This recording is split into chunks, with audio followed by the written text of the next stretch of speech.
Evan? Hi, Councillor Kushner. We hear you now and we can see you too. Oh, you do, okay. Yes. We'll just be a minute or two. We're just getting the live stream up.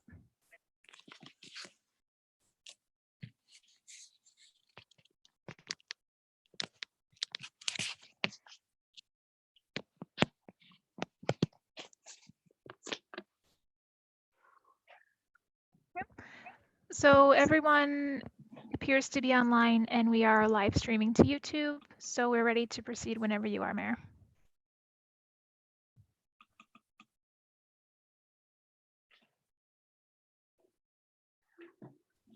Okay.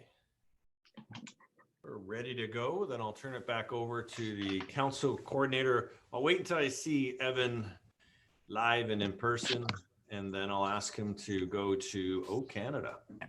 Yep, so I will put on O Canada right now. Sorry about that, a bit of a delay with YouTube, but we are live now, and I'm going to begin the share screen for O Canada.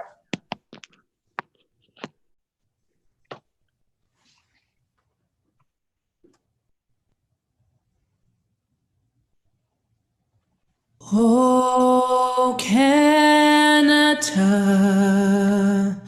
our home and native land, true patriot love in all of us command. Carton bras et porter le paix, il sait porter la croix. Ton histoire est une épopée des plus brillants exploits. God keep our land glorious and free.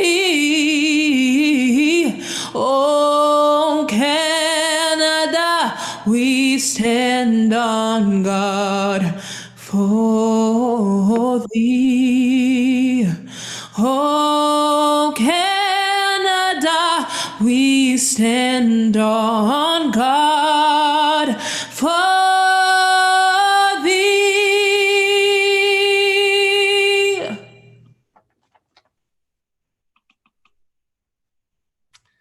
All right, and good afternoon and welcome to a regular meeting of Council and General Committee for Monday, August 10th. We begin this gathering by acknowledging the land on which we gather is the traditional territory of the Haudenosaunee and Anishinaabe peoples, many of whom continue to live and work here today. This territory is covered by the Upper Canada Treaties and is within the land protected by the Dish with One Spoon Wampum Agreement. Today, this gathering place is home to many First Nations, Métis, and Inuit peoples. Acknowledging this reminds us of a great standard of living is directly related to the resources and friendship of Indigenous people. So I just have a bit of a mayor's report. I just want to say that first and foremost, City Hall is open to the public for appointment only. And that started as of today. The book to appoint, to book an appointment, visit the city's website or call Citizens First. Members of the public will enter through James Street, and where they will be greeted by a facility assessor who will assist them. And members of the staff will be entering over on the what would be the Market Square entrance. Visitors are reminded to wear a face mask in compliance with the city and region's mandatory mask bylaw. And I just want to say thank you to the staff at the city for all the work that they've done. A lot of folks, when they come in, they will notice that there is a lot of protective measures in place to protect both the staff and our community during this time. As well, the Trillium Awards, there's a new look for this year's Trillium Awards, which is the celebration of gardens in our community, as we are the Garden City. You can visit engagestc.ca for photos and vote on your favorite property. There's 10 properties that have been chosen, and your vote will be the Community Choice Award. So take a look at the photos online, and it's part of our Trillium Award celebrations. Just want to touch on an issue that has continued to be a part of our community in many parts of St. Catharines with relation to short-term rentals. Despite the pandemic, this summer, the city continues to wrestle with short-term rentals in our community. Issues such as noise complaints, partying into the early morning hours, illegal parking, and more. City Council takes these issues seriously and continue to share information with staff about these illegally operating properties within the city. And I've been urging, along with councillors, our planning services team to move forward with the next steps as soon as possible so that we can get a hold of this issue that has really had an impact on neighborhoods. I just want to remind people that bed and breakfast is the only form of short-term rental currently permitted in residential zones in St. Catharines. The city's bylaw does not permit short-term rental of an entire dwelling. And I would encourage residents to contact the city for parking enforcement, illegal open-air burning, property standards, and to contact the Niagara Regional Police to deal with other issues that might arise, including large parties, any violence, or illegal substance use. So we're hoping to have this dealt with as soon as possible. But this is also for the community. If you do have a short-term rental in our community, it is illegal and we are going to find you. As well, I want to say happy birthday to Chuck Page, who just turned 100 yesterday. And to mark his 100th birthday, he did a number, over 100 laps around his condo complex to raise over $20,000 for the Hotel du Chèvre Rehabilitation Center. Chuck is a lifetime resident of the city of St. Catharines. He is also a World War II veteran. He was a prisoner of war for 2 years during World War II. And he was a great contributor and is a great contributor to our community and is an inspiration to all of us. So I just want to say congratulations to Chuck on his efforts. And it was great to be there and celebrate with his final walk. As well, congratulations to Vivano Salon, who is celebrating their 20th year in our community. And as part of that celebration, they were also recently won the North American Salon Team for 2020 Beauty and Vision Award. So quite a significant recognition for Valvano over there on Niagara Street. And congratulations to Tony, Felice, and his team for what they've done over the last 20 years. As well, congratulations to the CEBL, the Canadian Elite Basketball League, which wrapped up this weekend at the Meridian Center. I want to say thank you to the entire River Lines organizing team, to Mike Morelli, the president of the CEBL, and to CBC Canada for carrying the games live on their live stream. And also congratulations to the Edmonton Stingers, who were this year's winner of the CEBL tournament. And it just goes to show that when the province of Ontario is working with the Niagara region's public health and a professional sports team league, they did it without any kind of incident, which was greatly appreciated, and also put St. Catharines on the map through the Meridian Center. And so I would like to thank the Meridian Center as well. Jeff Dixon and his team did an outstanding job. On August 19th, it's the Arabic New Year. So I want to wish our Muslim community best wishes for blessings as you celebrate the New Year on August 19th. And finally, just a bit of a COVID wrap up. Our CAO and Deputy CAO will provide an update on COVID-19 in our community. I want to thank our residents for all the work that they've done, for the amount of compliance across our community. Once we brought in the mask bylaw, you're seeing a lot of folks who have embraced this, both businesses and residents, as well as there is a new COVID app alert that you can download to your mobile phone. So go check it out. The government of Canada has issued a COVID alert app that you can download, and it's an informative tool that you'll be able to use within our community. This is just another tool in the toolbox, but just to remind folks, wash your hands, make sure that you're keeping that distance, keeping your social bubble tight, and at the same time wearing your mask when you can. And for those who can't wear masks, again, this is not a time to shame people or take pictures and post them on social media. We're all in this together, so let's keep doing it together.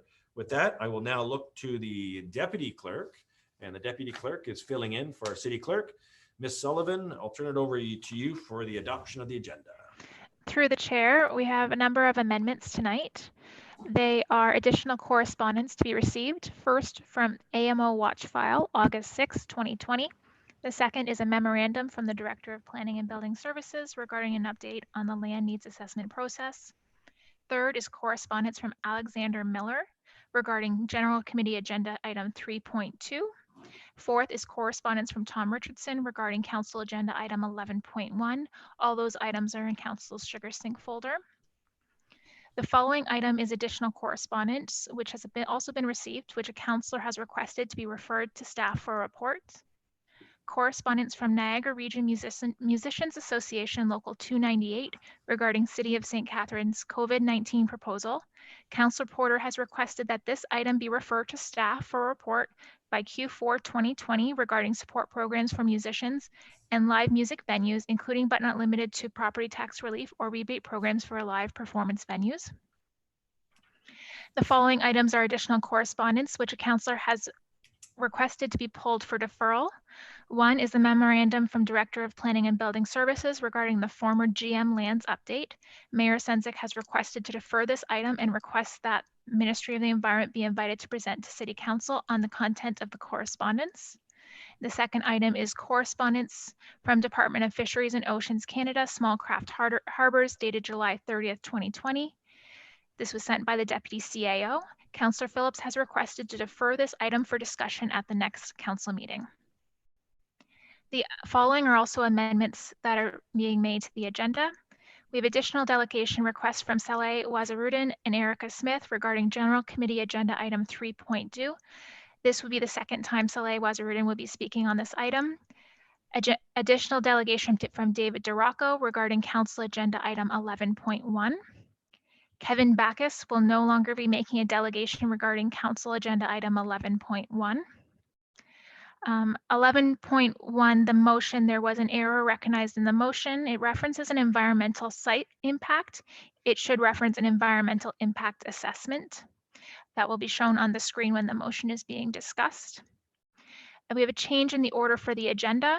General Committee Agenda Item 3.2 and Council Agenda Item 11.1 will now be discussed prior to General Committee Item 3.1, as there's delegates registered to speak to both of these items. And then for item 11.1, the delegates will be divided into two sets. First, delegates about the motion to reconsider, and then secondly, delegates to speak to the motion if the reconsideration is approved. Okay, thank you, Ms. Sullivan. Councillor Sorrento, you have a question? I do. Thank you, Mr. Mayor. It's a procedural question through you to the Deputy Clerk. For the deferral that Councillor Phillips was asked for, do we have to vote on that? That'll be voted. That'll be voted as part of the agenda here. Okay, thanks, Mr. Mayor. All right, seeing no other further questions, I'll look to the all in favor of the agenda. Show of hands. Okay. Mr. Mayor, sorry. Opposed? Okay, carried. Okay, so we have now any conflicts of interest? Councillor Littleton? I'm going to call a conflict on, I'm sorry, I'm just looking for it here. Council Agenda 11.3, support to the City of Toronto and their legal challenge under amendments. Is that the one for rental properties? I'll look to the clerk. The rental properties one. That's related to the report request, Councillor Littleton. That's related to music venues and musicians. No, that's 13.1. I'm looking at 11. Are you looking at Councillor Townsend's motion? Councillor Townsend's motion. Okay, so you're declaring a conflict on that? Yeah, thank you. Okay. Mr. Mayor, I have. Yep. It's a conflict regarding the body cams, as I have a relative that belongs to the police service. Okay, and who else had their hand up? Councillor Porter? Thank you, Mr. Mayor. I have a conflict of interest on Councillor Townsend's motion related to my employment. I work to find landlords for Housing First programs through Housing and Homelessness Services, an agency funded by that. So there's a perceived conflict that I'll declare. Okay, thank you. Councillor Garcia? Mr. Mayor, listening to Councillor Littleton, I believe I should also declare a conflict on that rental unit motion because I do own a rental unit. Okay. Anyone else own rental units that they want to declare a conflict on? Councillor Dodge, Councillor Harris, Councillor Kushner? I guess I don't own rentals. Okay, when we get to that one, just reconfirm your conflicts again, just so we know. Okay, And just a reminder that all those declarations do need to be submitted in writing. submit in writing, email it. Okay, perfect. Okay, I've done the adoption of the.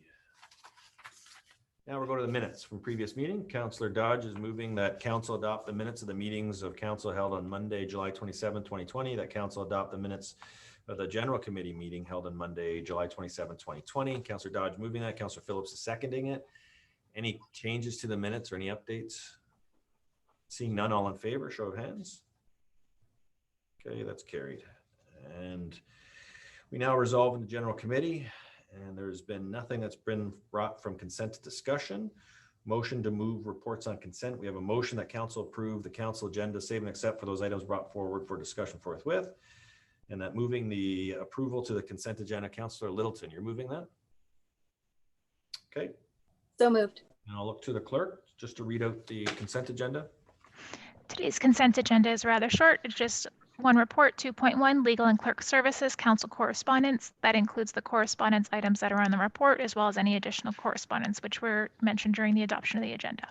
Okay, and a recorded vote. This is where we do the first of the many recorded votes. Councillor Littleton, Yes. Councillor Miller. That's a nod from Councillor Miller. Councillor Phillips, Yes. Councillor Porter, Yes. Councillor Cisco, Yes. Councillor Sorrento, Yes. Councillor Townsend, Yes. Councillor Williamson, Yes. Councillor Dodge, Yes. Councillor Garcia, Yes. Councillor Harris, Yes. Councillor Kushner. That's a yes. Mayor Senzik, Yes. and that's carried. All right. Okay, we're moving on now. We got first public meeting and legal and deputy clerk services. Notice of the adoption of a bylaw to prohibit the use of certain lands for the disposal of waste and established maintenance standards has been published in accordance with the City of St. Catharines notice bylaw. Public meeting will proceed as follows. Members of the public who were provided the opportunity to submit written correspondence. Items received have been added to the council's sugar sink folder. As today's public meeting is being held electronically, members of the public wishing to speak to the item were advised by RSVP with the office of the city clerk by 11:59 p.m. on Sunday, August 9th in order to speak. No one requested to speak. Public meeting will be closed. Council will make a decision. So we'll now commence with the public meeting, and I'll turn it over to Shondor. And Shondor is Assistant City Solicitor. I hope I didn't give you an additional title. Yes, he's all the legal, anything to do with legal is going to be going through Shondor today. So Shondor, if you want to just provide a brief on what we're going to be talking about. Yes, thank you, Your Worship. This report pertains to repealing and replacing the current waste bylaw with a new waste bylaw that has been drafted. A substantive review of the current waste bylaw has been conducted in collaboration between the staff in planning and building services and legal and clerk services, because the current waste bylaw has been, it has been almost 2 decades since the city's waste bylaw was enacted. And so now it is being updated, expanded, so it will align with municipal best practices. A couple of key notes that I can point out in the new proposed waste bylaw is it includes more extensive and refined definitions, more prescriptive and effective enforcement measures. Application and administration sections of the bylaw have been added. The enforcement section of the bylaw have been updated to better capture notice requirements, remedies available to the city, including cost recovery options for the city in case the city has to step in because there's non-compliance with the bylaw. And all in all, it is recommended that the city repeals the current waste bylaw and replaces it with the new updated draft bylaw that we have in front of you. All right, thank you very much for that background. And there has been no one registered to speak for the public meeting. So I'm going to call the council meeting to order, and I'm going to bang something. There you go. So call meeting to order. And can I have a motion to close the public meeting? Councillor Phillips, Councillor Townsend, all in favor of closing the public meeting? That portion is carried. And I have a recommendation to move the report. Councillor Porter, you gonna make that recommendation to move the report? Yes, so moved, Mr. Mayor. I'm very thrilled to see a revision of this bylaw because I think it will help us with a couple of problems that have come up, especially on industrial sites around the community. And I think that it will provide our bylaw officers and our legal department the means to address some of these issues. Thank you. Okay, I need a seconder for this. Councillor Littleton, thank you for that. And I got Councillor Sorrento and then Councillor Garcia. Thank you, Mr. Mayor. I'm just going to go to the report, page 9. I'd like to direct council's attention there. And Mr. Mayor, through you to the acting city solicitor, on page 9 of the report, 4.2.3, it refers to trees and landscaping. And it says every owner or occupant of the property shall ensure that all dead, diseased, or decaying hedges, plantings, trees, otherwise which may be a hazard in the opinion of the officer shall be removed. Here's my question, Mr. Mayor. We don't have a private tree bylaw, and I'm just wondering if this is going to make it onerous. I understand where the report is going, and I agree with it, but I'm taking particular issue with dead trees on private property. I think that can be left to insurance companies and litigants, if you will, Mr. Mayor. So at the appropriate time, I'd like to pull that out and just deal with that specifically and separately if I can do so. So I'll just get a comment from the acting city solicitor or any one of our staff with regard to the dead trees and the obligations of even private property owners, residential property owners, and their obligations should this pass. So if I can get a clarification on that, I'd be grateful, Mr. Mayor. Thank you. Through you, Mr. Mayor, to Councillor Sorrento, I think I can answer that question. This proposed bylaw, as you can see in these two sections that the council member called our attention to, is these are conditions of the hedges and the cities, the trees. And if in 4.2.2, if the hedges and the landscaping is not maintained in the opinion of the officer, it would fall under this waste bylaw and essentially can be ordered to be cleaned up.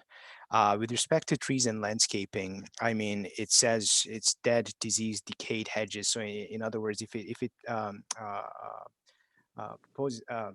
it's a hazard to the surrounding environment, then if the officer decides that it is in contravention of the waste bylaw, then it can require the homeowners to again clean it up under the waste bylaw. We currently don't have a private tree bylaw, so there would be no the two bylaws would not compete with each other, and the objective here is to put more tools in the officer's toolbox to make sure that these private properties are not neglected. Mr. Mayor, through you to the acting city solicitor, I agree with that. But again, my concern remains the trees, the dead trees on residential units. I don't know what I can do, and thank you for that explanation. I don't know what I can do, Mr. Mayor, if we can just remove trees out of that. I totally agree with the report. I just have a concern that, you know, at some point in time, if there is a neighbor war going on and there's a tree that's dead, you know, it costs an awful lot of money to remove trees, Mr. Mayor, council. It could be upwards of $3,000 depending on the size of the tree. And I prefer to just leave that out if I can. So I'll look for direction, Mr. Mayor. Okay, so when it gets to the point of the motion, you can make an amendment to lift that out, and then we'll have to vote on it. It'll be the will of council. Thank you very much. Thank you. Okay, Councillor Garcia. Thank you, Mr. Mayor. Just a quick question of Chandor. Since this is an update to an existing bylaw, does that mean that it can be applied immediately, essentially with retroactivity? Your worship, to Councillor Garcia. So we are repealing the current waste bylaw and enacting this new bylaw. So if going forward, once it comes into enforce in effect and for example, an inspection is carried out and we see something, or not we, but the inspectors, the officers see something that they believe it's in contravention of the bylaw, then yes, immediate enforcement actions can be taken. Okay, thank you. Seeing no other further questions, I think we'll call the question on this. Councillor Sorrento, you'd like to lift? Do you want to add an amendment? I do, Mr. Mayor. I do. If we could just remove trees out of, I believe it's 4.2.3, I'll stand corrected. And it's more for the residential property owners, more so than commercial property owners. So should it be the will of council, you know, we're all familiar with the dynamics among, you know, certain neighbors and, you know, the tree wars that go on. So I'm really concerned about that. Other than that, I support the report in totality, with the exception of what's being lifted. Okay, so we'll vote on that first. Councillor Porter, that wouldn't be a friendly, I'm taking it? That's not friendly, Mr. Mayor. Okay, so what we'll do is, if Evan, you could put that up there, an amendment to remove section, what was that, Councillor Sorrento? No, it was just one word, Mr. Mayor, just to remove trees out of 4.2.3, dead trees. Okay. Okay, so let's vote on that one first. We'll have a recorded vote. Mr. Mayor? Yep. I have a question regarding the amendment. Okay, ask your question. Okay, so if the trees deemed dead and possibly dangerous, and we take this out, what liability is there any liability there? And is there any course of action we can take to make that so that it would be a safe situation? If we remove this section of the bylaw? I don't know who to answer that one. Shandor? Yes, thank you, Your Worship. Sorry, I was just thinking there for a second. Removing the dead tree section from the proposed bylaw, I mean, in our current bylaw, we didn't have any sections with respect to landscaping and trees.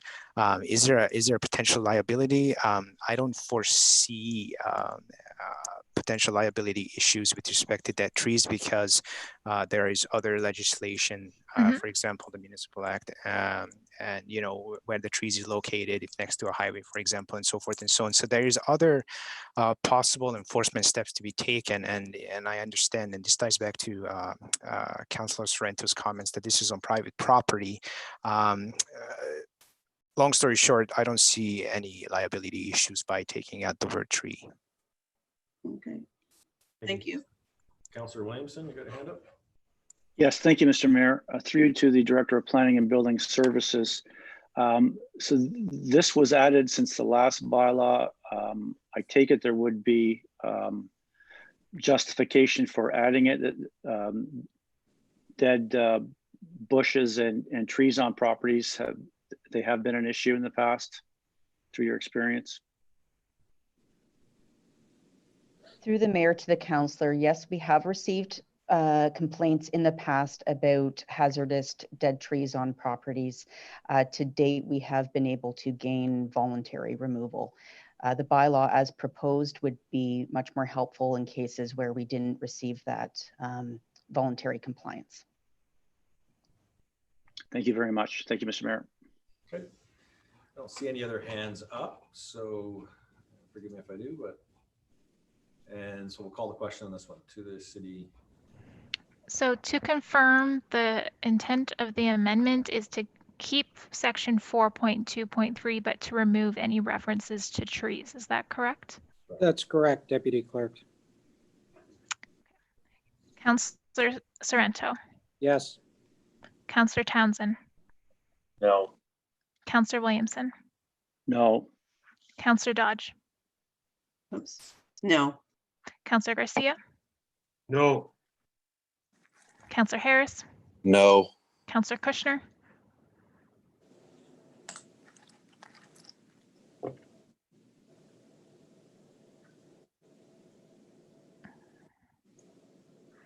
Counselor Kushner.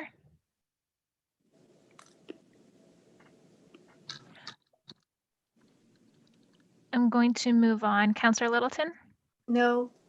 Counselor Miller. No. So yes or no? No. Counselor Phillips, No. Counselor Porter, No. Counselor Cisco, No.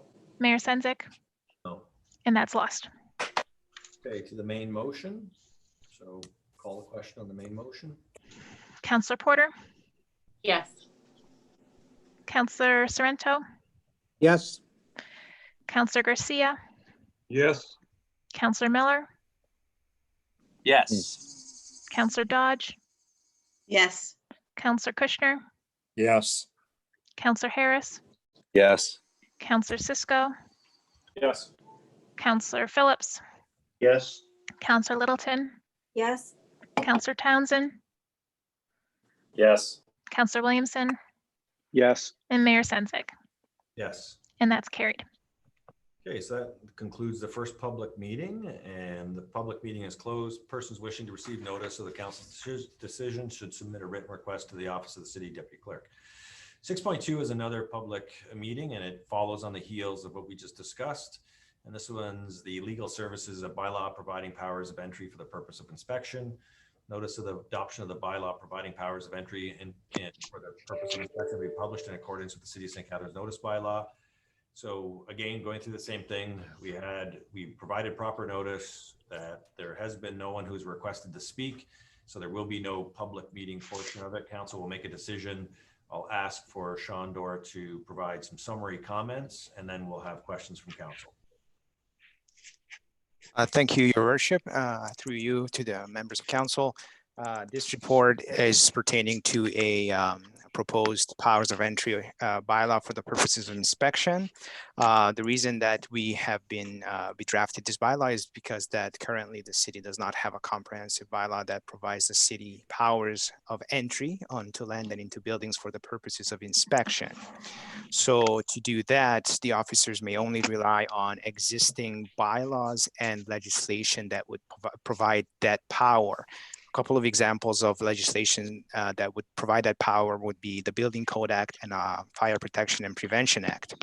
Now, under Section 436 of the Municipal Act, a municipality may pass a bylaw permitting entry on land and into building for the purposes of carrying out an inspection to determine compliance with municipal bylaws, directions, orders, license conditions, and court orders.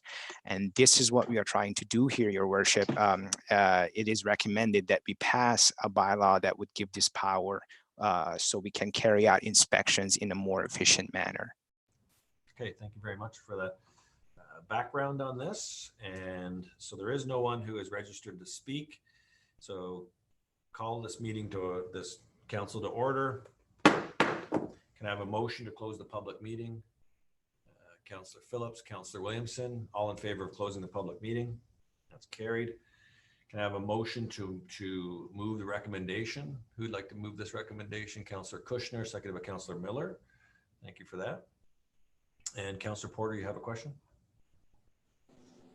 Yes, Mr. Mayor, through you to the Director of Planning and Building Services. If we were not to pass this motion, but we just passed the other motion on the waste bylaw, if there was an industrial site that had some oily materials or complaints about asbestos lying around or PCBs, would we not be able to go on the site with passing a bylaw like this? Does this allow us to go on, say, a heavy industrial site to do an inspection where we couldn't have before? Through the mayor to the councillor, yes, that's correct. Okay, thank you. Okay, thank you, Councillor Porter, for that. Can I have the council coordinator just put the motion on the screen?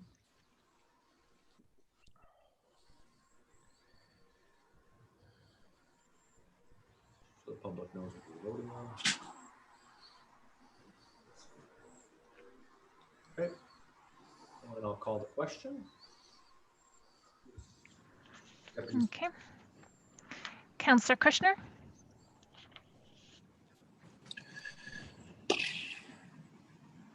Yes. Councillor Littleton, Yes. Counselor Harris, Yes. Counselor Garcia, Yes. Counselor Dodge, Yes. Counselor Miller, Yes. Counselor Phillips, Yes. Counselor Porter, Yes.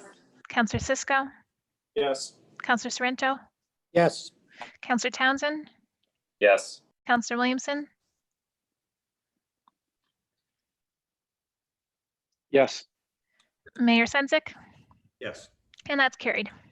All right, thank you to staff for these 2 public meetings and looking forward to how they impact our community in a positive way.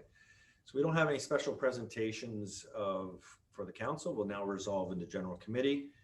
We do have a discussion agenda, and as per the agenda, we've moved a couple of the items around to allow for delegations to take place. So legal and deputy clerk services, office of the city deputy clerk, motion regarding body cameras for police officers, and comments from the Anti-Racism Advisory Committee for the City of St. Catharines. Council will hear a delegation from Ms. Erica Smith, Mr. Saleh Wazirudin, and Chief of Police Brian McCulloch, as well as Chair of the Niagara Regional Police, Ken Gansel. And prior to discussing the motion, after the presentation, I'll ask for one motion to receive all the presentations. And I now will start with Ms. Erica Smith, who will come on and join us for a delegation.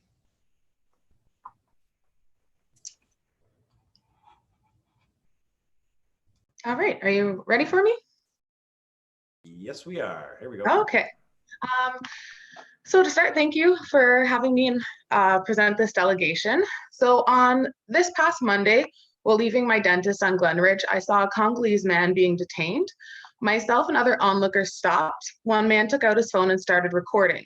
One of the officers got into this man's face, despite the fact that we were in a pandemic. The man recording was nowhere near the Congolese man being detained, but was met with obvious frustration from the officer. This officer was aggressive and proceeded to antagonize the man with a cell phone, while 4 other cruisers pulled up and purposefully attempted to block the views of onlookers with their vehicles.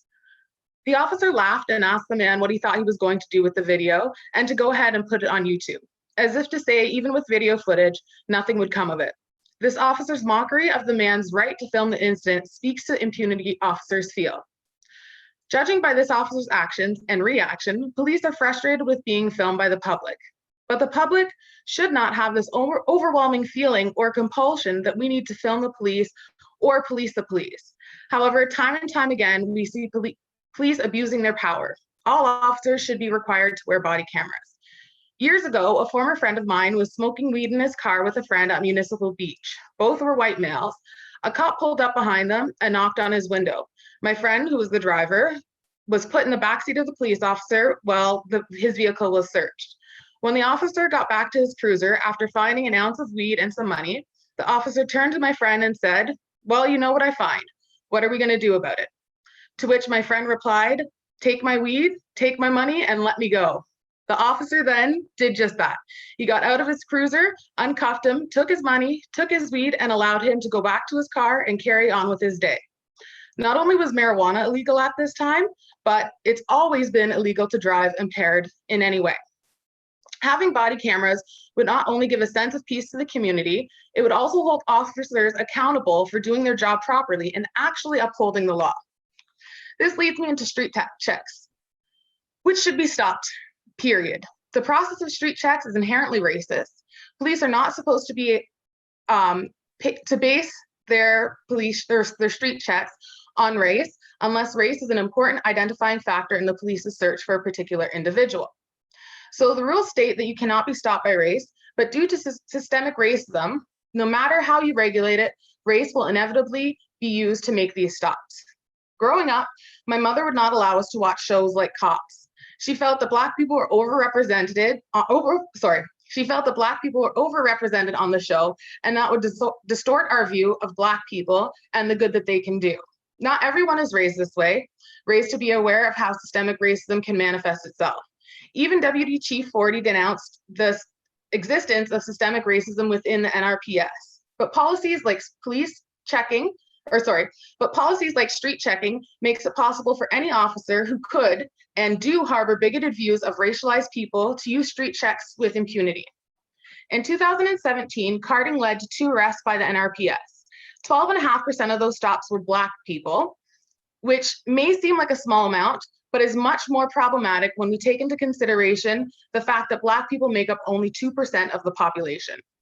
Furthermore, if an officer collects information from an individual in a manner that violates the regulation of not using race to perform street checks, there are no consequences to the officer. There's no recourse for the individual whose the street check has been performed on, and identifying information is retained in the police database. In other words, police can continue to do street checks with impunity. The continued use of street checks is one of the most blatant forms of systemic racism present within the NRPS, and it needs to be put to an end. If the NRPS is actually committed to addressing and eradicating systemic racism from within, eliminating street checks is a good place to start. When I spoke with Deputy Chief Forty after writing my response to his open letter on racism and his radio interview where he denounced the presence of systemic racism within the NRPS, he stated that in regards to his comment about denouncing the existence of systemic racism, that we don't know what we don't know, and that he and the NRPS would be reviewing all policies and procedures to identify and eradicate systemic racism. Today, I've outlined a few ways in which the NRPS can get started. There are 10 reforms presented by the City of St. Catharines Anti-Racism Committee, all of which would serve to improve the public's perception and experience with the police while serving to dismantle systemic racism from within. And I think they should all be considered. Thank you. All right, thank you very much, Ms. Smith. Appreciate that perspective, as well as any questions from the council. Okay, Councillor Miller. Thank you. Thanks, Ms. Smith, for taking the time. Just what gives you, I guess, the belief that these reforms are going to, that the relationship, I guess, between the police and racialized community, can be improved? That what is it about these reforms that can, I guess, improve that relationship ultimately and put more trust in our racialized community in policing? I think certainly the increase of body cams would increase transparency. It not only would help to make racialized people feel safer in their interactions with the police, but the police could also use that footage to help support their cases. So it's not only something that's going to benefit the public, but indeed the police can then use it to reinforce their investigations, to even defend themselves in cases where they are brought to the court. So I think certainly body cams are one way. Additionally, some of the reforms speak to the reallocation of funds so that we're not putting additional police presence where it's already been stated it's not necessary. And yeah, I think that certainly, those are some certain ways that we could help. I mean, just let the public know that the police are here to serve and protect, even if you are a part of a racialized community. Okay, thank you. Thanks again. All right, thank you, Councillor Miller. And seeing no other hands up, thank you very much, Ms. Smith. Very much appreciate your participation tonight. And next we have the chair of the St. Catharines Anti-Racism Committee, and it's Mr. Saleh Wazirudin. Thank you, Your Worship. Thank you, councillors. The Ontario Human Rights Commission today came out with their second report on the Toronto Police Service called Disparate Impact. And even though it's on the Toronto Police Service, they found so much that there was so much evidence of disproportionate, that on racialized communities, policing was falling on racialized communities disproportionately. They said that that's not proof of systemic racism, but it's circumstantial evidence that there's inequitable practices. And we have a clue in Niagara of the same thing. For example, with it was just mentioned, we know from the police's own statistics, with street checks in 2017, it was 12.5%. Black people were stopped, that's 2% of the population. And the next year, 1/3 of those stopped were Indigenous, again, disproportionate. But we don't have more data, the same data that they have in Toronto. And one of these reforms that you have in front of you is to get some of that other data published, so we can get a better idea of what problems we have in Niagara. These reforms aren't actually asking you for much. There's no budget implications on St. Catharines. The NRPS is not under City Council. This is asking you to add your voice. That's really all that's being asked here of you when you support these reforms. So it's not actually a big commitment. Other cities from St. John, New Brunswick to Victoria, BC have been passing motions with similar reforms. And they themselves, these city councils, again, don't have control over the police, but they've seen fit to pass these motions for these reforms to add their voice and to put pressure on what needs to be done. Montreal, Victoria, Vancouver have passed motions banning street checks. Vancouver also said that they didn't want police involved in mental illness, drug use, sex work, or homelessness, and they wanted these itemized and reallocated from police to other services. Edmonton has reduced their police budget by $1.1 million. So this is happening all over Canada. It's been months since these reforms were first available to city council, and we may have missed the chance to be ahead of the curve, but let's not miss the chance to be part of the curve at all, or let's not miss the curve entirely. These reforms are actually low-hanging fruit. They're relatively easy and quick to do. There's a lot more to be done. We need to start here with these changes, and we're looking for you for this leadership. Thank you. Okay, thank you very much. And any questions from councillors? Okay, Soleil, thank you very much for your leadership as the chair of the Anti-Racism Committee. Very much appreciated. And thank you, Mayor. We'll here and at the region as well. So now I will ask for the chair of the Police Services Board, Mr. Ken Gansel, and the chief of Niagara Regional Police, Mr. Brian McCulloch, to begin their presentation. And I believe that the chair will start first.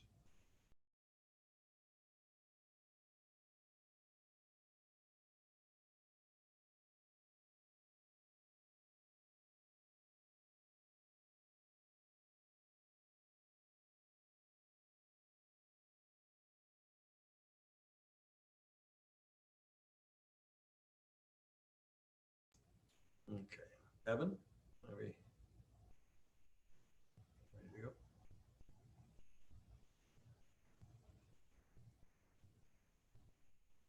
I've just sent a message to Chair Gansel just to inform him that he is next to speak, but he hasn't responded yet, but he is still in the meeting. I'm ready to go. Oh, there we go. Ken, can you just turn on your video then? We only have your audio on right now. Somebody, you're controlling it at your end. I can't turn it on. No, you have to control your video. Stand by. There we go. Oh, thank you very much. No problem. I had a different screensaver in the back, but that didn't exactly work out. Anyway, good evening, everyone. Thank you very much. My name is Ken Gansel. I am the chair of the Niagara Regional Police Services Board. And again, thank you for your invitation to attend this evening's meeting of the City Council in St. Catharines. As board chair, I'm pleased to be here along with Chief McCulloch to speak about the motion from the City of St. Catharines Anti-Racism Advisory Committee. The points raised in this motion regarding the use of technology and equipment, training, use of force, street checks, crime statistics, the police budget, recruitment and civilian governance and oversight are all mandated through legislation by the province of Ontario under the Police Act. A response to each of these points will be expanded on throughout the chief's presentation this evening. The Niagara Regional Police Service Board is mindful of recent events and movements. Our board certainly welcomes the opportunity to strengthen police accountability while ensuring greater community safety and well-being.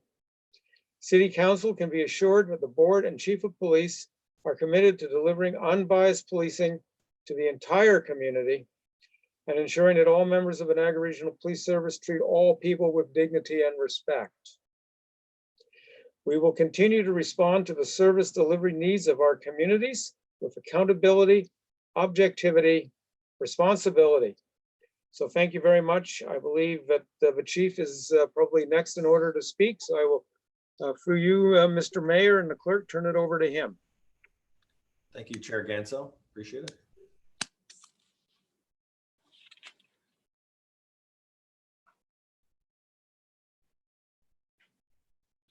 Not being able to access the video right now.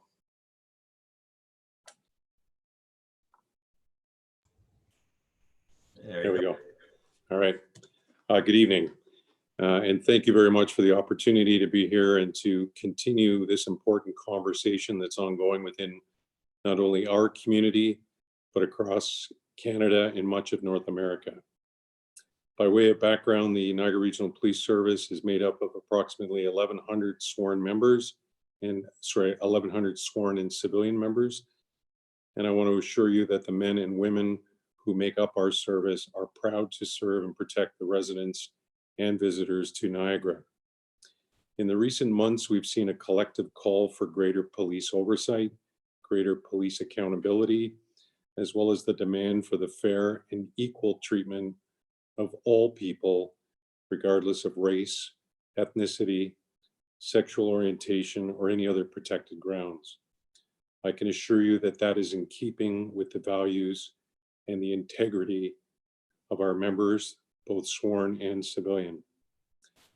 From the senior leadership level down, we are actively working to ensure a culture of anti-racism within our organization. From the recruiting and hiring process through to daily culture, racism is not and will not be tolerated within the Niagara Regional Police Service. Recently, I've had the opportunity to hear firsthand the lived experiences of some members of the community, and I want to assure our community and council we are listening. None of us can deny the pain and lived experience that many individuals from various equity-seeking groups around the globe have endured. Now more than ever, we need to dialogue and we need to find collaborative solutions. There's no denying the presence of systemic racism within the institution of policing, just as there is systemic racism in all social institutions. I've said that within the Niagara Regional Police Service, at first glance, we're not seeing evidence of systemic racism. But we also know that systemic racism is difficult to identify. It's not always overt and in your face. It's often complex and covert. That's why we're committed to continuing a deeper dive. We know that often systemic racism exists cloaked in policy and procedure that can disadvantage racialized and marginalized groups. We're reviewing all of our policies and procedures that we refer to as general orders through the lenses that will allow us to ensure that these policies are not only legal, but that they are also just. Through this review, we will search for evidence of inequity or policies that may disadvantage our members as well as members of the community that we serve. Simply put, we will not tolerate or permit bias and discrimination on the part of our members or in our operational policies and procedures.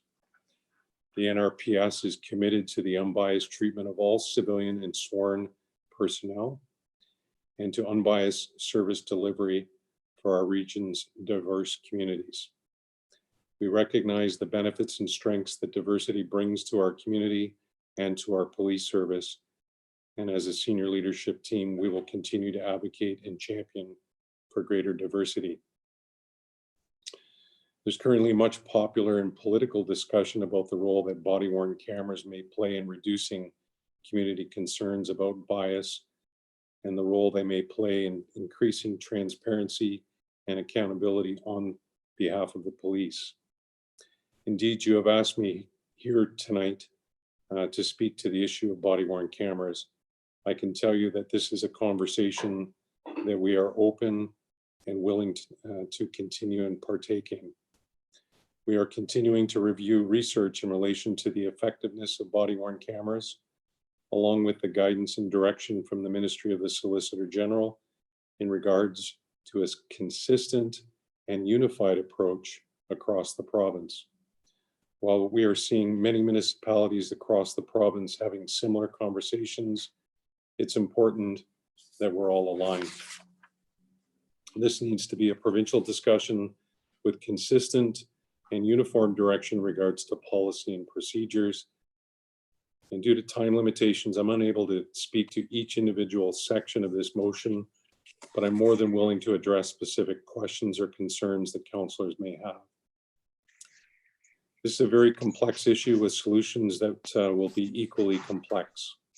What I will commit to you and what I will commit to our community is that the Niagara Regional Police Service is at the table. willing to listen, willing to dialogue, and willing to act. We invite all community members to join in that discussion. This is an opportunity for real and meaningful change. I'm incredibly proud of the work of our members and the ongoing efforts to keep our community safe.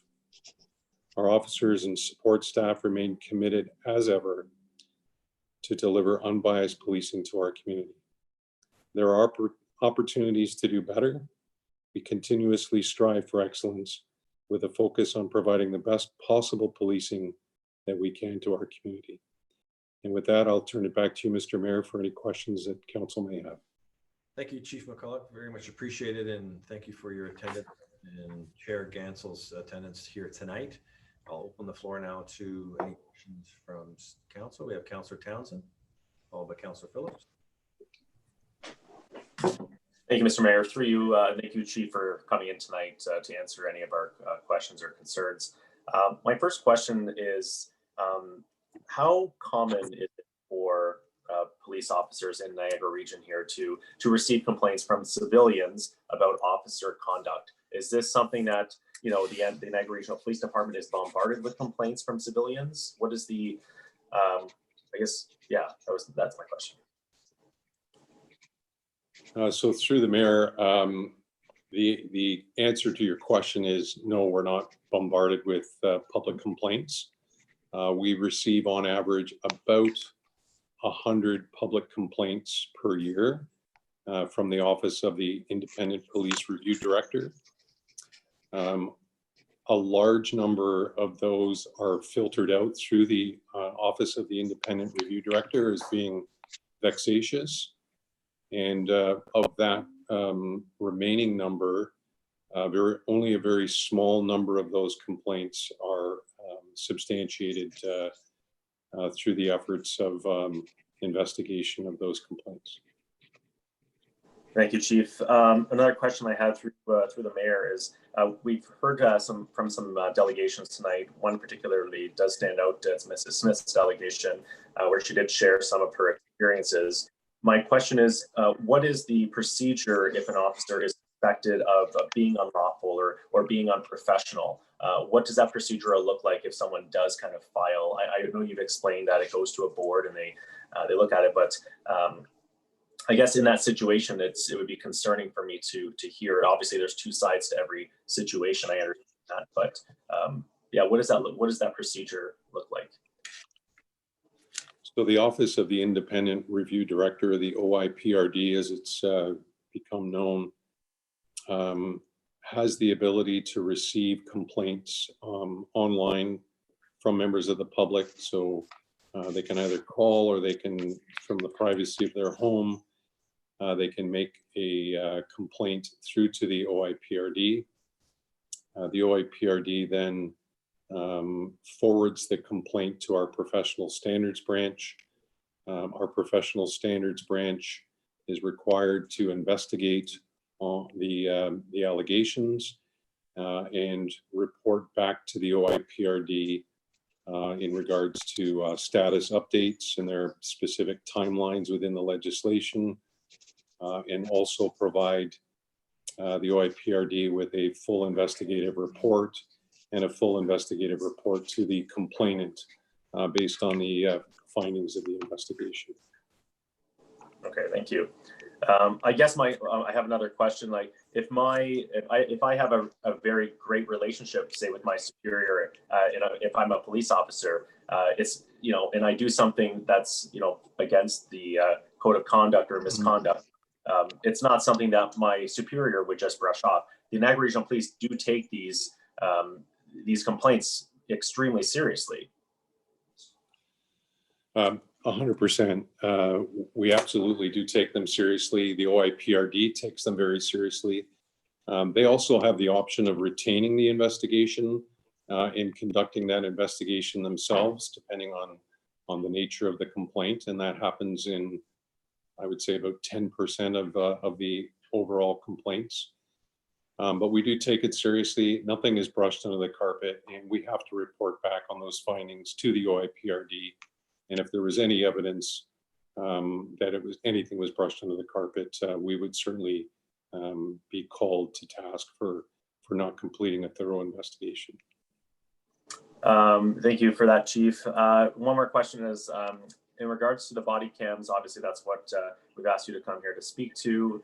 The body cams, I understand that the cities of Toronto, City of Montreal and Toronto have run pilot projects for the body cams. They've tested it out and they have found that they have not been found to be effective. What are your thoughts from your standpoint as a police chief?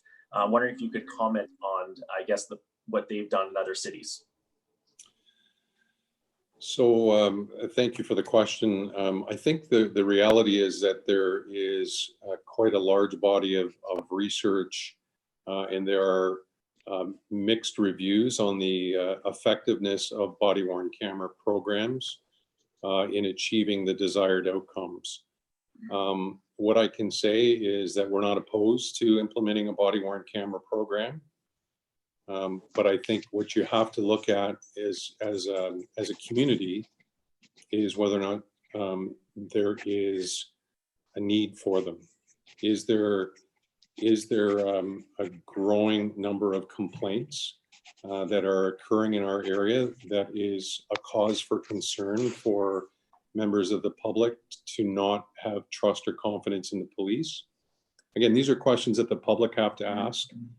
And I guess what they also need to be aware of is that there is a significant cost associated with body-worn cameras. And not that that's, you shouldn't equate justice with a cost. You want to ensure that people are being treated justly and fairly, but we're not seeing an outpouring of complaints from members of the public. And at this point in time, as a result of that, we've chosen to carefully monitor what is going on in other jurisdictions with the technology which continues to emerge, so that we can make an evidence-informed decision that best serves our community and is mindful of the costs that are associated with this technology. Thank you for that, Chief. And just on the cost, I know that there is quite a high cost associated with it. I did read that the City of Toronto, for 1,000 officers per year, it was costing taxpayers in the City of Toronto $30 million a year. Are those kind of the same numbers that we would be looking at if we were to implement this type of thing in the Niagara region? So through you, Mr. Mayor, obviously we wouldn't be looking at 1,000 cameras, but we'd be looking probably in the neighborhood of about 300 cameras for our frontline officers. There are additional staff that would be required in order to implement a body-worn camera program, which if you've read the report that came out of Toronto, that was some of the recommendations that came from that report as well, to be able to respond to the Freedom of Information requests, to be able to complete redaction for those requests, to also provide disclosure to the Crown in relation to criminal offenses. So there is, as I mentioned, there's considerable cost. And again, that's a decision that our community will ultimately have to make. Okay, thank you, Chief. I had another question in regards to,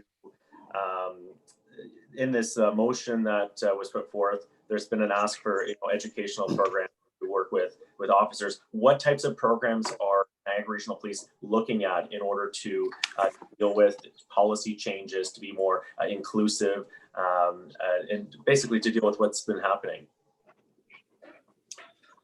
So thank you for the question. And so with regards to that, we have provided training to our members on implicit bias, racial profiling, which was provided to all of our members as part of the new legislation that came into effect in 2016, which replaced the street checks, which were abolished by the province. Now it's referred to as the collection of identifying information in certain circumstances. That training was rolled out in the fall of 2016, and it was repeated in the fall of 2019. We have provided diversity training when we rolled out our diversity, equity, and inclusion strategic plan in 2014. We provided diversity, equity, and inclusion training to all of our members, to all of the senior leadership team, and to all board members. And we are open and willing to look at implementing anti-racism curriculum within our training as well. This was something that was brought forward at the last regional council session that we had regarding the same topic. And again, this is something that we're willing to roll out on a go-forward basis.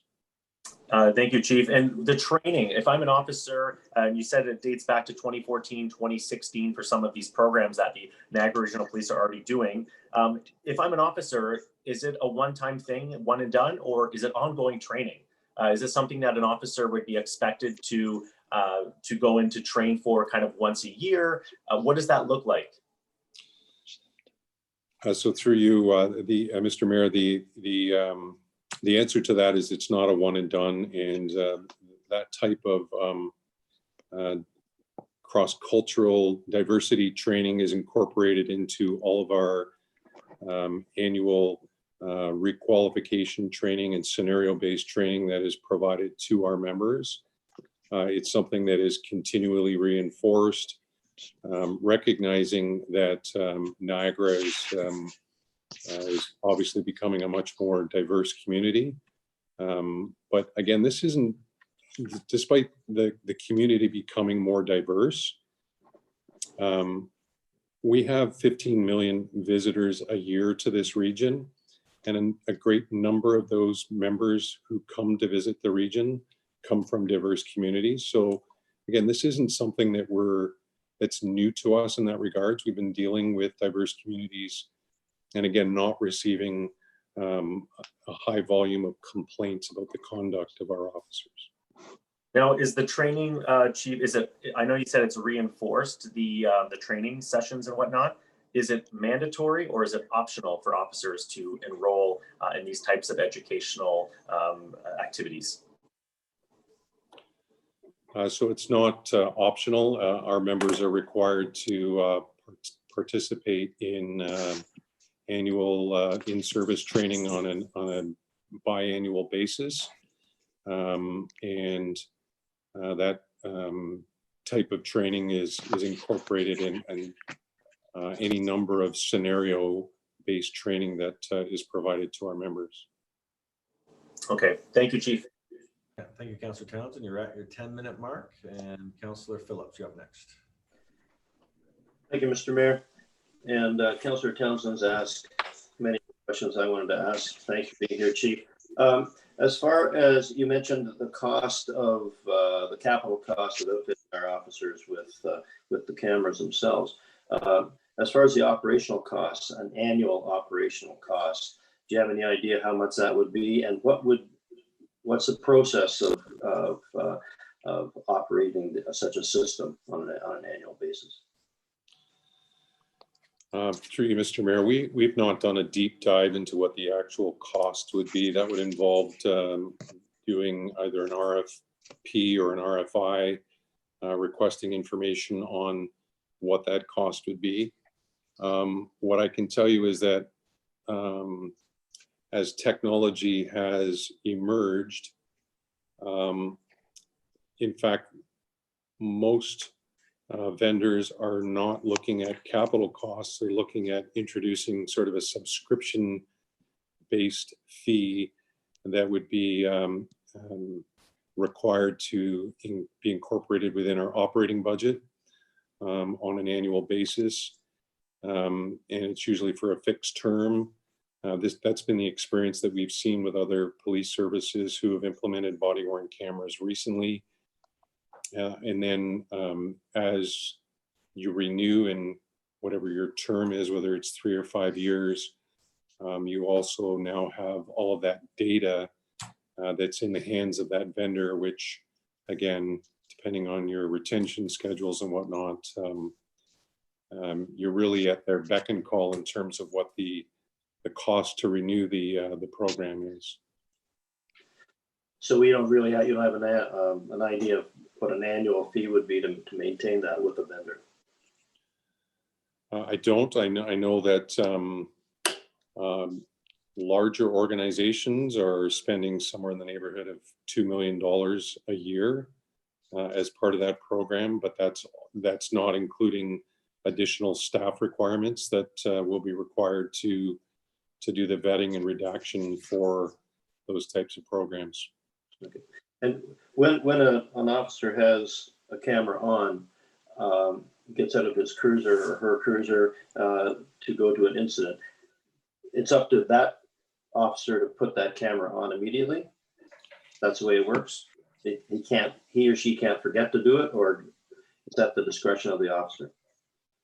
So when I mentioned earlier about that this should be a provincial issue, the Ministry of the Solicitor General is the ministry that oversees policing in the province of Ontario.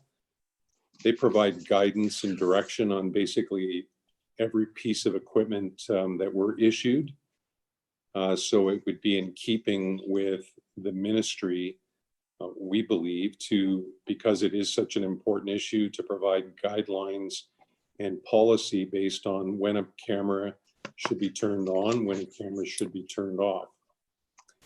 If there are options to run the camera for the entire shift, which is a 12-hour shift, incredible amount of data that would have to be managed as a result of that.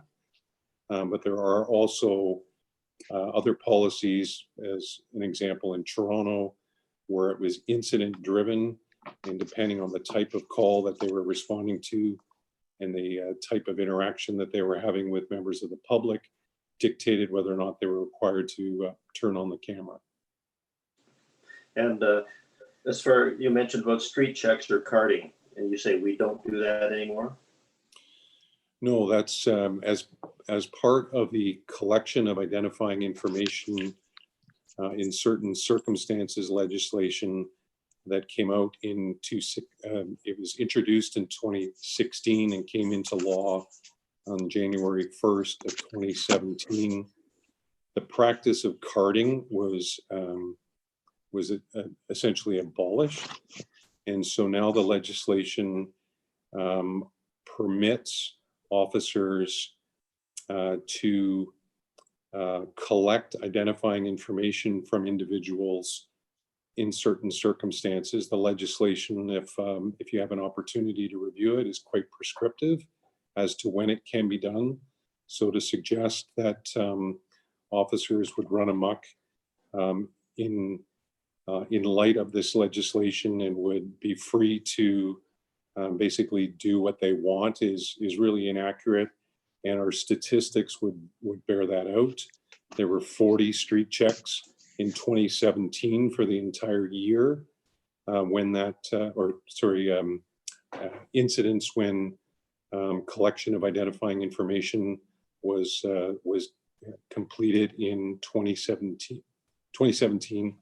There were 3 incidents in 2018, and there were 0 incidents in 2019. So it's not a frequent occurrence, and our officers are certainly not given carte blanche authority to use that legislation on a whim. It's very, as I mentioned, very, very specific and prescriptive. And lastly, what percentage of your officers' calls would be related to someone who's in mental distress, would you say?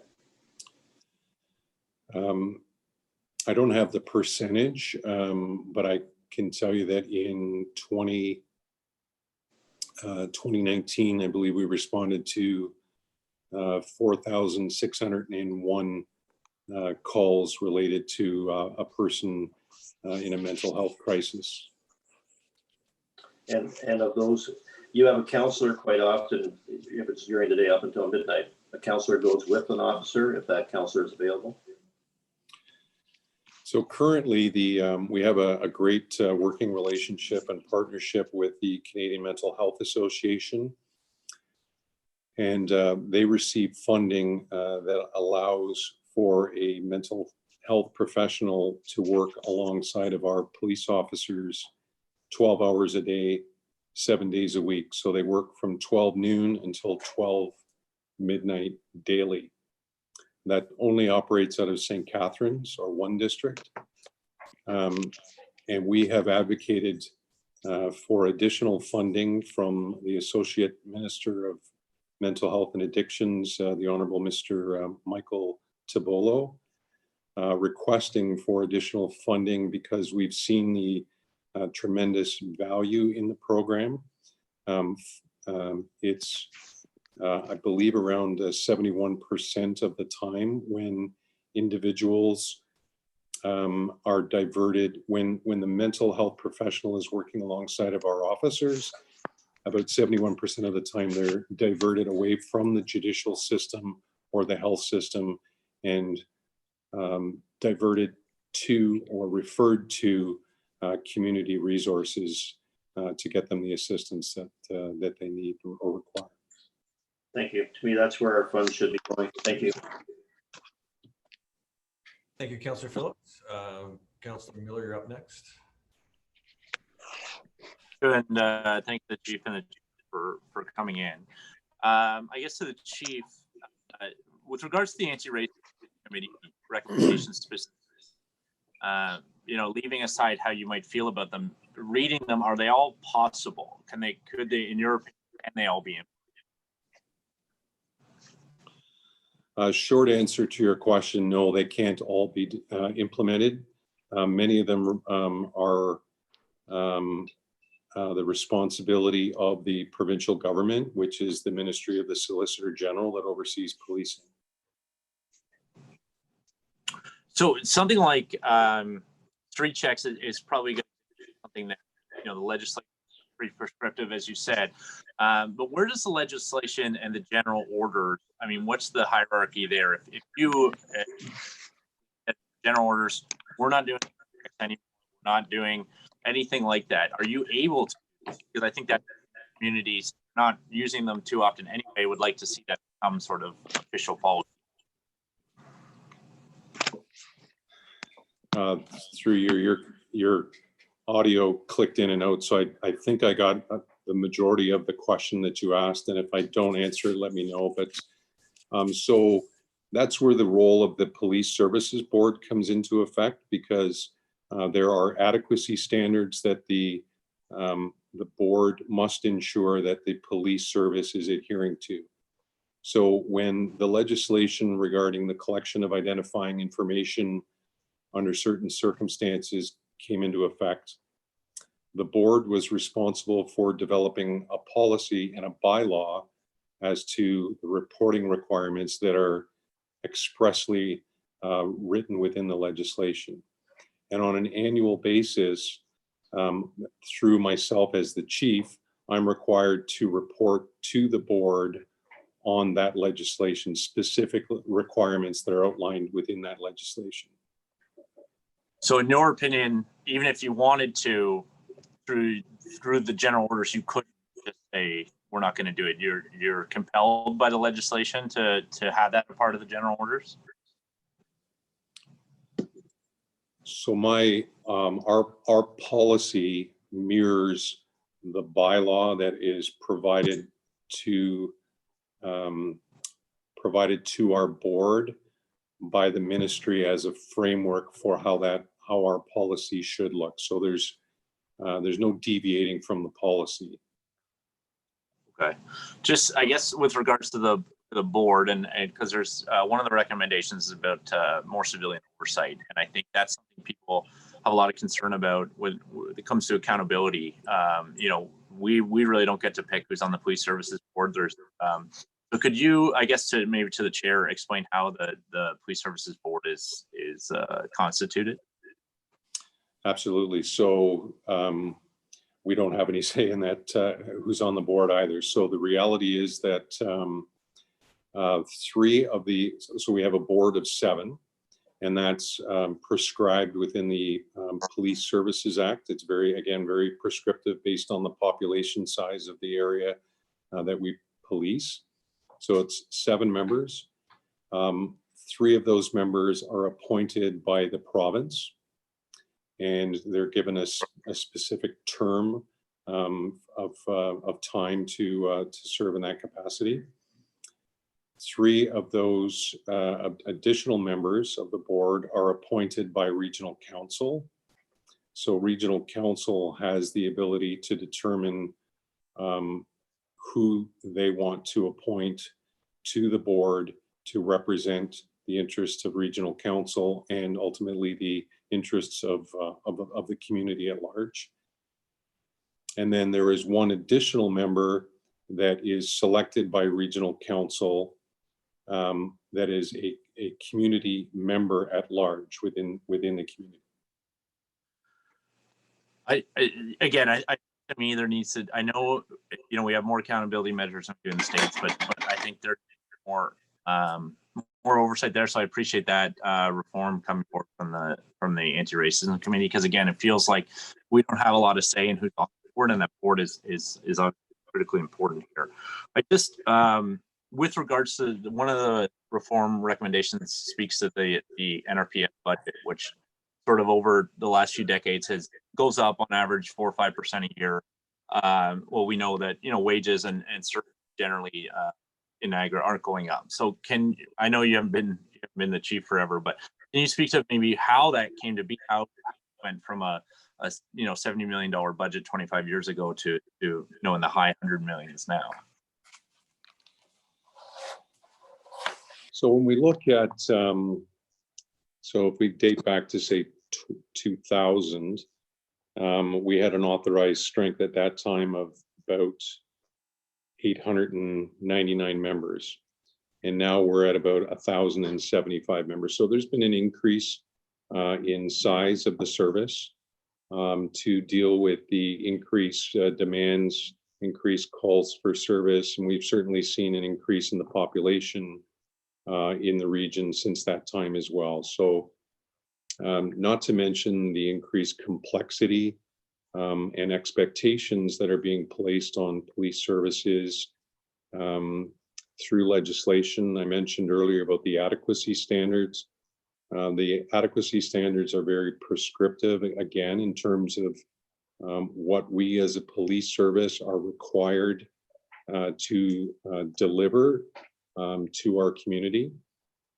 So the adequacy standards have certainly had an impact on the cost of policing. The collective bargaining has certainly had an impact on the cost of budget, with 91% of our budget being comprised of personnel costs. Obviously, it stands to reason that when there are increases that come either through collective bargaining or through arbitration, it has an impact on our budget. The role of the board is to ensure that we are putting forward a budget that is responsible, effective in meeting the requirements of the adequacy standards, and that we, myself as the chief, having ultimate responsibility for ensuring that we are providing adequate and effective policing in the most cost-effective and efficient means possible. Do you think the chiefs of police have come out against decriminalizing, simple possession of all drugs, and were in favor of decriminalizing cannabis, 2 decades ago? And I think you have talked about, and other police have talked about the need for reprioritizing how we do health and open this. Do you think if we one dedicated resources to that and had success in that, would that reduce the need to have so many police and have the police budget be so high if we were able to adequately house people and able to adequately address the opioid crisis? Short answer is no, and the reality is, and the Canadian Association of Chiefs of Police have come out in support of non-criminalizing simple possession. And I think I provided comments to our local media in regards to that as well. The reality is that our focus will continue to be on the organized crime and the trafficking of these drugs, which can continue to be a significant risk to our community. We're seeing with the opioid crisis a significant number of deaths that are occurring in our community and across the province. Latest statistics are, I think, roughly 1,800 people died in 2019. So obviously, the trafficking of these types of drugs and other illegal substances remains a priority for us. But I'm just looking at the top 25 things that the police responded to. You know, welfare checks are twice in the top, mental health in the top 25 side threats. These are things that maybe the police won't be doing in the future and maybe shouldn't be. So it's hard to believe that if you take out 4 of the things in the top 25 things that you're doing, that you still need all the resources that are currently being dedicated. Is that not fair to say? Sorry, I didn't realize, I thought you were talking specifically around drugs before. That's why in your audio keeps cutting in and out. So I'm not hearing all of your questions. So with regards to some of those other factors, you know, what I have said and what other police chiefs have said is, don't pull the carpet out from underneath us. We're still required to respond to those calls for service because there's no other agency in the meantime that's available to respond to those. If there is another system that is developed, quite honestly, all of the mental health calls, if there is some other agency that is capable of responding to those types of calls, I am happy to have our officers involved in other higher priority calls and other police related investigations. And it would allow our officers to be far more proactive than they are right now, which is primarily in a reactive response to calls for service. Okay, I appreciate that, and I think you're right. But you have to see that, you know, when 40% of attacks are going to the police, it's hard to add that other service in place or build that without resources to it. It's maybe a chicken. You know, where's the money come from to set up something like that first? So I guess just one more question. I know Mr. Mayor probably has time, but just with regards to the comment, and Ms. Smith touched on them earlier from the deputy chief regarding systemic racism, are sort of different from what you said tonight. And then afterwards, he sort of, I wouldn't say doubled down, but he said, you know, when he was asked about it, I think by CACH, he said, no, he still doesn't see systemic racism in the local police. So, you know, I think something like that hurts, obviously, the relationship between people who feel differently here. So how do you build that relationship with people while that sort of messaging is out there? So what I have said, and I don't believe that Deputy Forty denied that systemic racism was occurring in Niagara. What he and myself are saying is that we're not seeing evidence of it here. And so what I think it's important to put into context locally what's occurring here in Niagara. And as part of our diversity, equity, and inclusion strategic plan that we implemented in 2014, we undertook a review of, at that time, by a subject matter expert, a consultant who was brought in, who obviously is well educated in the field of diversity, equity, and inclusion, and is also a person of color, and did a review of our policies and procedures at that time and made a number of recommendations regarding our policies and procedures. And all of those recommendations were implemented, with the last being implemented in 2018. So what we've committed to and what we'll commit to in the future, because we realize this isn't a one and done situation, is that we will continue to look at our policies and procedures. It's in our best interests to serve the entire community. It really is in our best interest to serve the entire community. And we, in order to effectively do that, we need to have the public trust and confidence in our ability to be able to deliver bias-free policing to our community. So we have undertaken that we will do a further review of our policies and procedures to ensure that there are no systemic barriers that we see through the lens of our internal inclusion counsel and our in-house counsel, who is a labor relations and human resource lawyer, and who is also a person of color. And so we have the fortunate ability to be able to look at our policies through those two different lenses, and again, are committed to being to deliver unbiased policing to our community. Okay, thank you, and for taking the time to join us here. Okay, thank you.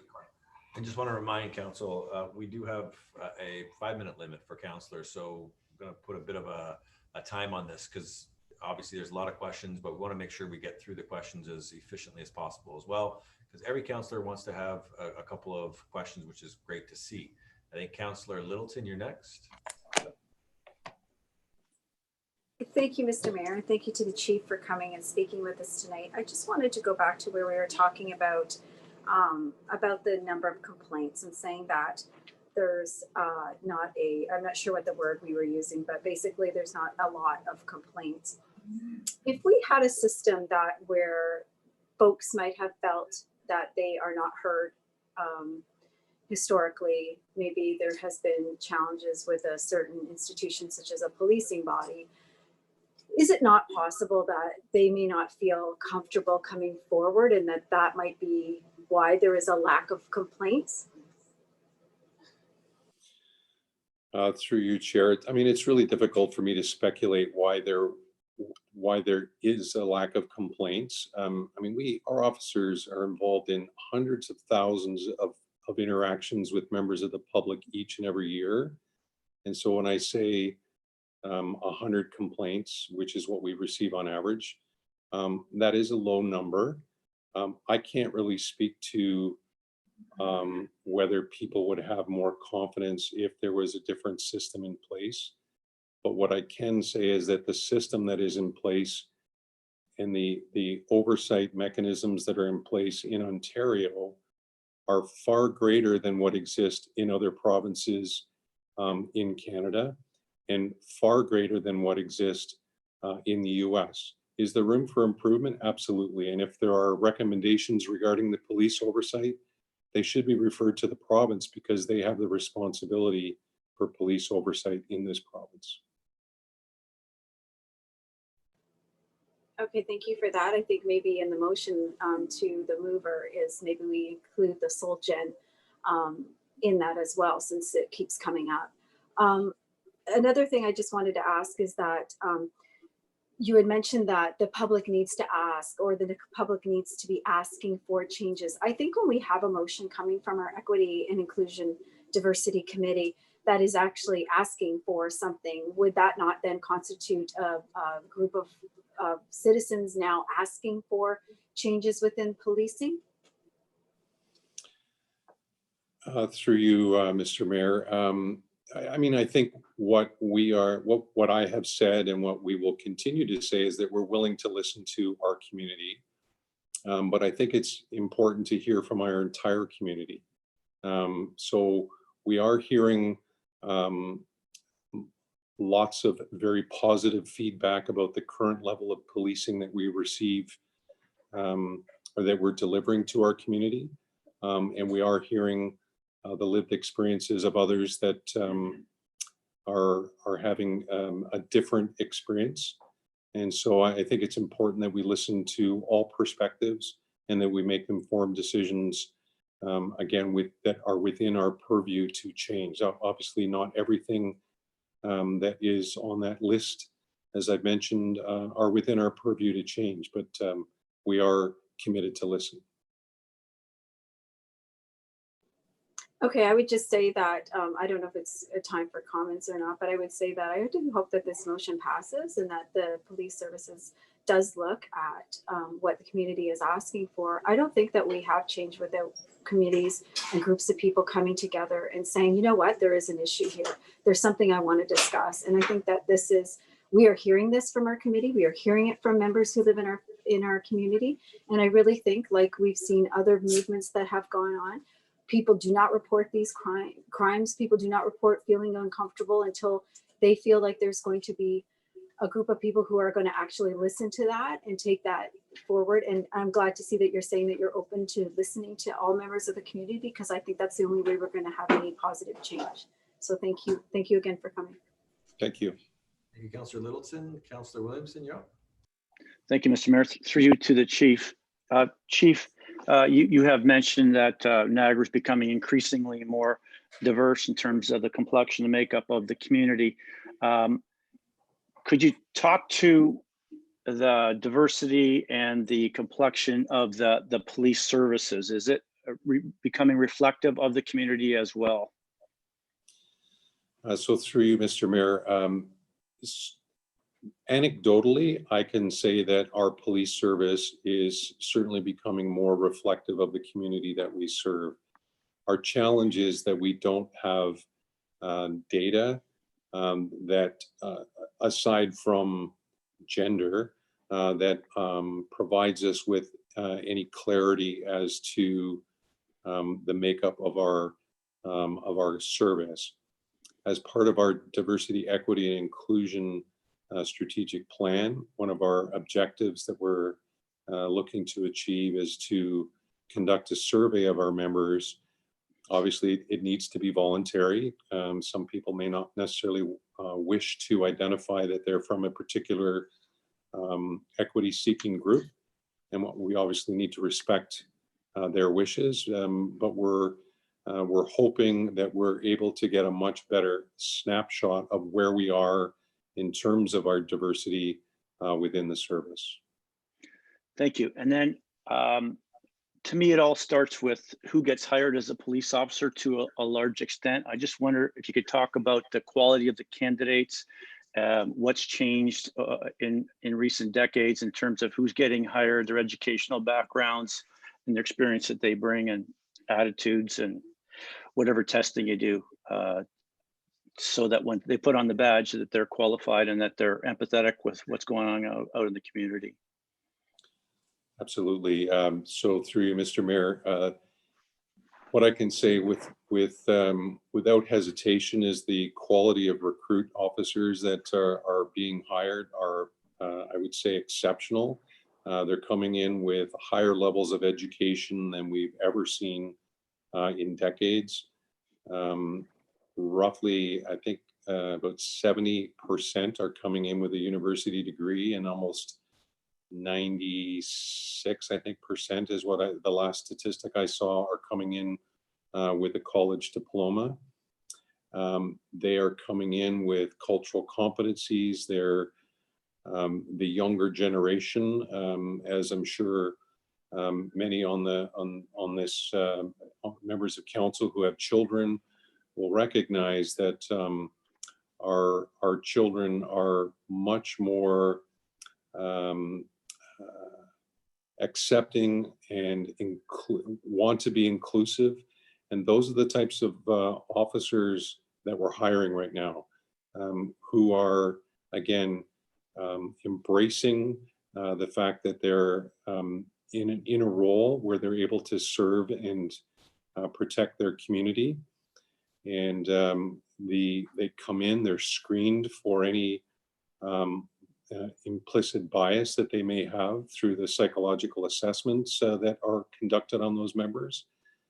It's a very extensive background check that we do, and we specifically look for any incidents of bias. We do a screen on their social media to ensure that there's nothing in their past that would cause us any concern. And again, I can't speak to, again, the very high quality of candidates that are coming forward to serve our communities. Thank you, Chief. Thank you, Mr. Mayor. Thank you, Councillor Williamson. Councillor Sorrento, you're up. Well, thank you, Mr. Mayor. Through you to the chief. Chief, you and I chatted. There are about 18,000. The time of the motion, at the time that this motion came out, it was around the same time that a lot of So very bad things were happening in the United States that received international press. So I believe you mentioned something about the number of police forces in the United States, Chief. There's 18,000 police forces, right? And can you speak to the consistency between the police forces in the United States and our forces here, police services here? So through you, Mr. Mayor, yeah, that's correct. There's 18,000 police services roughly in the United States, with multi-levels of jurisdictions, which I have yet to figure out. In Canada, we have approximately 140 police services, plus an additional, I believe, 30 First Nations police services. So in order, obviously, given the fact that there's 18,000 police services, it's much more difficult to provide consistent training. And given the fact that there are, state, county, and federal different jurisdictions, creates a much more complex issue to be able to create that consistency. We're very, very fortunate here in the province of Ontario. There are about 50 police services in the province of Ontario. All are fall under the mandate of the Ministry of the Solicitor General. The Police Services Act, soon to become the Comprehensive Police Services Act, and sometime to be announced in 2021, provides adequacy standards that every police service in the province must adhere to, including adhering to the police oversight, complying with the OIPRD and SIU and OCPC that, again, are levels of oversight that don't exist elsewhere. Okay, thank you, Mr. Mayor. My next question is to Chair Ganzel. Chair, you and I talked about the price of the body cameras, and we also talked about storage. I think you mentioned something, just to get some hard numbers on here, sir. I think you said that just a storage room alone in and of itself is about $450,000. And I believe you mentioned that there was a capital cost line item on the regional budget to the tune of around $3.2 million for capital expenses, which I guess these body cameras would come out of. Can you just speak to that very quickly, Chair? Yes, through the mayor on this one. The police capital budget for 2022 or 2023, I don't have the actual date in front of me, consists of a line number of around $3 million, which was allocated. It's actually marked for body worn cameras. It hasn't been committed. It's a line item there. Quite often there's a lot of items that are in capital that are acted upon, or the numbers will change. The cost of storage in that was based on a site visit that myself and other members of the police service made to Cincinnati. It's now, it will be 2 years this December. And those figures were from that police service. If I recall, slightly larger than us, with a lot more detachments and other permutations. The chief has referenced some comments about subscription-based services. So there seems to be two flavors in the market, one where you actually pay for everything yourself, and the other is you end up paying it through a vendor, through a subscription service, almost like a cell phone plan. I think the chief was very clear in indicating that you'll end up having them hold your data. And as such, over the years, all of a sudden you become obligated to renew with them over and over again. And I think we've seen in a lot of subscription-based services, there's a tendency that there's a teaser rate coming in, and then it starts going up. So we haven't signed on the dotted line for body-worn cameras at this point in time. So we haven't gone down the analysis as to whether it's better to do the subscription-based service or whether it's better to purchase. But I can tell you that the line item is there. It will be up to the chief of police of the day to say, that's something we want to pursue in that time frame, or there's a different approach in the market. But I think it's key here. The province really needs to step up and make recommendations as to what what particular brands and models they're recommending, similar to what they did with the taser-related devices several years ago. I hope that answers that. It does. I just have one more question. Actually, I've got to combine two because I'm getting short on time here, but I do have different questions. But I'll just say this to the chief. Please, Mr. Mayor, to the chief, I would like you to just comment on the Ministry of the Solicitor General's office and your Chief of Police Community Inclusion Council. You can comment on those, Chief, and how they affect what we're discussing here tonight. So thank you, and through the mayor, in 2019, we commenced with a Chief of Police Community Inclusion Council, with the first meeting taking place in January of 2019. And really, it was an opportunity for us to reach out into the community. We have representatives from the Black community, from the Indigenous community, from various persons of color, from various faith groups. And it allows us to get some very meaningful feedback from those community leaders to assist us in really a barometer check as to what's going on in the community, but to help inform us on policy and again to build relationships with those diverse communities. We have found that building those relations when you're not in a time of crisis has paid dividends for us. It's always much more difficult to try and build those relationships when you're in a crisis. So by doing so has enabled us to be able to have those relationships, nurture those relationships, and reach out to those important community leaders when we need to do so, and vice versa. Ministry's office, Chief, were you going to comment on that? Ministry of the Solicitor General. I'm not sure what you're asking there in relation to the ministry, sorry.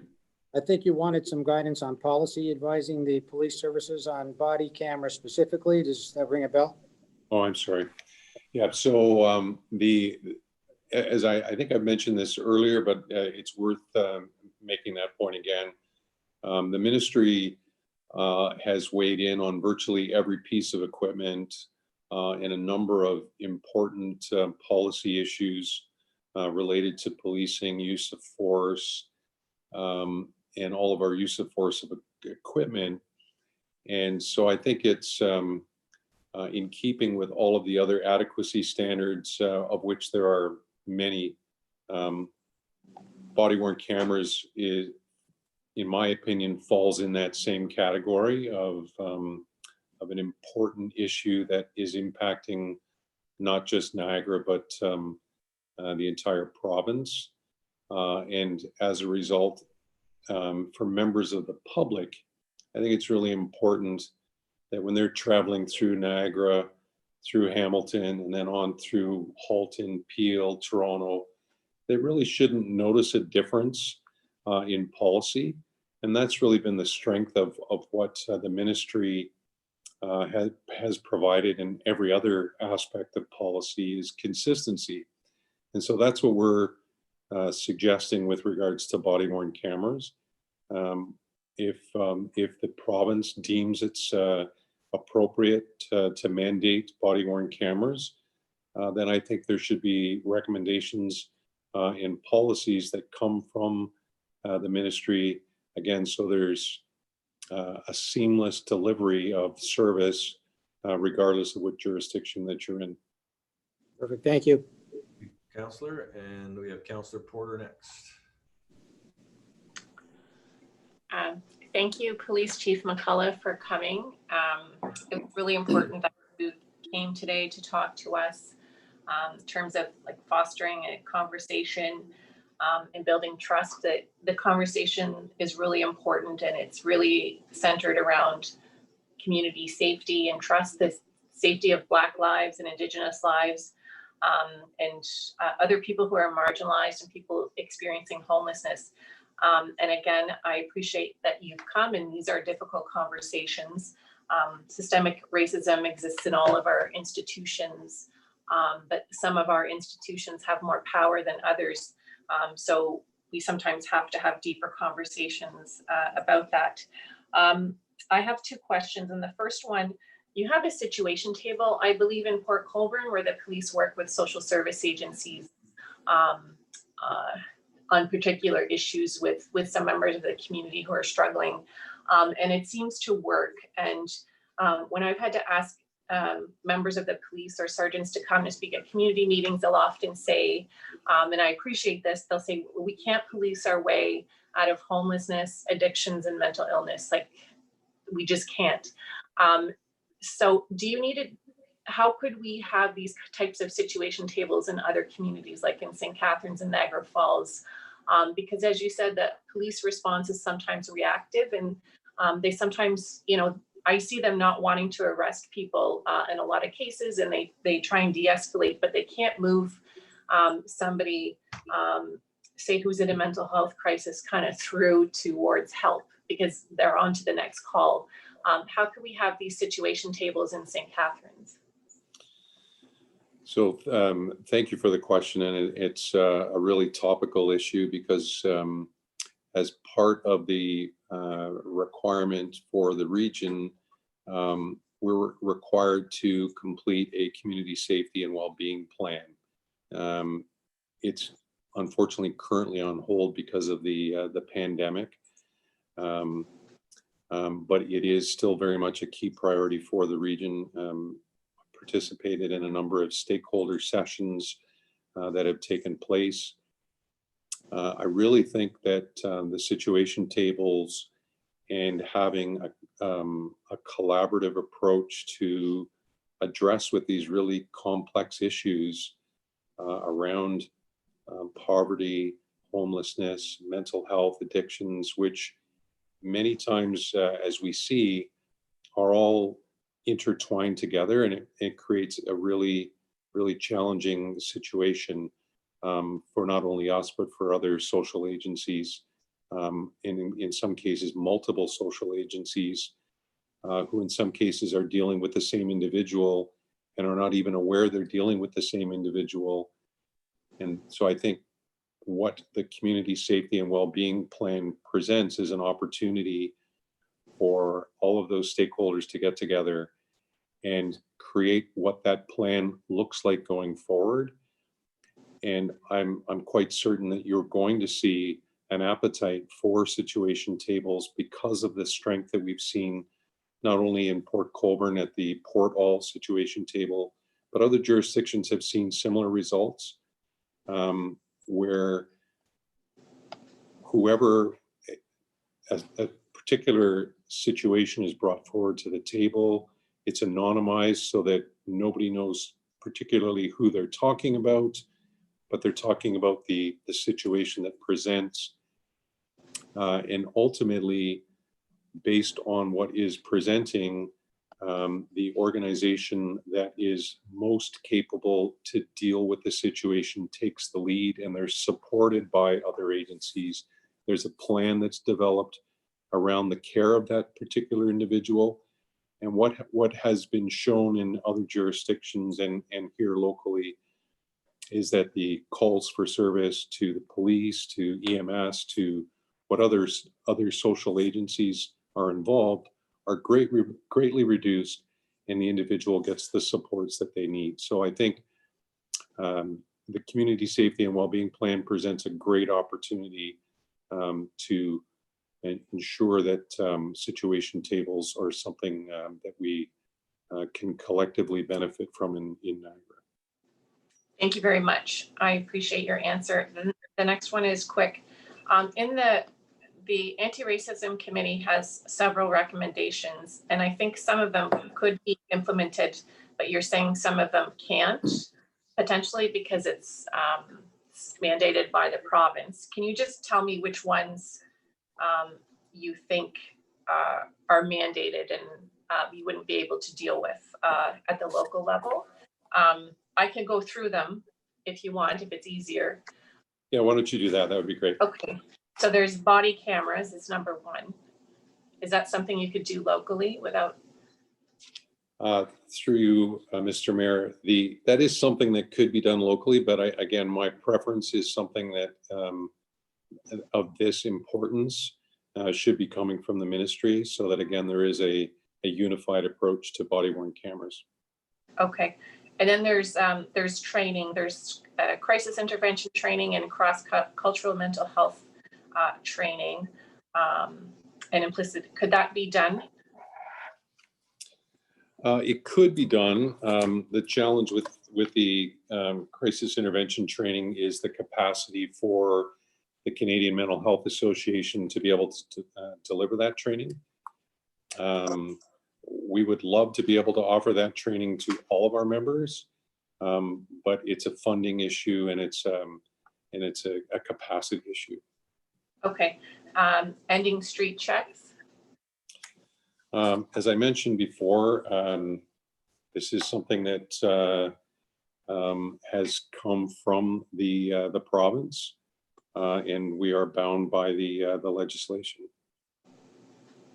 Okay. Demilitarization, that means just getting rid of the armored vehicle. Have you used the armored vehicle? And also banning or having stronger policies around the use of tear gas, pepper spray, things like that. So with regards to the armored rescue vehicle, we purchased that vehicle in 2019. There are many misconceptions about the vehicle in regards to, I mean, I've heard it referred to as a tank, and quite frankly, it serves a very different and much more specific purpose. It is a mobile piece of safety equipment that I feel that I'm obligated to provide to our members. It is not a weaponized piece of equipment. It is a piece of safety equipment that can be utilized in a number of scenarios to not only protect members of the service who put themselves at risk in those very high risk scenarios that they respond to, but it also provides a level of safety to members of the public should members of the public ever require the service of having to be rescued in a high risk situation. We've seen over the years there unfortunately a high number of high risk volatile situations that our emergency task unit members have responded to. I was a member of that team for 10 years, and I can tell you that I wished that we had that piece of equipment when I was on the team, because I put myself at risk unnecessarily for the benefit of the community. And now this piece of equipment provides that level of safety for the members, for the community. It's not a weaponized piece of equipment that's being used against marginalized or racialized communities. Okay. And then banning the use of tear gas, pepper spray, or other chemical agents against protesters. Just for the record, I've been at many protests and we've seen nothing like that in Niagara. It's of course in other jurisdictions yet, but is that something you could pass locally? So that is something that when you say that you've seen it in other jurisdictions, you're seeing that in the United States largely. I can't think of an incident where that's happening in Canada. I've been doing this job here in Niagara for 35 years. That's something that's never happened in Niagara that I'm aware of. And again, having been involved in the tactical team where we control the inventory of CS tear gas, it's not used for those types of scenarios. It has a very specific purpose, and we are aware of the guidelines around what it can be used for instance, for a barricaded gunman type of call. And again, it's a tool in the toolbox for one of our incident commanders to try and peacefully resolve a situation. And again, I can tell you that our policy doesn't permit it to be used in those types of scenarios. Okay, it has been used in Canada, but just not in Niagara as far as I'm aware.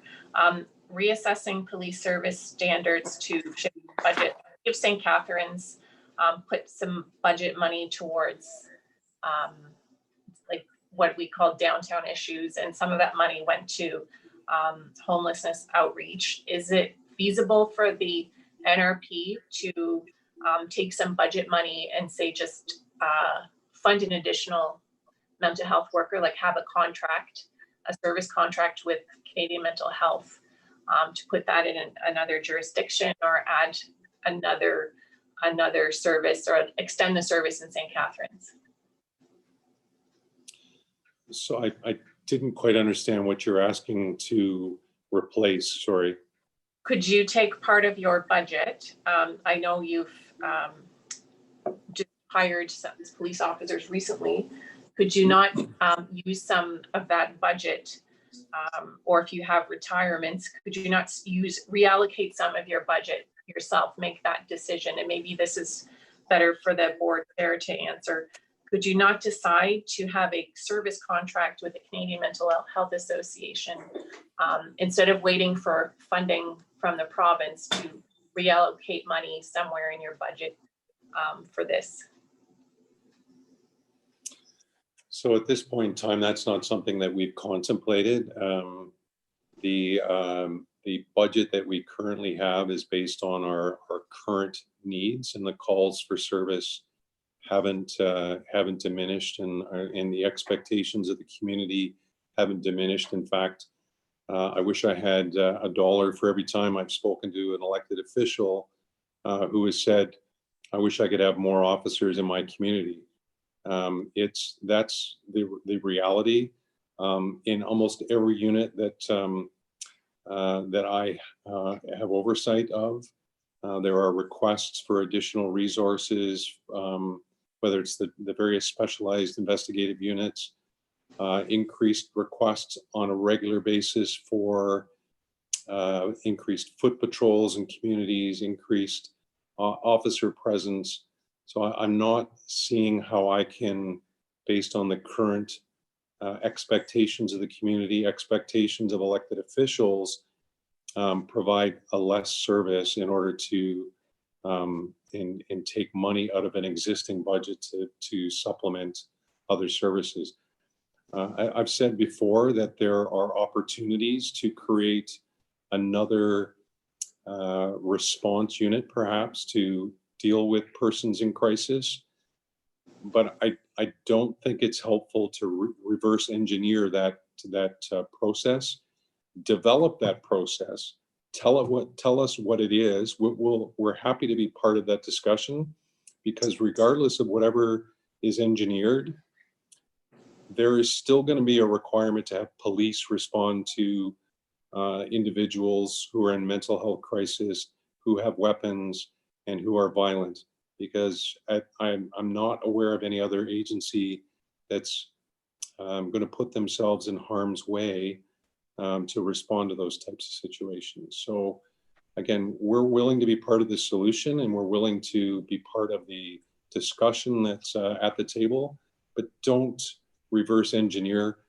Create the situation, determine what resources you require and what finances are required. Don't take the money first and then try and create the unit to respond to it. Okay, I have to wrap up because I think I've gone well beyond my 5 minutes. We have 3 more items left. From my perspective, I think that most of the items could be dealt with at the local level with some political will. They don't require any changes from the province. So I hope that, council passes this, because it's a conversation that we need to have. I don't see why we would need to shut this down. we're not going to see any changes unless we have these difficult conversations. And the money has to come from somewhere too. You've seen all the mental health calls and the statistics. We've got to do something today. There will just be more and more police calls if we don't get to the root cause of the issue. Thank you. Thank you, Councillor Porter. And that's it for the speakers on the list. So I do want to say thank you to McCulloch and Chair Gansel, as well as Ms. Smith and Chair Wazirudin for their presentations, and the council for their questions. This is, I think, the start of a long process that will include a lot of conversations and hopefully a lot of people around the table, as Councillor Porter talking about situational table. But I think there's a lot of people that need to be around the table moving forward so that their voices are being heard as well. So I need a motion to receive all three presentations. Councillor Cisco, seconded by Councillor Dodge, all in favor? That is carried. I'll now go over to the clerk to bring up the motion that's on the floor that will come as a result of City Council asking for the advice of the advisory committee. So there's the motion on the floor for council to begin the discussion. I have a mover, Councillor Cisco, and seconded by Councillor, throw up a hand, Councillor Porter or Councillor Miller. Hey, Councillor Cisco, Councillor Miller. So we've had a very in-depth discussion on obviously these points. And so really for this one, if there's an opportunity where councillors want to go on a specific topic, please put it on the table. But again, try and keep our comments to the discussion at hand and the motion in front of us. So are there any comments to the motion in front of us as it stands? I apologize, I'm looking for hands. Councillor Sorrento. Yes, thank you, Mr. Mayor. I want to see where I've got to get back into the motion, and I'm going to ask for the be it therefore resolved that the Niagara Regional Police Services Board to immediately begin the process of procuring and outfitting officers with the body cameras. I've got an issue with that. I know that we can't, so can we just split it out? So I apologize, Councillor. I'm not seeing that in the motion. Okay, I'm looking at the report. You know what? I'm just going to withdraw. That's fine. Thanks, Mr. Mayor.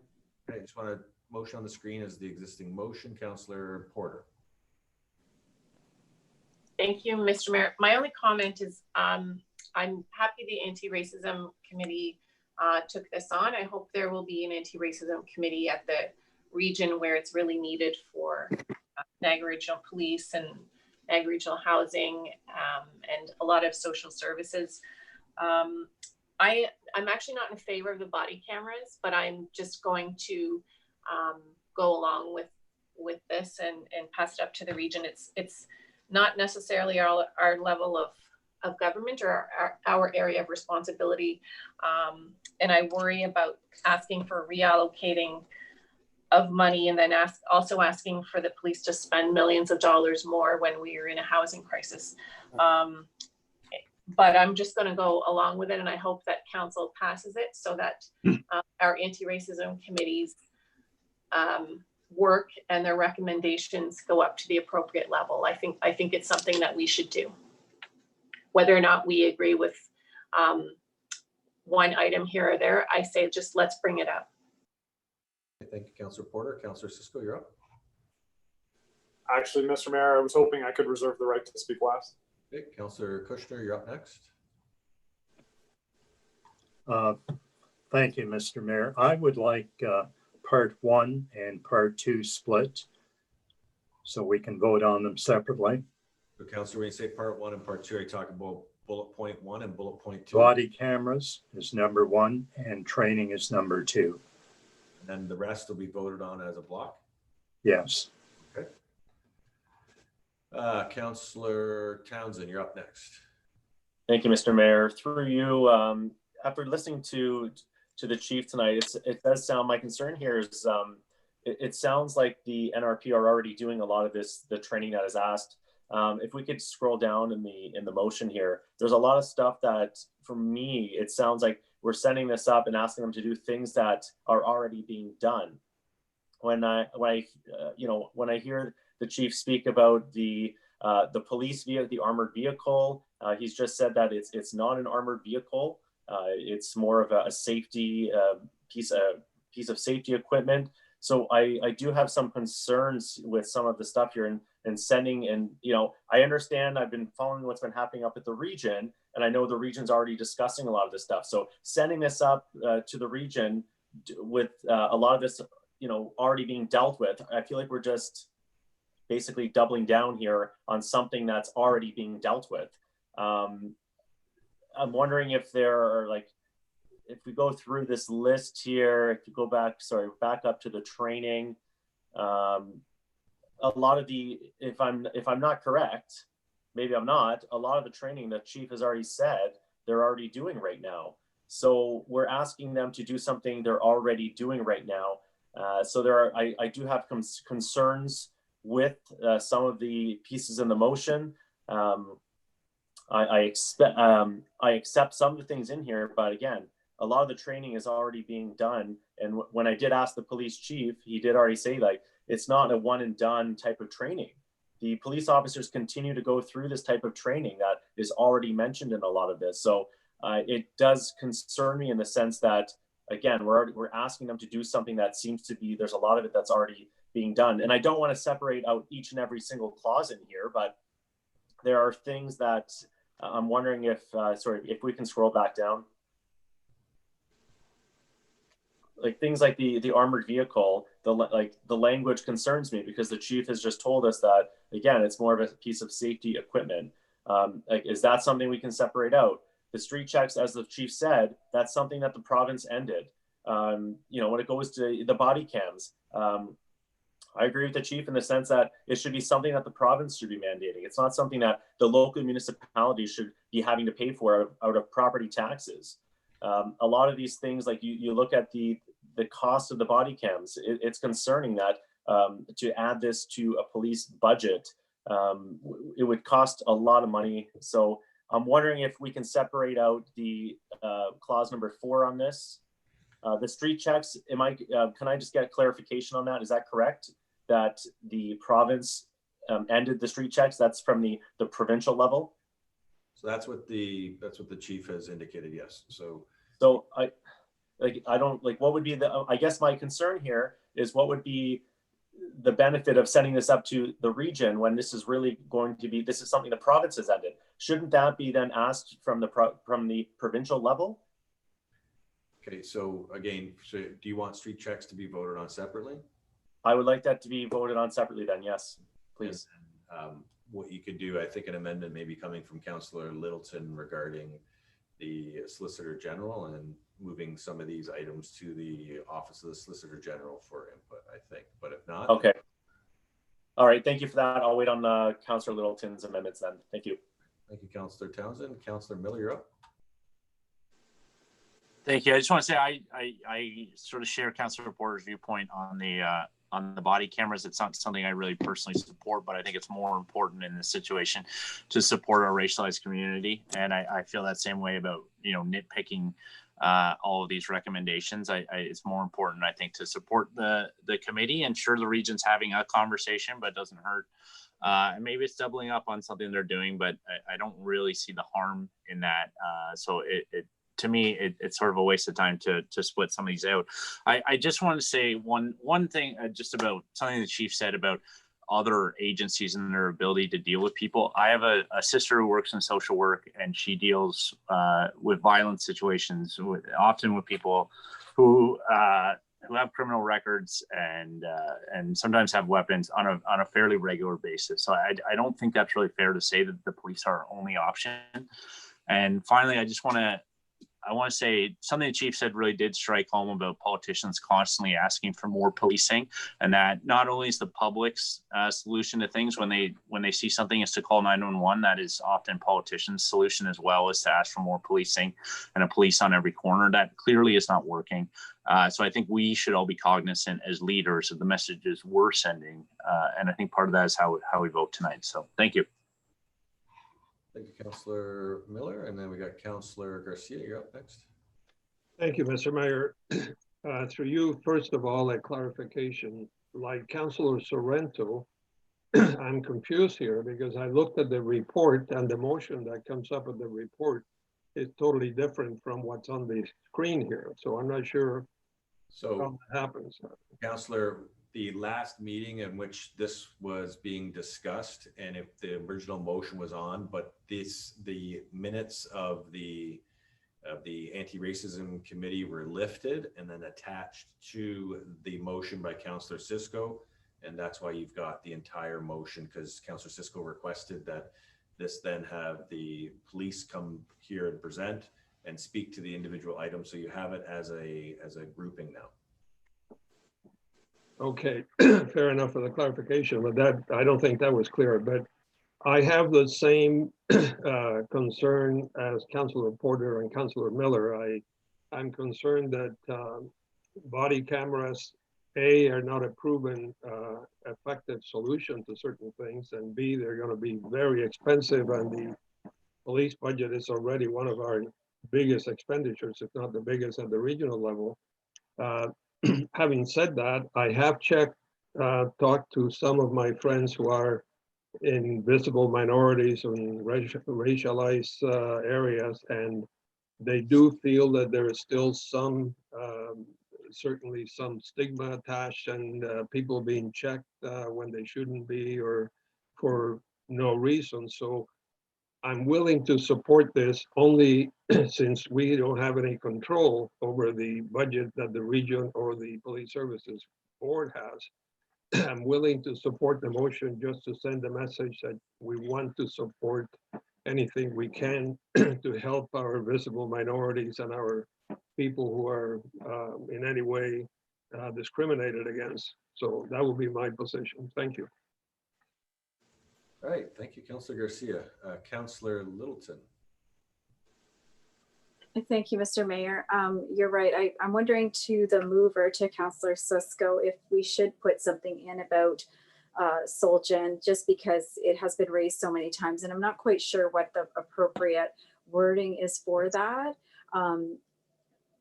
So if maybe we could help, because it is correct that if you know, there is a practice that has been outlawed, maybe it's not going to do anything. If it's already been said you can't do that, then maybe that's not going to work. But I certainly want to make the point here that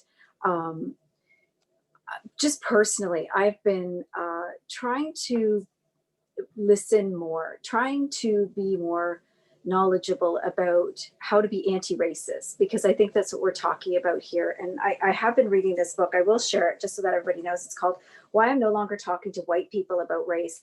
And if there's any question that you doubt that there's systemic racism, now she's writing about England. But if we think for 1 second that there's not systemic racism in our society, we are out to lunch. And I think that it's inherent. It's in our institutions. It's in everything that we have in our society. And I think that when we have a committee, an anti-racist committee that says, these are some recommendations to help battle the decades upon decades of systemic racism that we face, we as a council who struck that committee have the obligation to pass along that correspondence, to back the work of the committee. I'm really concerned that we are discussing this the length that we've been discussing it. So I hope that we back the work of the committee. Systemic racism exists. We have some folks who are coming forward and saying, we want to discuss these things. These are items that we see are problematic. These are ways that we might look at moving forward, forging better relationships, doing better in our community. It's not our place to say, yes with that, no with that, yes with that, no with that. Pass the whole motion and let's let the committee continue to do the work. So I'll leave it up to the mover where we could put in about the sole gen, but that's what I'd like to say about that. Thank you to the committee for doing the work. Thank you, Councillor Littleton. Councillor Phillips. A question, I don't know who I would direct it to, perhaps the CAO. The Police Services Act is a very, very prescribed document. It's very difficult to understand. I don't know if this report coming from the Anti-Racial Committee has been vetted through there because we might send this to the region and then to the and demanding these things happen.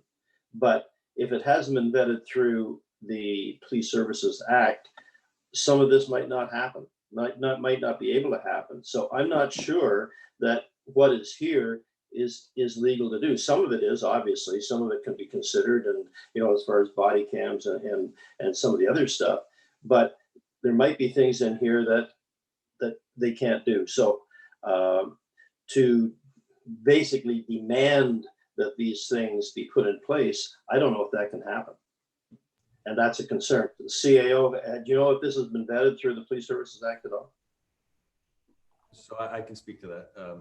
Okay. This wouldn't have been put through the Police Services Act because the City of St. Catharines, the CAO, nor anyone on staff would have put it through there because it's not their mandate. This is strictly a regional council and a regional government and Police Services Board mandate.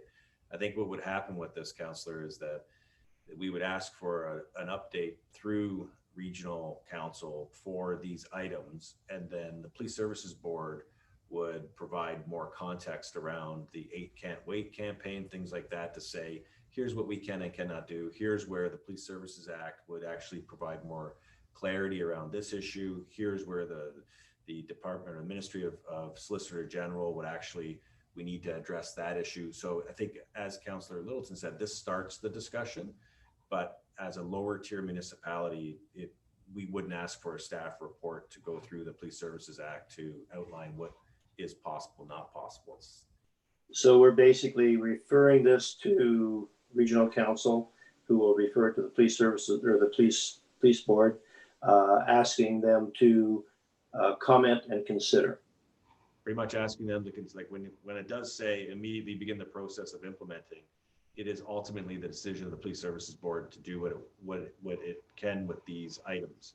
So we can't tell them to do something. We can only make recommendations that we would like you to consider is pretty much our only, we have no lever here. There's no money lever, nothing. There's nothing we can do. This is the committee through us saying, here's what we would like you to consider. Okay, thank you, Mayor. Okay, Councillor Cisco, your final. Thank you, Mr. Mayor. And I want to start off by thanking the Police Services Board Chair and the Chief for coming in and speaking. A few things I did want to mention. We've talked a lot about street checks, and the statement, I think, has been read into a little bit by councillors that street checks no longer exist. Street checks do still exist. The NRP has on its website a page dedicated to street checks, and it redirects to the Ontario government, but their website says that officers are still able to ask you to identify yourself, do what they did with street checks when they're looking into suspicious activities, gathering intelligence, and investigating general criminal activity in the community. So while some of the old practices have stopped, that doesn't change the fact that street checks do still exist. I'm sure they have a different name now. They're probably not called carding either. But I just wanted to make that clear that in some cases, these things do still exist. Some changes have been made, but not enough. I want to say thank you to Councillor Littleton because she actually made my major point in all of this. And I'm really hopeful that my colleagues on council will take a moment and put themselves in the shoes of people that don't necessarily look like them, but have a very different experience in our community. That was the intention originally of taking my original motion, which dealt solely with body cameras, and moving it to the Anti-Racism Committee, because we were looking for the perspective of people that have had a very different lived experience in our community. I am the first one to admit, I've learned a lot, not just about body cameras, but about all of these issues over the last couple of weeks. And I appreciate the work that Sally Wazardine and the rest of the committee did. I've also appreciated the work that the community has done in educating me on the different issues. When it comes to things like body cameras, I'm fully aware that there are differing points of view. I don't see body cameras as necessarily being a deterrent. A lot of people will hold that up and say they're not a deterrent. I actually don't disagree. There's not a lot of evidence for deterrence, but from an accountability standpoint, I think they have a place. There is a cost associated with them, but there are costs associated with a lot of the things that we do. And when we are, again, taking ourselves out of our own experience and looking at things from a different perspective, the perspective of people in our community who have had very negative interactions with the police, I think we have to look at all of these from that direction. So I'm going to implore my colleagues around the council table, think about the experiences of people that maybe look differently from you and have had different experiences in the community, because we've heard a lot from people over the last couple of weeks and months, and the response has been very overwhelming that there need to be reforms. And this shouldn't be taken as an attack at the police. This is more a comment on the entire system that we've built up. Police officers are asked to do significantly more now than they ever were in the past. The militarization of the police forces has happened because we have continued to heap more and more responsibility on the police. The problems that we have with health and wellness checks happen because we have turned, and Councillor Miller made a very good point, we have continuously turned to the police and asked them to deal with the social issues that have arisen. And that's just fundamentally not fair. It also doesn't make any sense. When you have a multitude of problems, you need a multitude of tools, but we've been using the exact same tool for every single problem. And this motion is a recognition of that and saying to the region, we would support you looking at ways to change this so that we're using appropriate tools to deal with the different issues that we have in Niagara. And the point's been made, and I recognize it. We don't have the funding authority here. We are not able to make individual decisions on how dollars will be spent. But I think we owe it as a form of advocacy on behalf of our residents, who we all know reach out to their city councilors 9 times out of 10 when they want to speak to a government official. They reach out to their city councilors, and they have over the last 6 weeks, and they've made it very clear that these are issues that are important to them and that they need to see change.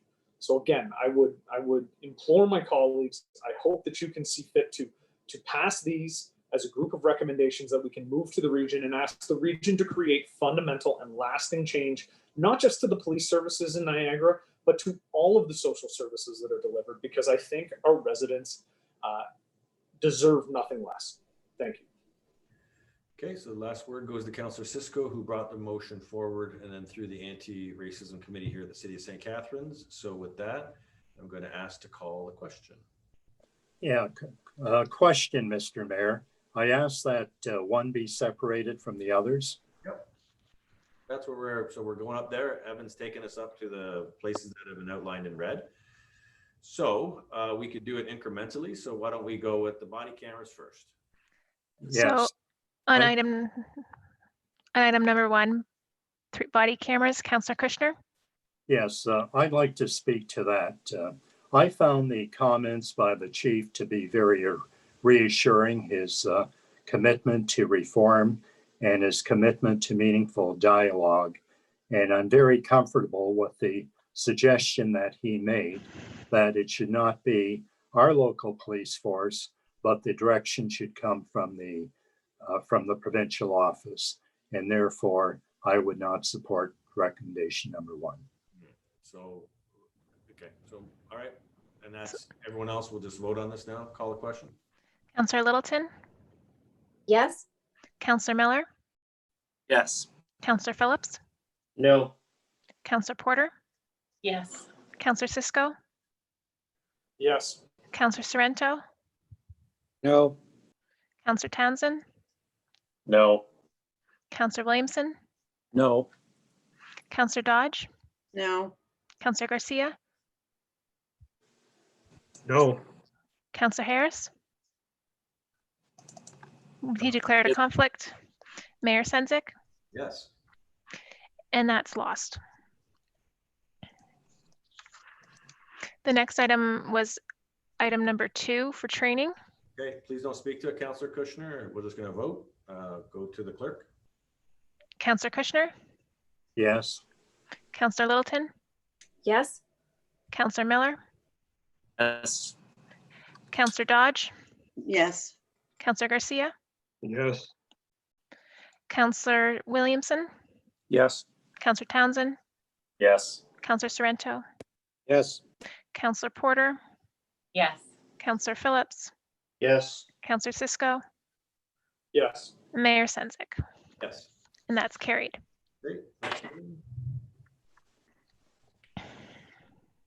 So there was a request from Counselor Townsend to vote separately on number 3, and that's street checks. Yep, call the question. Counselor Townsend,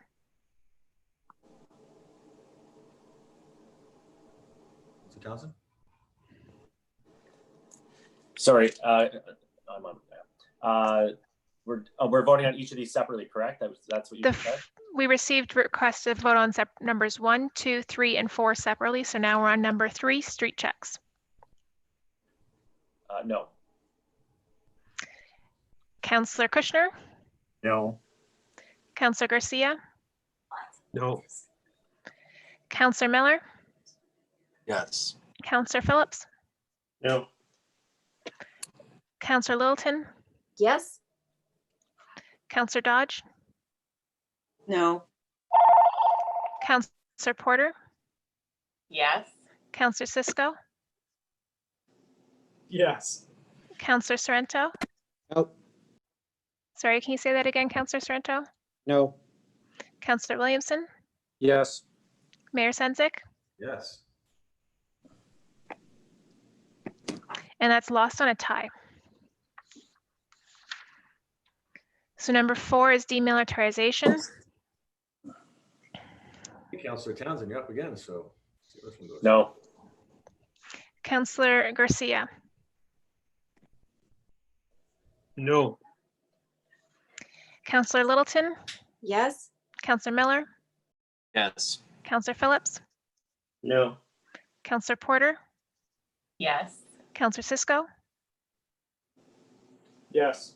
Counselor Sorrento, No. Counselor Kushner, No. Counselor Dodge, No. Counselor Williamson, Yes. Mayor Senzik,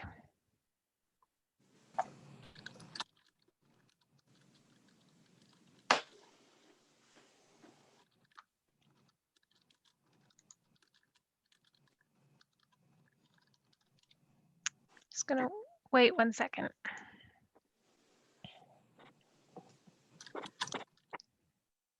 Mayor Senzik, I already voted yes. and that's lost on a tie. All right, to the remaining group. And Mr. Mayor, sorry, can we split out number 5?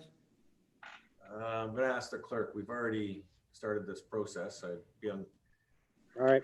We're not getting the process. We've already had the asks by the councillors. This is not the time to place, so I'm going to rule no, and 5 through is rest are going to be on the approval. And was there a request, I just wanted to confirm, was there a friendly amendment to add notification to the Ministry of the Solicitor General? So it's already in there as to notify of our motion. I don't know if there's anything more direct than that we can do. Okay. Request comment. Okay, so could put in there from the Office of the Attorney General request comment on the recommendations. Okay. Counselor Cisco, Yes. Counselor Sorrento, No. Counselor Dodge, Yes. Counselor Miller, Yes. Counselor Porter, Yes. Counselor Kushner, Yes. Counselor Garcia, Yes. Counselor Townsend, Yes. Counselor Phillips, Yes. Counselor Littleton, Yes. Counselor Williamson, Yes. Mayor Senzik, Yes. and that's carried. Okay. Thank you very much for this. We now move on to another item in which there will be delegations. And it is for the reconsideration of the previous decided bylaw regarding the subdivision agreement with respect to 39 Bramley Drive. Council will hear from delegations, Ms. Linda Crouch, Mr. Tom Richardson, and Mr. Thomas Haranen regarding the reconsideration motion prior to discussion. After the presentation, I will ask for one motion to receive the presentations. What I'm going to remind council here is that the first part is reconsideration of the motion. So if the presenter goes into the actual bylaw authorizing the subdivision agreement, I will stop the speaker from speaking and they will be muted. If councillors are asking questions on the reconsideration and it goes into the subject matter of the bylaw to authorize subdivision agreement, they will be muted.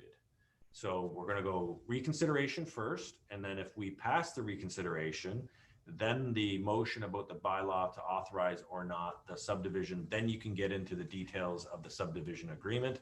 That is how this discussion will proceed. So we'll ask now for Ms. Linda Crouch to present, and she has 5 minutes to delegate.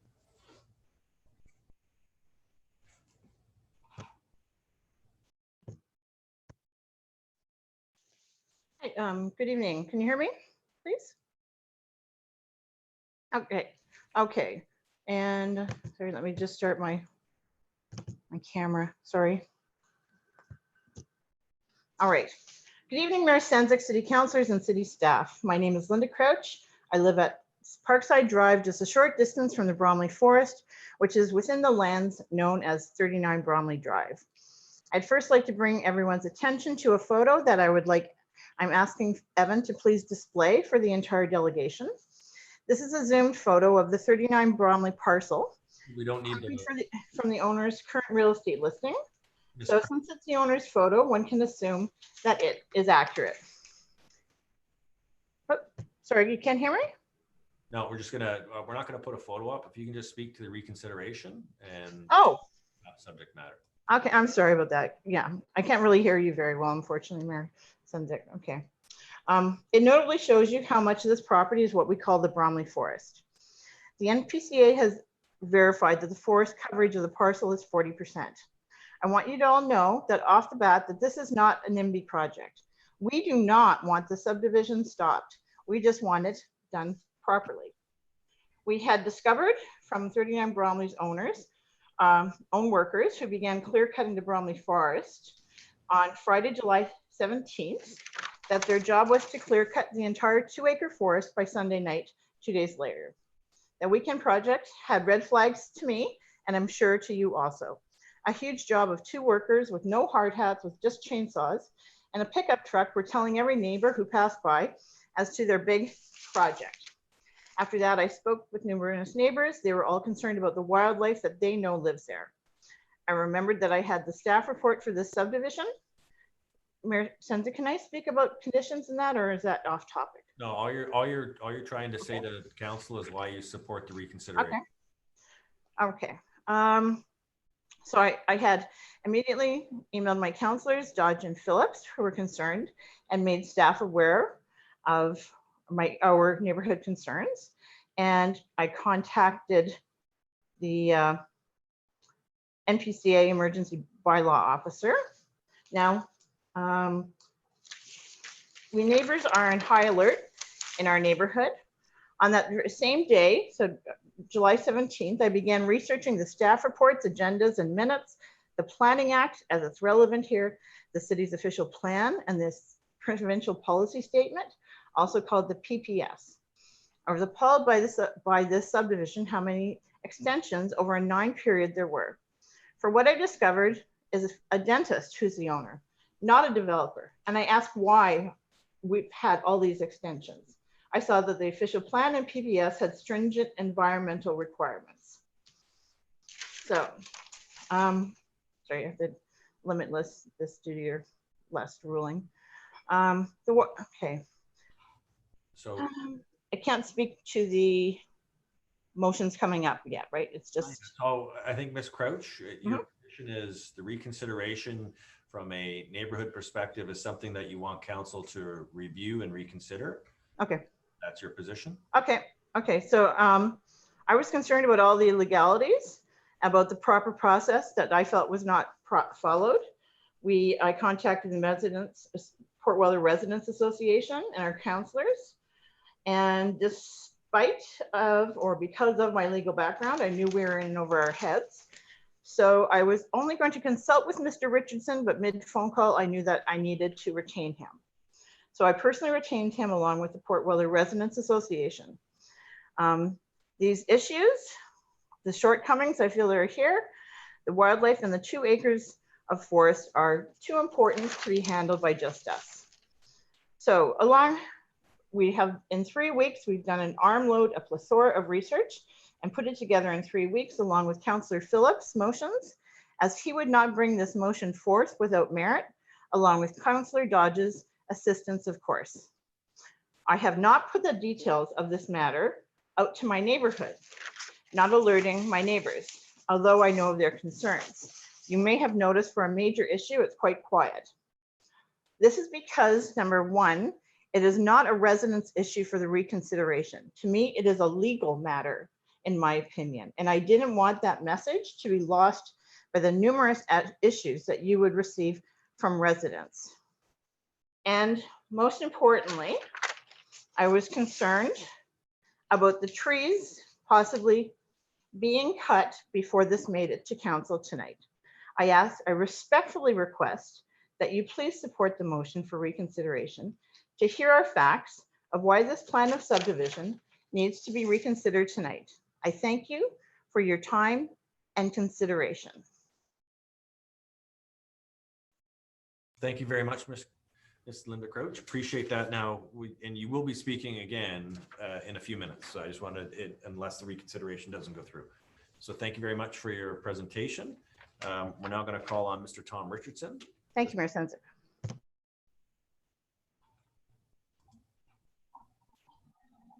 Good evening, Mr. Mayor and members of council. My name is Tom Richardson. I am a senior counsel with the law firm of Sullivan Manning at 40 Queen Street, St. Catharines. As you've just heard, I act on behalf of Mrs. Linda Crouch, a resident of Port Weller, and the Port Weller Residents Association. I wish to speak to you briefly this evening with respect to the notice of motion on your agenda brought by Councillor Phillips.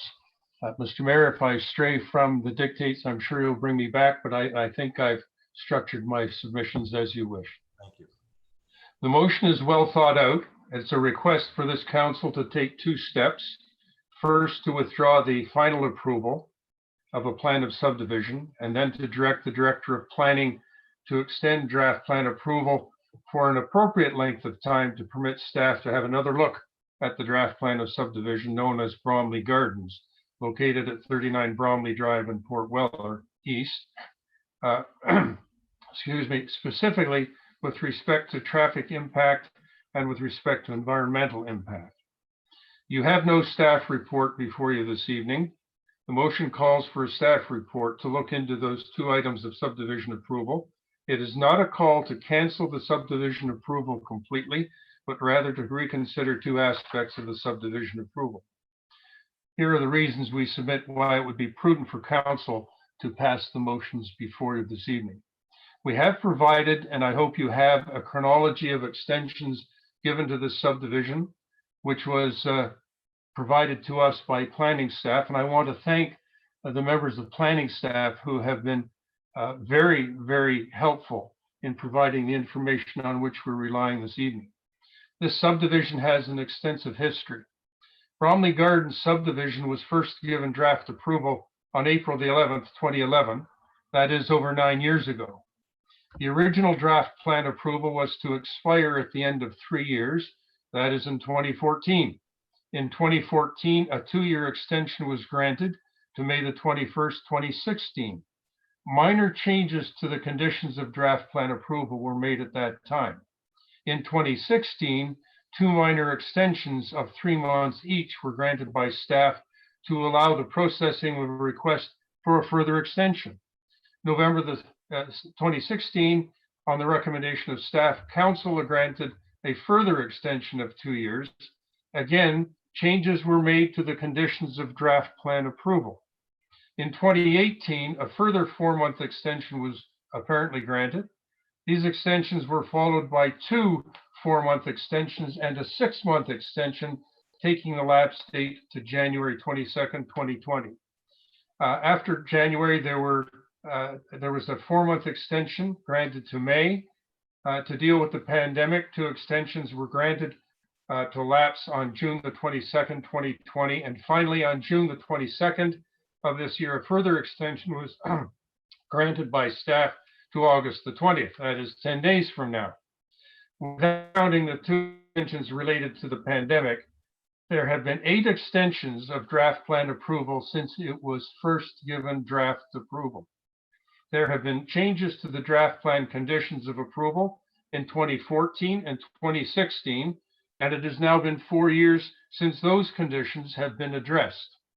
We're saying it's time to go back and look at those conditions again. Why should council ask staff to look again at this plan of subdivision? Our answer to that question is as follows. Draft plan approval was given over 9 years ago.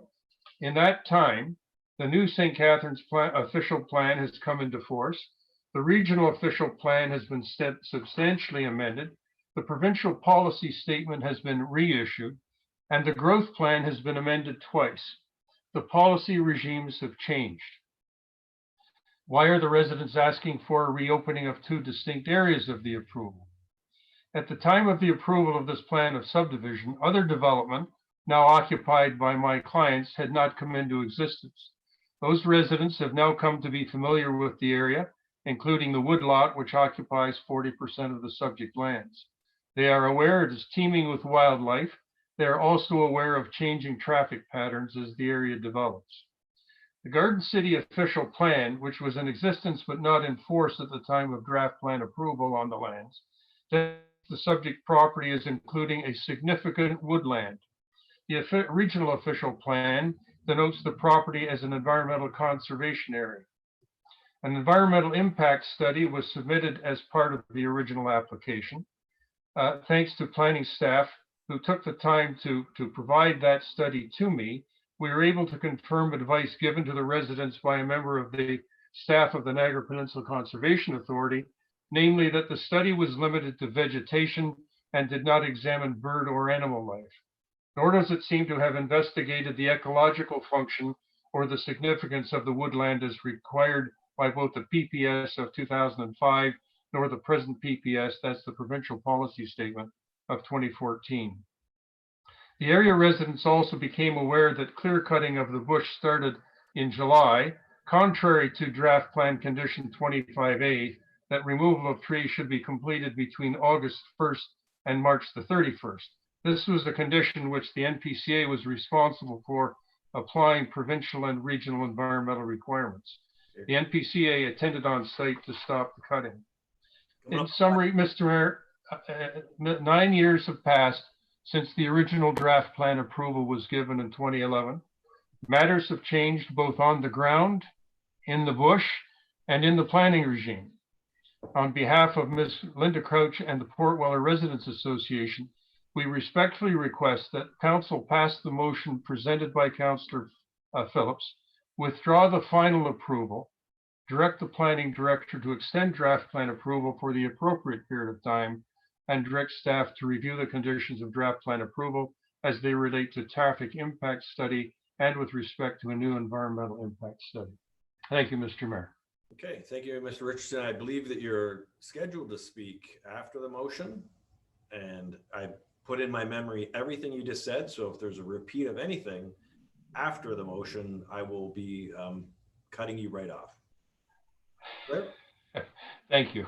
Yeah, I'm very clear on that. Okay. Yes, you are. Next speaker is Mr. Thomas Henranen. I hope I got that right. I apologize if I didn't. Hello, can everyone hear me? Yep.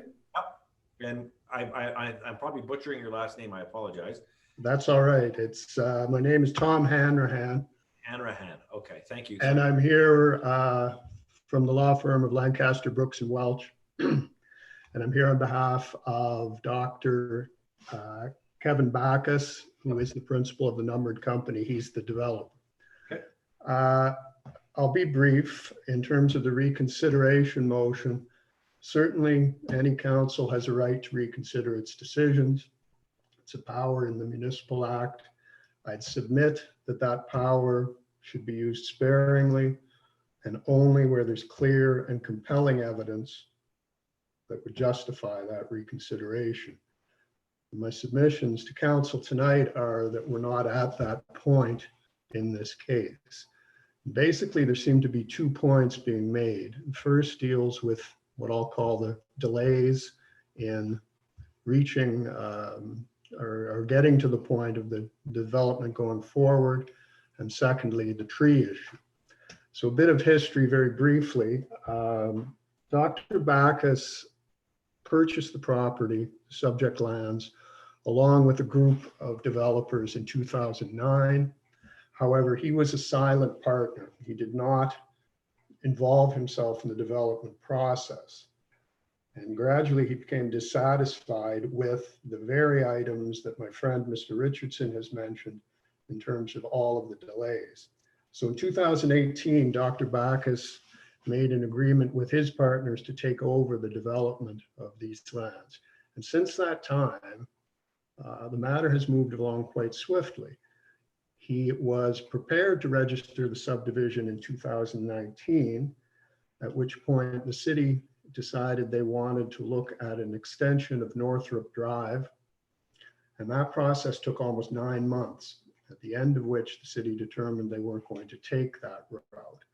So that was 9 months of time gone that my client had nothing, can't be attributed to him.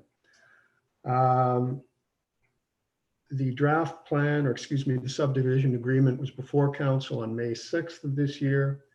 It was set to expire, or plan approval was set to expire on May 22, and that was extended to June 22 so that final conditions could be cleared. The cost sharing agreement was received from the city on June 16th. And at that point, we're obviously in the midst of COVID-19 and with all the complications associated with that.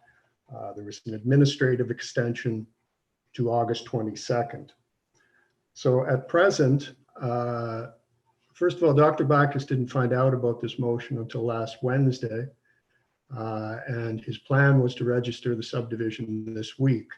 He's already instructed, or had already instructed, his consultants to prepare tender documents for the servicing of the construction. 10 of the 30 individual lots have been sold, and another 4 are subject to conditional sales. And he has approximately $500,000 in security to fund the development with the city. In terms of the tree issue, I think my client would object to the term clear cutting. That is not what occurred. Dr. Bacchus retained an arborist and directed him to attend on the subject lands to review the woodlot, specifically to determine what trees could play a part or could be retained in the development. There was no intention to cut at that point. And this is about July 17.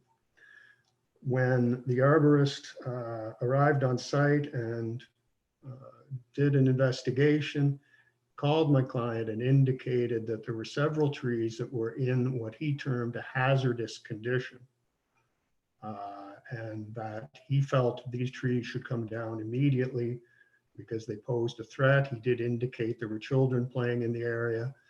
So Dr. Bacchus directed him to take that step. So trees were cut, and these trees were cut outside of the time period, which is one of the conditions of draft approval. But I'd submit in those circumstances, my client can't be seen as willfully clear cutting the property for the purposes of development. So, Mr. Mayor and Council, based on those circumstances, I'd suggest that the level of evidence, the strength of evidence required to reconsider council's decision in this matter has not been met. Certainly the law does change, as Mr. Richardson has indicated, but that's something that every development has to deal with. Provincial policy statement seems to change almost every other year. In my submission, that is not grounds enough to reconsider council's decision.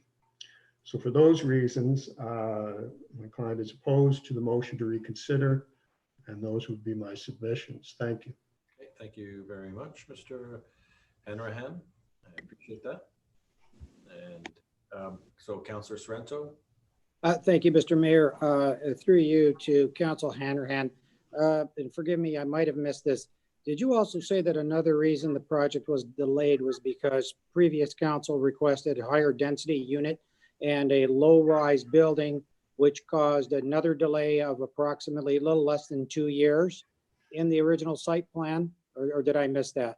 Well, the original proposal was for 40 units, 40 individual lots.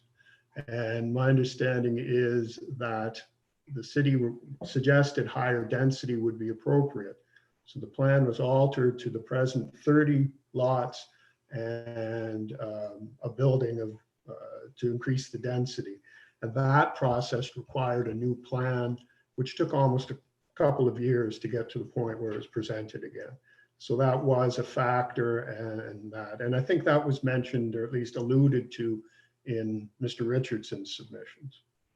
Okay, I just wanted to be clear on that. So would it be a fair statement to say that if these requests from previous staff weren't made, that the shovel would have already been in the ground by now? Well, as I said, the developer was prepared to register the subdivision in last year. Was prepared again to register it this week. So certainly, but for certain events, the shovels would be in the ground. Thank you, Council. Thank you, Mr. Mayor. Thank you. Okay, so thank you very much for the 3 presentations on the consideration. I just need to have a motion to receive those 3 on the consideration. Councillor Phillips, seconded by Councillor Dodge. All in favor? Carried. And now we go on to the reconsideration motion. So this is the motion to reconsider. It will require a 2/3 vote. And would Director Kite like to discuss here or wait until after the reconsideration vote? Thank you, Mr. Mayor. I can wait until after the reconsideration. Okay. So as per reconsideration, it is a 2/3 requirement. So it's not a simple majority. So I'll look to the clerk to call the question. Councillor Phillips? Yes. Councillor Porter? No. Councillor Cisco? Yes. Councillor Kushner? Yes. Councillor Littleton? No. Councillor Miller? Yes. Councillor Dodge? Yes. Councillor Townsend? Yes. Councillor Harris? Yes. Councillor Garcia? Yes. Councillor Sorrento? No. Councillor Williamson? Yes. Mayor Sendzik? Yes. And that's carried. Okay, so the original motion is now on the floor. We do have delegations to the original motion. Evan, if we can pull the motion up onto the screen so that the public knows what the speakers are speaking about, that would be helpful. There we go. Wow. Wow, that's a lot. Okay. So it's on the screen, and Councillor Phillips, can you read out for the public the therefore be it resolved? Yes, sir. Therefore, be it resolved that council hereby firstly withdraw final approval of the plan of subdivision for 39 Bramley Drive in accordance with section 51 bracket 59 of the Planning Act, and secondly, directs Director of Planning and Building Services to extend the draft plan of subdivision approval for 39 Bramley Drive beyond August 22nd, 2020 for an appropriate period of time to permit staff to review the conditions of draft plan of subdivision approval, specifically as it relates whether an updated traffic impact assessment and updated environmental assessment or impact assessment are warranted pursuant to residents' concerns, and thirdly, to report back to council accordingly. Okay, and so before council has a discussion, we've got, again, a number of presenters to forward with. And we have Mr. David Duraco, Ms. Linda Crouch, Ms. Shelley Hernder, Ms. Tom Richardson, and Mr. Thomas Ranahan. And again, to all the speakers, it's a 5-minute limit. And to the repeat speakers, if I find that you're covering similar territory, I will interrupt. And if it's the same material over and over again, you will be muted. So I will now go to Mr. Dave Duraco.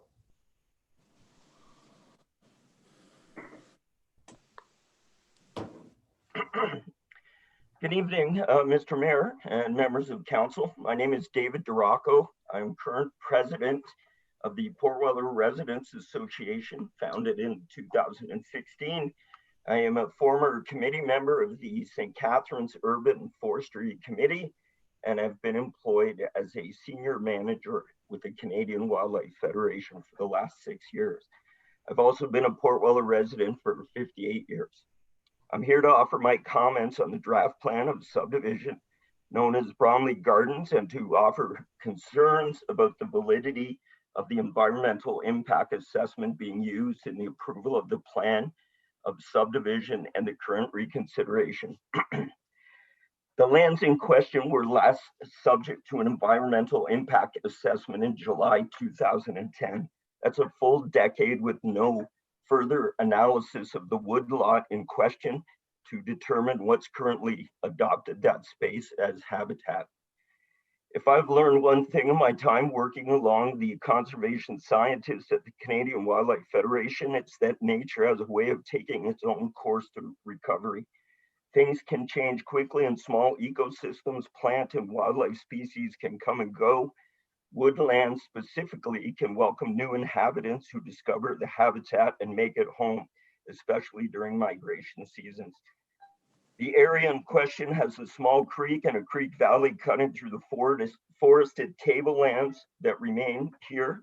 That makes it a potential home for fish species as well. In the past decade, there have been significant changes to the physical landscape of East Port Weller. Much of the natural flora that used to be part of Broadway Gardens complex have been cut down to accommodate the new subdivision. That loss meant local wildlife had to find new places to live. Happy Rolfs has undergone changes that have altered the amount of wildlife and migratory birds that often summered in the park. And in recent months, the forest along the north side of Stepney has also been clear cut. The fact is, this remaining parcel of woodland is of significant importance to both wildlife inhabiting the area and local residents who during a pandemic and social isolation were communing with natural spaces more than ever. Moving forward with any development based on a 10-year-old environmental assessment would be akin to moving forward with a surgery based on a 10-year-old diagnosis. It is not just prudent to rely on an environmental study completed over 10 years ago and expecting it to reflect the current state of the forest. In the last Urban Forestry Committee meeting of which I was a part, it was reported that the St. Catharines was striving to reach a 30% tree canopy, but was sitting around 18% due in part to the cutting down of diseased trees, but also due to the lack of real policy governing trees on private lands in the city. Given the city's own challenges with maintaining a healthy tree canopy and recent commitments to be a more environmentally compassionate city, allowing the clear cutting of this woodland without further environmental assessment seems at the very least to be extremely contrary to the city's own objectives to building an environmentally compassionate city. On behalf of the residents of East Port Weller and the Port Weller Residents Association, We ask that no further clear cutting or development of this land be approved until another assessment, environmental assessment, can be done to see what changes to the habitat have occurred over the last decade. Thank you. Very much, Mr. Duraco. Any questions of the presenter? Okay, thank you very much, Mr. Duraco, for that presentation and your representation of the Port Weller Residents Association. Now I'll call on Miss Linda Crouch again, and you're Thank up. you, Mayor Senzik. Is my camera and sound working? Yep. Okay, thank you very much. Good evening again. Okay, the provincial policy statement known as the PPS, which was in effect in 2010, there should have been an environmental impact study done on the following items as spelled out clearly in it. For development and site alteration shall not be permitted in significant habitat of endangered species and threatened species. Development and site alteration shall not be permitted in significant woodlands or in significant wildlife habitat. Development and site alteration shall not be permitted on adjacent lands to the natural heritage features identified above, unless the ecological function of the adjacent lands have been evaluated and it has been demonstrated that there will be no negative impacts on the natural features or their ecological functions. Now, that information was supposed to be studied before the plan of subdivision was approved. That document, the PPS, was passed in 2005. That did not happen in our 2010 EIS, which I'll call in short form, the Environmental Study, EIS. I have personally reviewed it. That is why we are asking for a 2020 EIS, because those important items above were not studied in 2010. First of all, please note that the forest cover is 40%. The environmental study from 2010 states, I quote, the level of its investigation was limited to one site visit and an inventory of the vegetation to determine whether there are species at risk, which may be impacted as a result of the proposed development. The species at risk that were studied in 2010 were plants, not birds or animal species. Now, the neighbors of Bramley Forest greatest concern is to have a 2020 environmental study compliant with the provincial policy statement, those sections, in order to evaluate the significant 2-acre forest that provides a home for a diverse amount of our wildlife habitat. Secondly is for the traffic study. Now, this forest is apparently shown on the environmental as a conservation, environmental conservation area on the core heritage map on the Niagara Region's official plan, which is a very important designation, and that was published in 2015.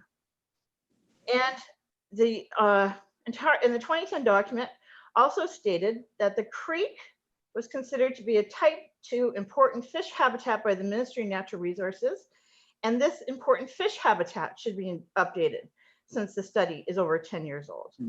The 2010 study did not evaluate for threatened, endangered species or species of concern of birds or animals, nor studied wildlife habitat in order to be compliant.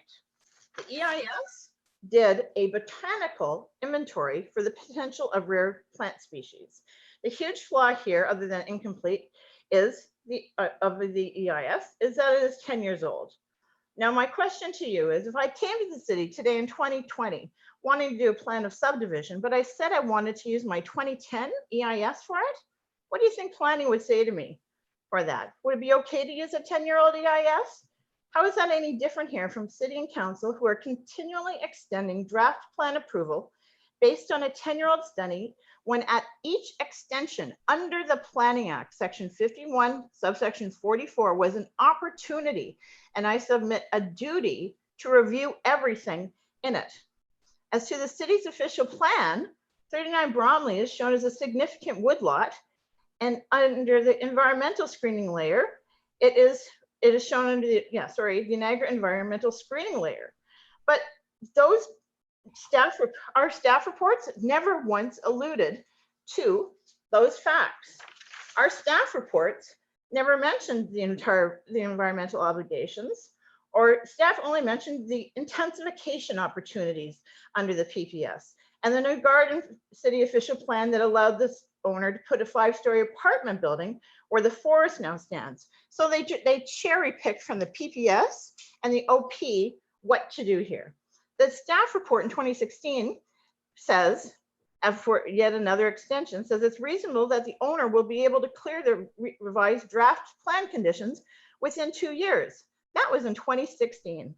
4 years later, he still hasn't signed the subdivision agreement, despite the plan approval 3 months ago. I'm skeptical when he says that he has everything in order, because number one, as I said, he is a dentist, not a developer.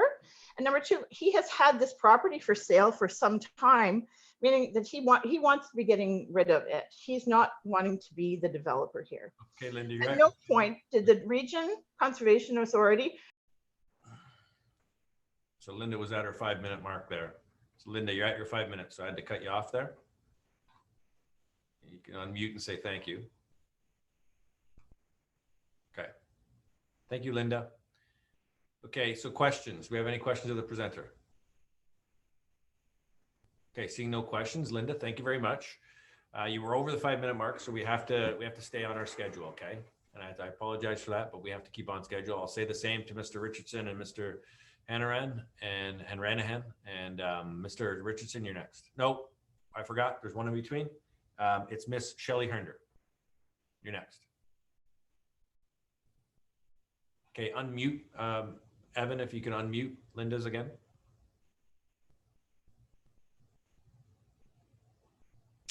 Now we got to unmute Linda. I didn't know you had another speaker in the room there.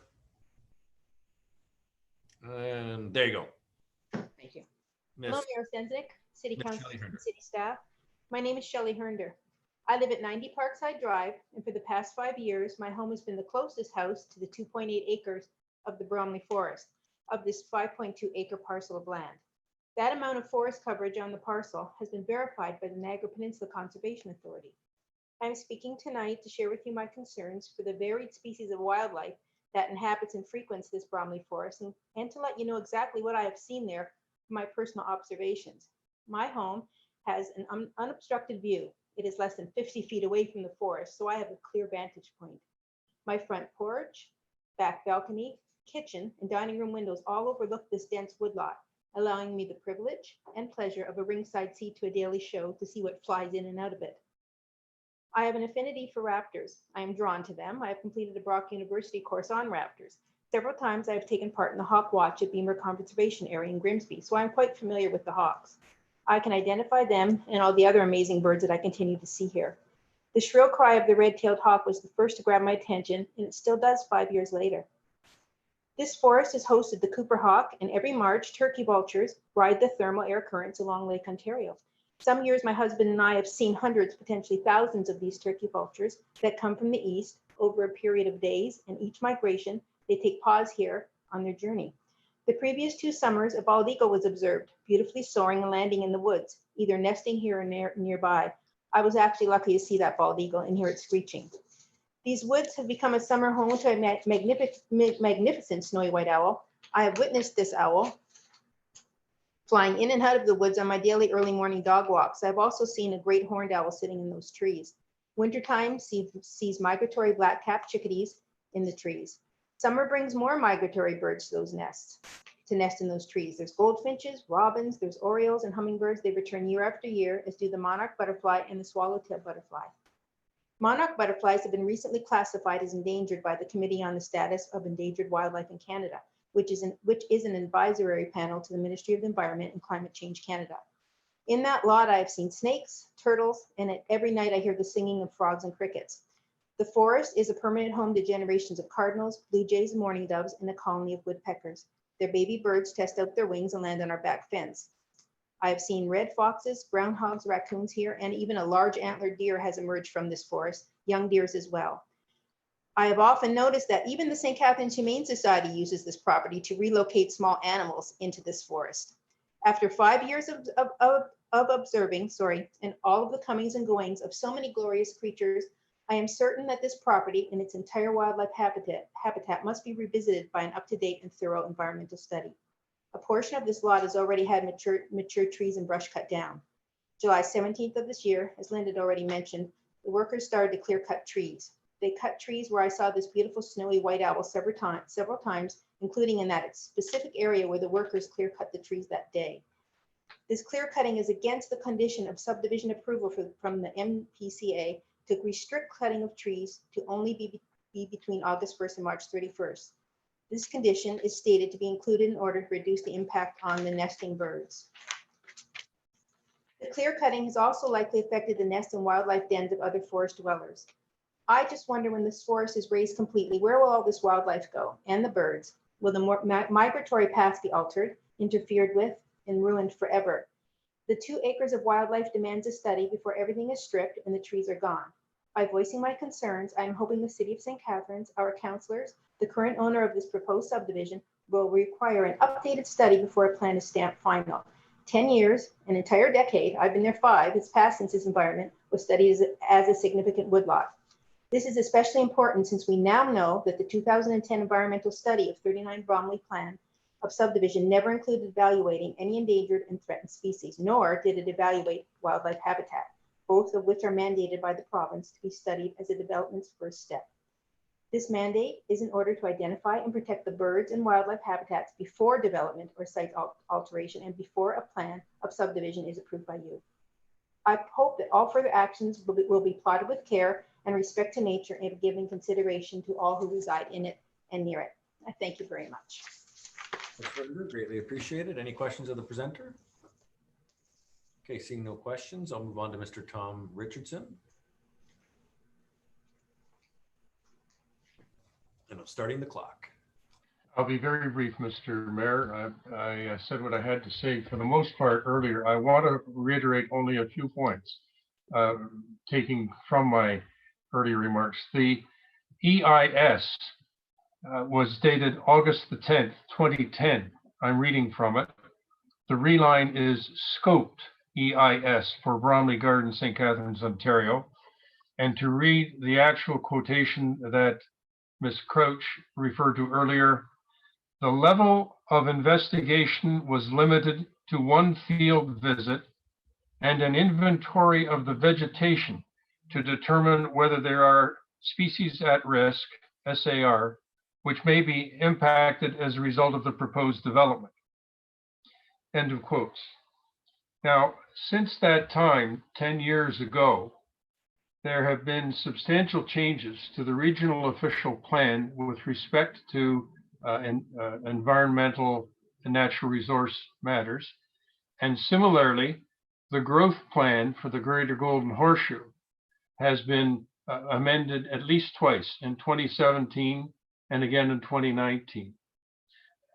We're not planners, nor are we naturalists, but you've heard now from 3 compelling witnesses who live in this area and who say it's worth taking another look instead of simply doing an assessment of the vegetation on a once-over visit 10 years ago. It's worth going back and determining what is at risk in this forest. And that's what we're asking that the council do, is direct staff to extend the approval until a further condition be added to require the developer to provide a new environmental impact study to address the concerns that you've heard expressed very eloquently here this evening. Thank you, sir. Thank you, Mr. Richardson. We got a question from Councillor Kushner.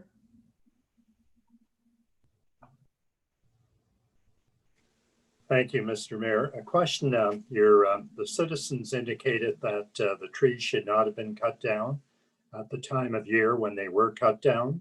Did they complain to the NPCA?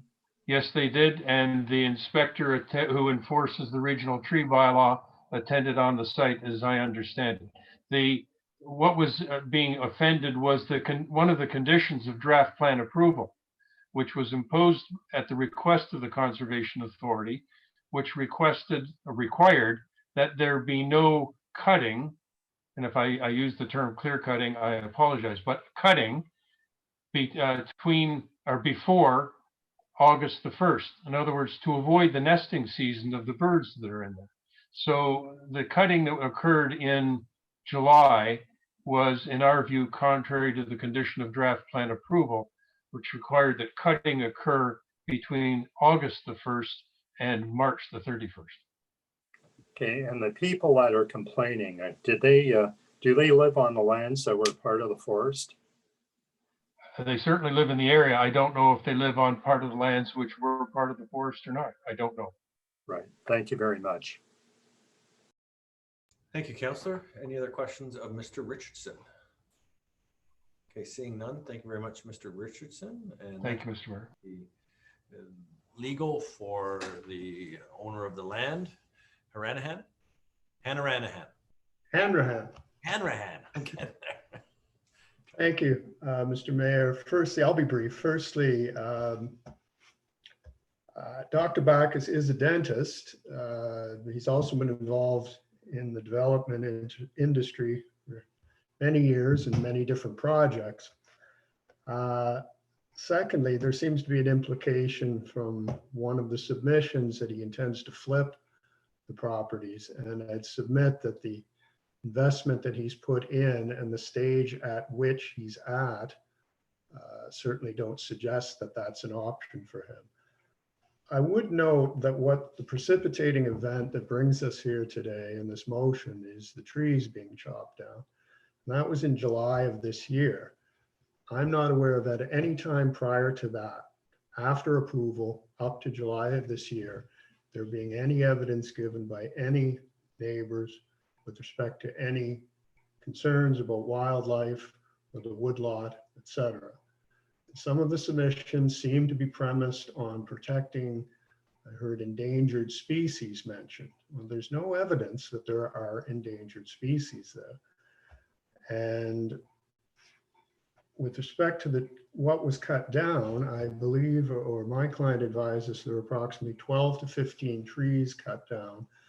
And that's a very small percentage of the woodlot. And again, it was with respect to trees that an arborist had indicated posed an immediate hazard and should come down immediately.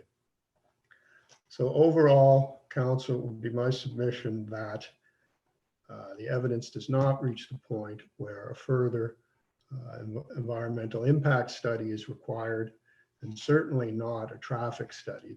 I really haven't heard anything that would justify a traffic study as a further condition. Subject to any questions the council may have, those would be my submissions. Okay, thank you. I'll look to any questions from council.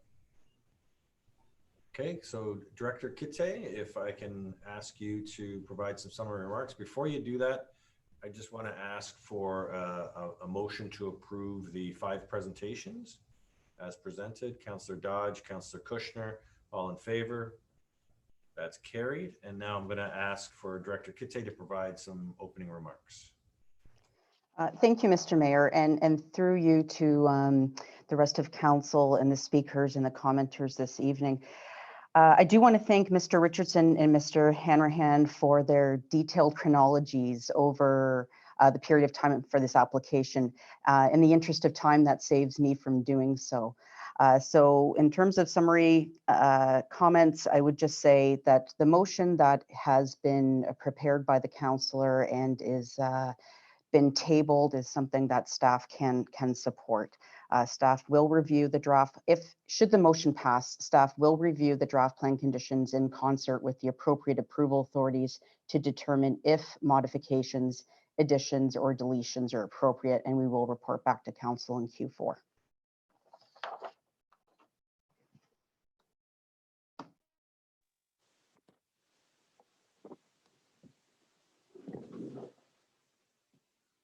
Mayor Sendzik, you're muted. People would love that if I did that all the time. Council meetings would go much faster. All I was saying is that for councillors, motion on the floor by Councillor Phillips, we'll get that on up there, Evan. So we have the motion on the floor, and then I've got a speakers list for a list of speakers. Councillor Porter, you're first up. Thank you, Mr. Mayor. Through you to the Director of Planning. This came kind of at the last minute, and we didn't really receive any information from the community until, I guess, yesterday and today. So, you know, we try and do our best in under 24 hours to get all the information. I thank the presenters for giving their opinions. This is the first time I've heard a lot of this. So I guess my question is, when there are extensions, when there are this many extensions to draft plan of subdivision, would staff normally review those to make sure that the plan is still in conformity with our latest version of our official plan and all of the provincial policy statements? Through the mayor to the councillor, in terms of the number of extensions that have been granted, typically under the Act, you're allowed to extend a draft plan approval by a period up to 2 years. And it's typical that extensions be granted, and usually in terms of 1 year or 2 years. I think in this case, what has happened is there were shorter extensions that were provided as a way of prodding people to move quicker throughout the process. And that would be my submission as to why so many extensions have been submitted.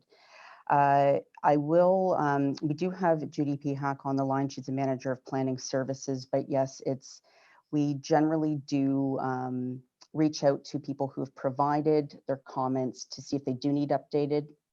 It's my understanding that this was last done in this case in 2016. Okay, and so it was in conformity to at least our current official plan. The new policy, the new growth plans that have come forward over the last 10 years, I believe that those have increased density in this area. Am I correct in that assumption? It's not the opposite. Through the mayor to the councillor, as the growth plan has been updated over the years, it has increased its allocations to communities to meet growth targets, both in terms of population and employment. So typically those allocations are given to the region first, which are then assessed to the local area municipalities. But yes, every single version, those allocations go up. Okay. But it's your position that planning staff feel it's reasonable to take a look at an environmental impact assessment again, that it's warranted? The motion as it reads now, through the mayor to the councillor, the motion as it reads now directs staff to reassess the conditions, and we're happy to do so. We will connect with the region and the MPCA to see if further work is warranted in this area and if conditions need to be modified, added, or deleted, and then we will report back to council in Q4.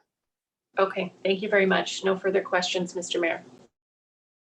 Thank you, Councillor Porter. I got Councillor Sorrento. Oh, thank you, Mr. Mayor. I'm just going to, sorry, I got lost for a second. Sorry, Mr. Mayor. I just want to speak to the motion. You know, I'm really disappointed. This is a $40 million project, regardless of whether or not it's for sale. It is very close to shovel ready. And regardless of the delays, Mr. Mayor, of which my understanding is that 2 can be attributed to previous staff, this project would move forward. I know that the applicant has, I believe, put down $500,000 in retainer fees for servicing, ready to move ahead on this. It is private property. He does have the right to cut down the trees. I know that there was that time between August. He was supposed to cut it in August or the arborist, and apparently it was a very dangerous situation has already been set. So I really don't know what kind of message we're going to be sending, Mr. Mayor. I think when applicants, because developer is a bad word apparently, and by the way, probably 80%, 90% of our city was built by developers, just as a little reminder, you know, and it's just very disheartening. We're set, in my humble opinion, we're sending the wrong message. This is inconsistent. You know, we strive to be the most livable city in North America. And, you know, we had a reconsideration vote. We put $100 million plus project on hold. We put another major project on hold. We delayed a development on Russell Avenue. And I just wonder what message we're sending to the investment community. I think that they put a fair amount of trust in us, Mr. Mayor. They want consistency and they want to see us move forward with the investments in the community. So I'll just leave it at that for now. And I'm very disappointed. If it doesn't pass, it doesn't pass. But you know what? We're sending the wrong message. So I'll just leave it at that. And that's it. Thank you. Thank you, Councillor Sorrento. And we got Councillor Phillips. Do you want to speak last to your motion, Councillor Phillips? Yes, please. Councillor Littleton, you're up next. Thank you. I did want to echo my colleagues' comments that this came to us very last minute, and I would like to know if someone can actually explain why. Why is this here? We have a 10-year history. That's a decade. That predates many of us, not many of us, some of us on council, that I have no idea what's going on with this subdivision. And now all of a sudden it looks to me, I don't even understand what all of this means as well. And I'm a smart person. Now it looks to me like we're holding that we've just now stopped a subdivision from going forward or of development being built. So I need to know, someone answer the question, why did this come so late to council? That's the first question.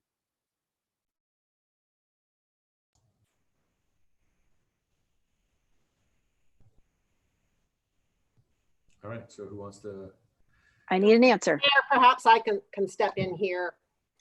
I think the trigger for this was actually on July 17th when the arborist was out there and removed some trees. I think that was the trigger. That was the first time it came to staff as being an issue with the residents. That was the beginning of the discussions with some of the residents and the ongoing discussions with the region and with the Conservation Authority regarding the tree cutting. So that was the trigger. In terms of the process, this compared to other subdivisions in the city has been a very, very slow moving train.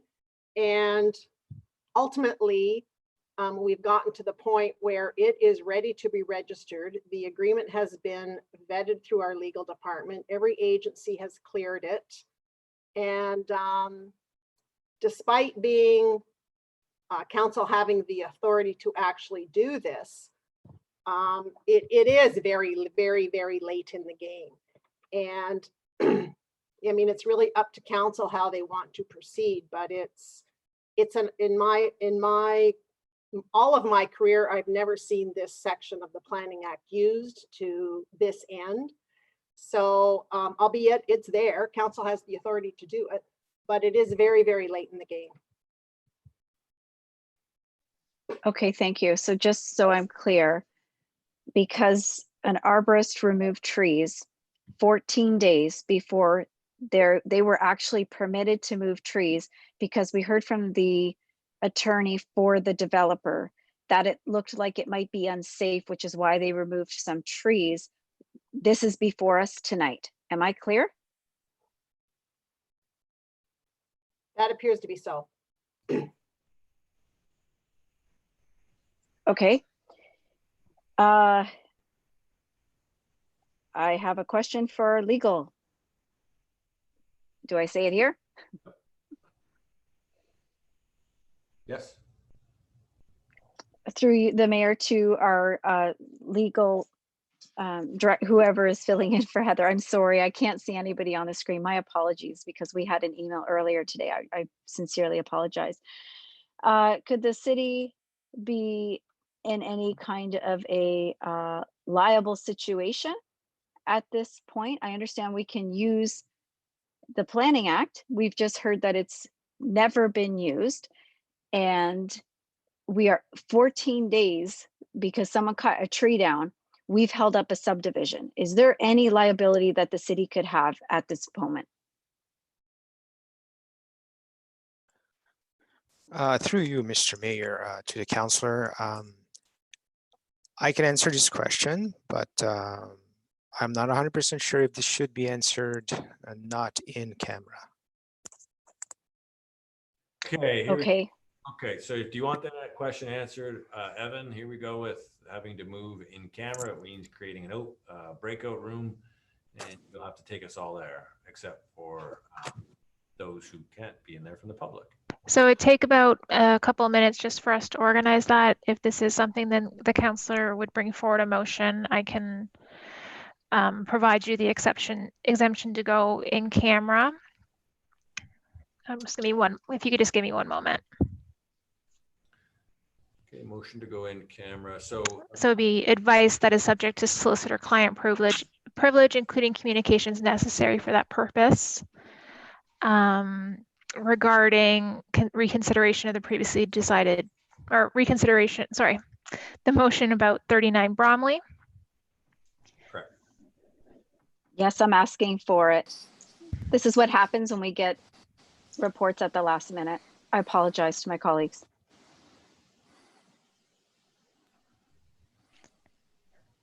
So we have a mover. Is there a seconder? Seconded, Councillor Cisco. All in favor to go in camera for solicitor advice? It's carried. Okay.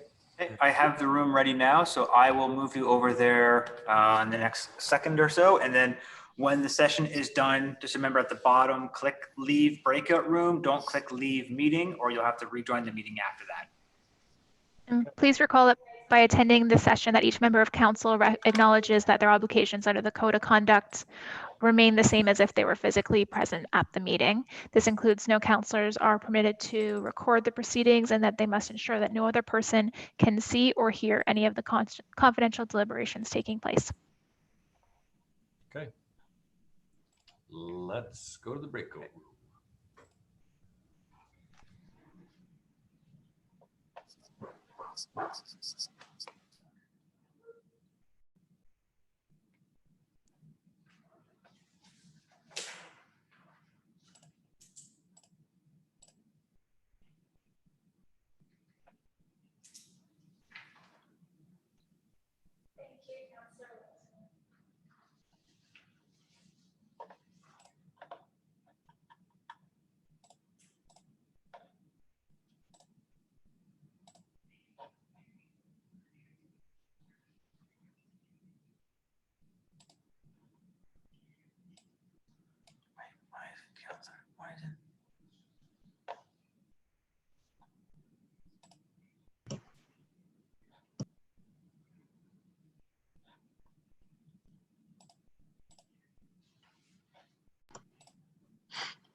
Okay.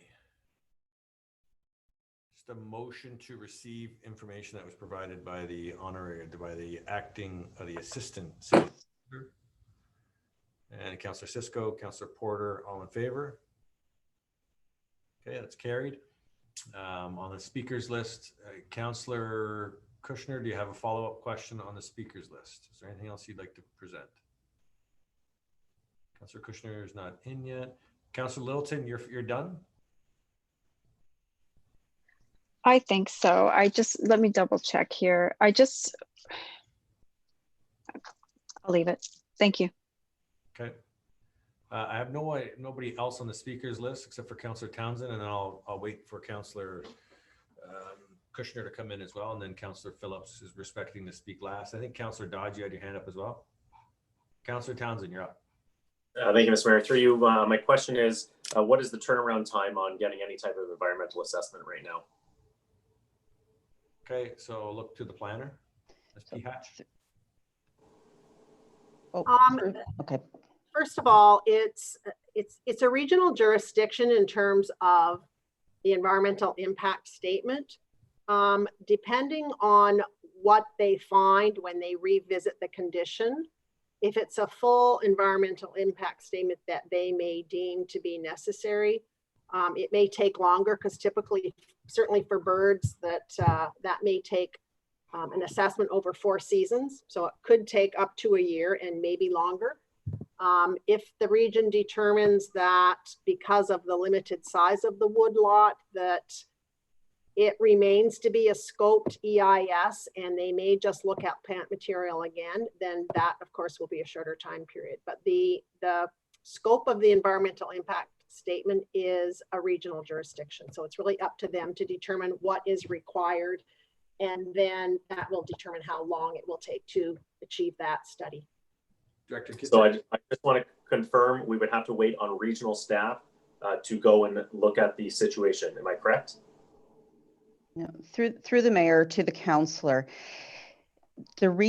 Previously it was the MPCA, now it's the region that's the approval authority for matters of environmental matters that are provincial interest. So in this case, we would seek the expertise of regional staff to define the terms of reference for a scoped EIS. They would provide the terms of reference, and then the developer would undertake that work, and that would dictate, again, the scoping of that exercise would dictate the length and level of detail that work would entail. My concern here, through you, Mr. Mayor, my concern here is we're talking a year, like a possible 1-year delay on this. Like there's nothing that can be done to send staff out to assess the situation. I'm not an expert with tree bylaws or tree, the situation of the trees down there. I'm just trying to get my head around the fact that this could potentially take or put a 1-year delay on this project. Is there's like, I just want to, the 1-year delay would be at the most we're talking, correct? Are we pretty confident? Do we think that it could be resolved much sooner than later, just to, because obviously there's a lot of money at hands here for people. No, and again, I think it depends on what the scope of the study is. So the original EIS was very limited in scope. It only looked at plant material. So hypothetically, that can be done very quickly, particularly if the decision is made now. They have until the fall to sort that out in terms of an assessment. If they need to do a more involved EIS, which involves multiple seasons, that's going to take months. So it could be 12 months, it could be 15 months. We don't know because it's all dependent on the scope of the terms of reference, which is determined by the region. Okay, thank you. Thank you, Councillor Townsend. Councillor Kushner, you had your hand up. I have my hand up. Yeah, thank you, Mr. Mayor. Is our staff in a position to make an informed recommendation to the region with respect to the environmental study? Through the mayor to the councillor, it's the region that would be providing us with expertise and what the scope of the EIS would look like. So we could not make a recommendation to them. No. No, Even though, Councillor Kushner, the region has biologists. They have the very technical people that are able to review this. We do not have that staff capability.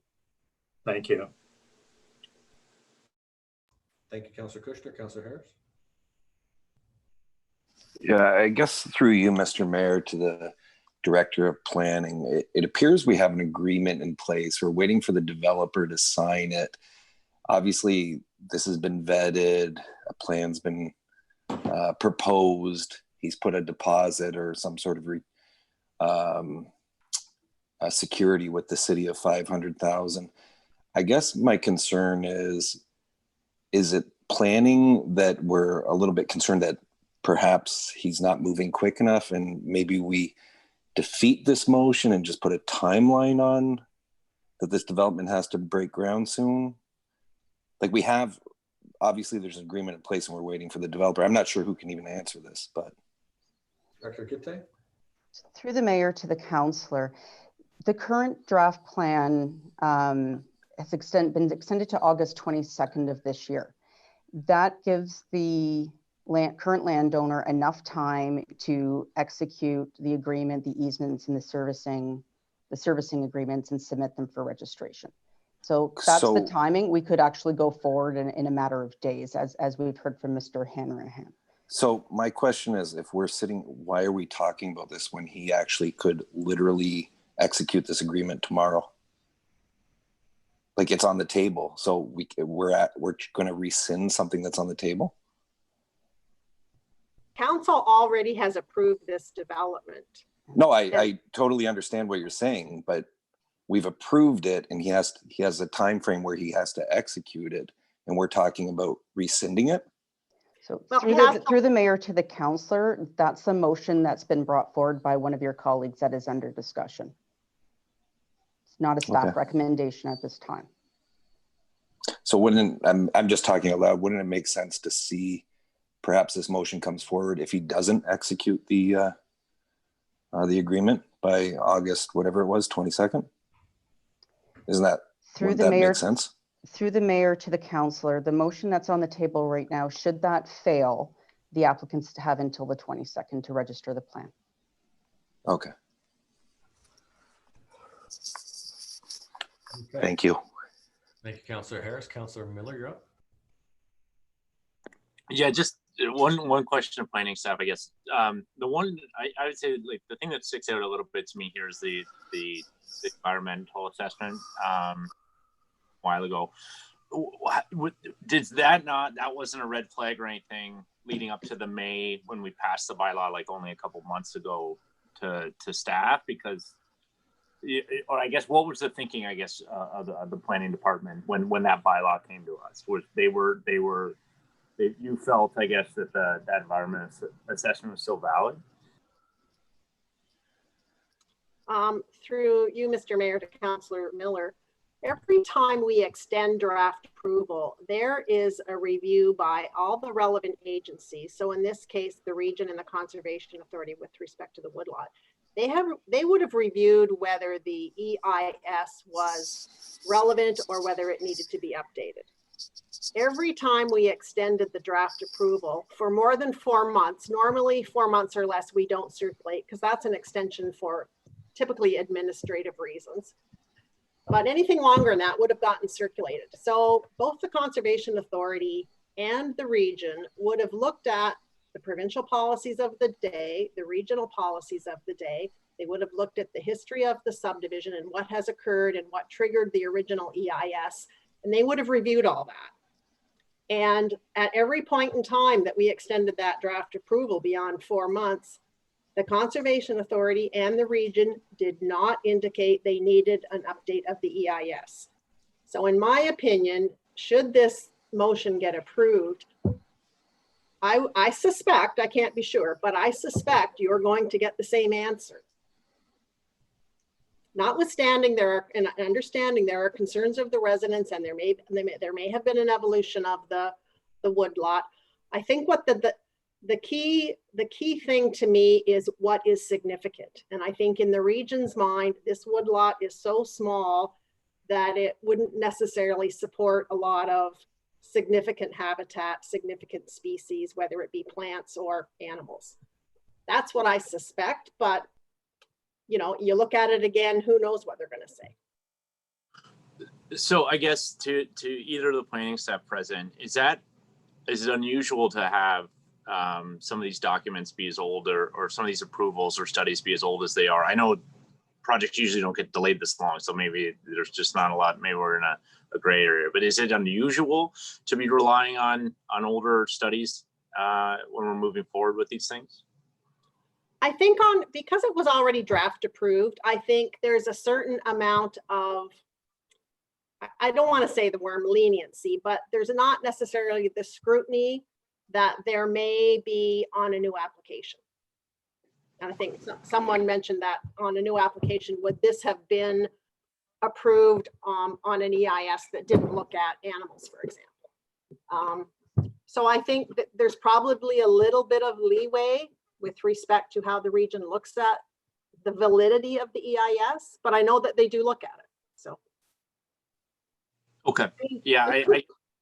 In terms of the length of approval, I mean, it's unusual for St. Catharines, but it's not unusual in a lot of other municipalities. Okay.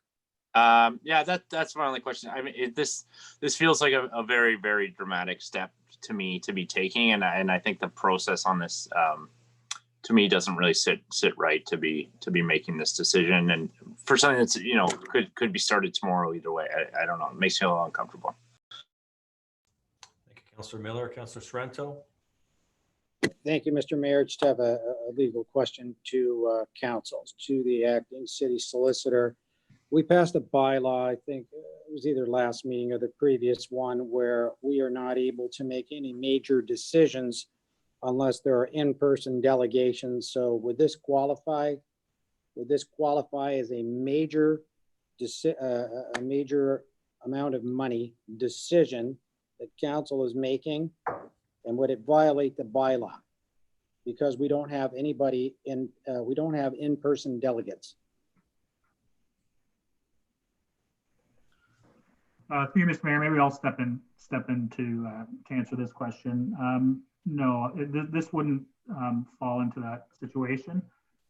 Just to provide a bit of context for council,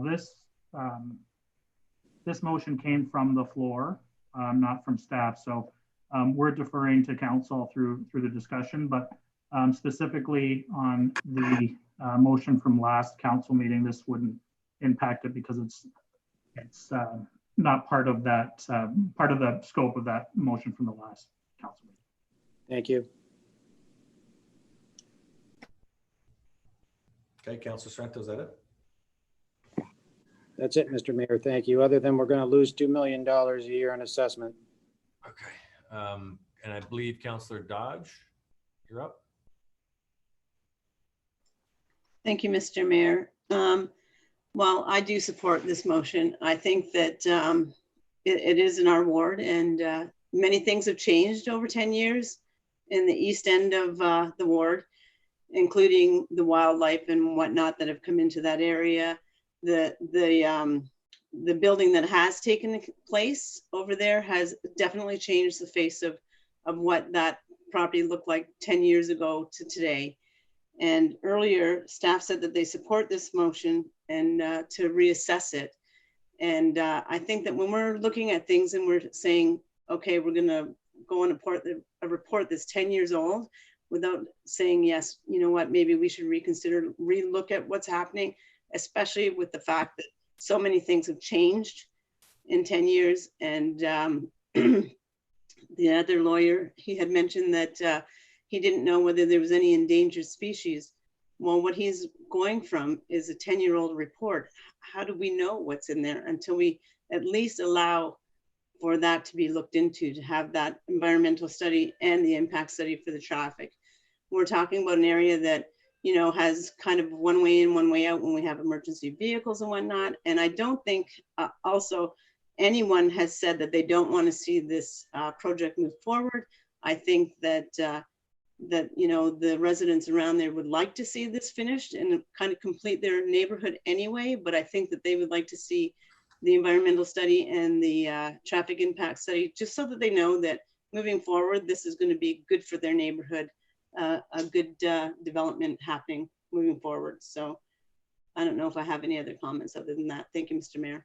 Thank you, Councillor Dodge, and Councillor Phillips, you're batting. Thank you, Mr. Mayor. As Councillor Dodge said, we're not against, and the residents aren't against a proper development in this area. We alluded to the Broadway Gardens development, the newest one that's there, and it's one of the best infills in the city, comparable to the ones in Merritton. Not quite as large, but a great infill, and that's what we would be looking for. Port Weller has expanded greatly in the last 10 years. It's not the same community that it was 10 years ago.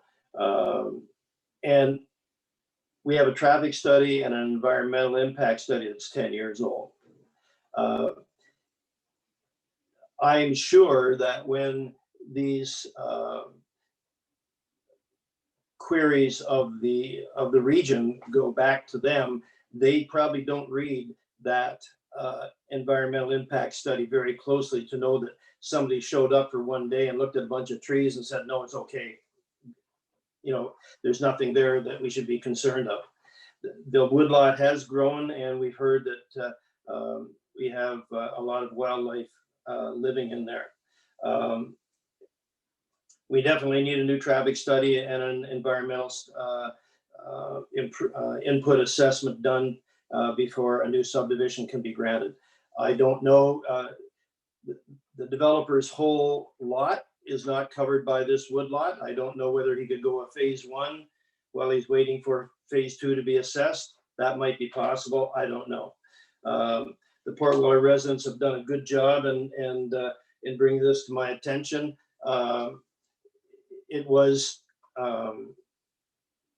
It happened quickly. There's no doubt about it. And but it's something I think that we need to consider, because yes, we're not saying, as I said, that this development doesn't happen. I'm not sure that a 5-story apartment building and 24 single detached units are going to be appropriate on that site. That's what was going to be there before. I don't know if it's still the plan there. Councillor Dodge and I have been living with this development for the last 10 years, probably longer, and it just keeps getting advanced and advanced and advanced. And what's happening? Well, a nice woodlot's grown there. So it's unfortunate if it's going to take a year. I find it difficult. We should be able to hopefully push a little faster to get it done than a year. But I do think it's important that we do animals and bird study as well as trees, because trees are only a portion of it. So anyways, I hope you'll support it. And I hope in a short time that we will have a new development there that we'll be as proud of as we are with Broadway Gardens, but not until we have a good assessment done. Thank you. Okay, so with that, I'll call the question. Councillor Phillips. Yes. Councillor Porter. No. Councillor Cisco. No. Councillor Sorrento. Girls. No. Councillor Harris. No. Councillor Kushner. Yes. Councillor Littleton. No. Councillor Miller. No. Councillor Townsend. No. Councillor Williamson. Yes. Councillor Dodge. Yes. Councillor Garcia. Yes. Yes. Mayor Sendzik. No. And that's lost. Okay, so for the community that has reached out, maybe the director of planning can cycle back with the ward councilors, because there are some check dates that have to be made in terms of this development moving forward. So there may be further steps that council will have to take if certain actions aren't taken moving forward. So can you close the loop with that with councilors tomorrow? Yes, thank you, Mr. Mayor. I can do that. Okay, because there will be communications back to their community that's going to be required as well. Okay, so we have an update now from the Office of the Chief Administration Officer, COVID-19 update, August 10th, 2020, and Deputy CAO David Oakes is going to be presenting. Thank you, Mr. Mayor. Given the time, I'll be brief. This is our 9th report that we've provided. It gives a general overview. The one critical aspect is looking for direction for the Garden City Golf Course. Staff's recommending that we continue the operations into October, as the original motion just took us to the end of August. So that decision needs to be made tonight. That's based on a review that we've done, the investment in staff, as well as the demand of the course. We'd speak a little bit about our recovery planning team, as well as the advanced planning team. That's while we're still in a pandemic and we're still working through our control group, we're also making sure that we are taking into consideration other emergencies that could happen, whether it be weather related or natural disasters, or a second wave of COVID. So staff has been dealing with that situation as well. And then finally, on August 5th, the federal government announced the COVID stream for the Canada Infrastructure Program funding. Staff's just doing an assessment of eligible projects and they come forward. So at the appropriate time, we'll bring that to council. And we have updated our opening, as you had mentioned earlier, Mr. Mayor, that we've started having appointments at City Hall. Our arenas are scheduled to be open August 22nd. Our Kiwanis Center is, I believe, September 1st, but staff's progressing on the recovery plan that was previously presented to council. So I will leave it at that and pass it over to you. Thank you. Okay, thank you to the deputy. And what I look for is that if you have questions that are pertinent to council, please ask them. But if these are just going to make specific questions, like, we got to get in the habit of asking the senior staff questions ahead of the meeting as well. So if you have a question that I'm going to determine that you could have asked previously or isn't germane to the report, then I'll again mute you and you can ask that question offline. So I've got Councillor Harris. Are you there? Okay, Councillor Harris is not there. Councillor Sorrento, we have a question. Thank you, Mr. Mayor. Just one question to the Deputy Chief Administrative Officer. What's the cost to keep the golf course open for another year? I apologize. I probably should have emailed it, but sorry, for another month, not a year. Through you, Mr. Mayor. Essentially, what we're suggesting is the analysis that we had provided, given the demand and some of the sales that have happened for bookings of the rounds, will be in we're looking at to be in a favorable position. It will still have a deficit associated with it, but it won't be as significant. I might pass it over to Mr. Smith just to provide a bit more specific information. Through you, Mr. Mayor, we're forecasting that it's, I want to make sure I give the right number here. We're forecasting a net expenditure of about 66,000 in September and about 55,000 in October. That's taking into account revenues. That's based on revenues from previous years. However, what we have found this year, because there's not so many options available to people, that our revenues are actually up for the month of July. So those numbers could change. Okay, that's fine. Thank you very much. Thank you, Mr. Mayor. Okay, thank you, Councillor. Councillor Garcia, question on COVID. Thank you, Mr. Mayor. Just a quick question of the Deputy CAO through you. For the public information, your report mentions that now that people can attend City Hall by appointment, that you have developed an app that can be used for that. Great idea, but I assume and want to make it clear to the public that they can also do that by phoning Citizens First, I assume. That's been very clear. Citizens First, you can email, you can phone, and you can use the app. Okay, thank you. Okay, seeing no further questions, Councillor Littleton made a motion to move the staff report and seconded by Councillor Miller. Okay, call the question to the clerk. Councillor Littleton, Yes. Councillor Miller, Yes. Councillor Phillips, Yes. Councillor Porter, Yes. Councillor Cisco, Yes. Councillor Sorrento, Oh, a hearty yes to that. Councillor Townsend, Yes. Councillor Williamson, Yes. Councillor Dodge, Yes. Councillor Garcia, Yes. Councillor Harris, Yes. Councillor Kushner, Yes. Mayor Sendzik, Yes. and that's carried.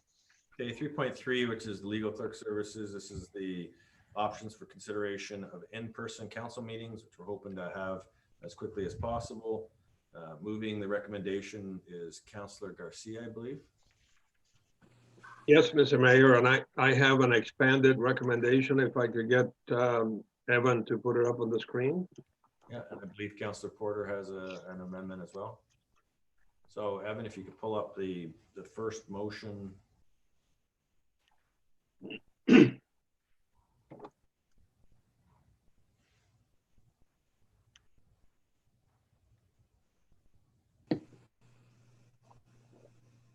Okay, so if I can read that, Mr. Mayor, it's essentially an expansion of the staff recommendation. So I will read it briefly, that in-person council meetings and in-person public participation in council meetings resumed by late October 2020, and that staff recommend in advance which is the safest venue in terms of following proper distancing and all other health directives, and that staff apply to the recently enhanced federal Investing in Canada Infrastructure Program for funding required to support proper physical distancing forthwith. And if I can start from the back, I just, hopefully council noticed in the CAO's report that there is this new program and they can apply for funding, and this is one of the categories that you can apply for. So I just want to say, first of all, thank staff for all the work that they have done.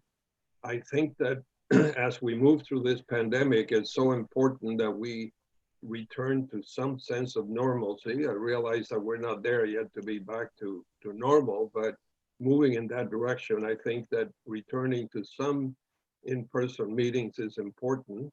And I think giving them until the end of October, which is what they recommended, is excellent because it gives enough time, and hopefully we'll have a better sense of what's happening with reopening and so on. But I think it's important, the reason I asked that they do a further recommendation in terms of which is the safest venue, because we do have three choices: council chambers, the PAC, and regional council.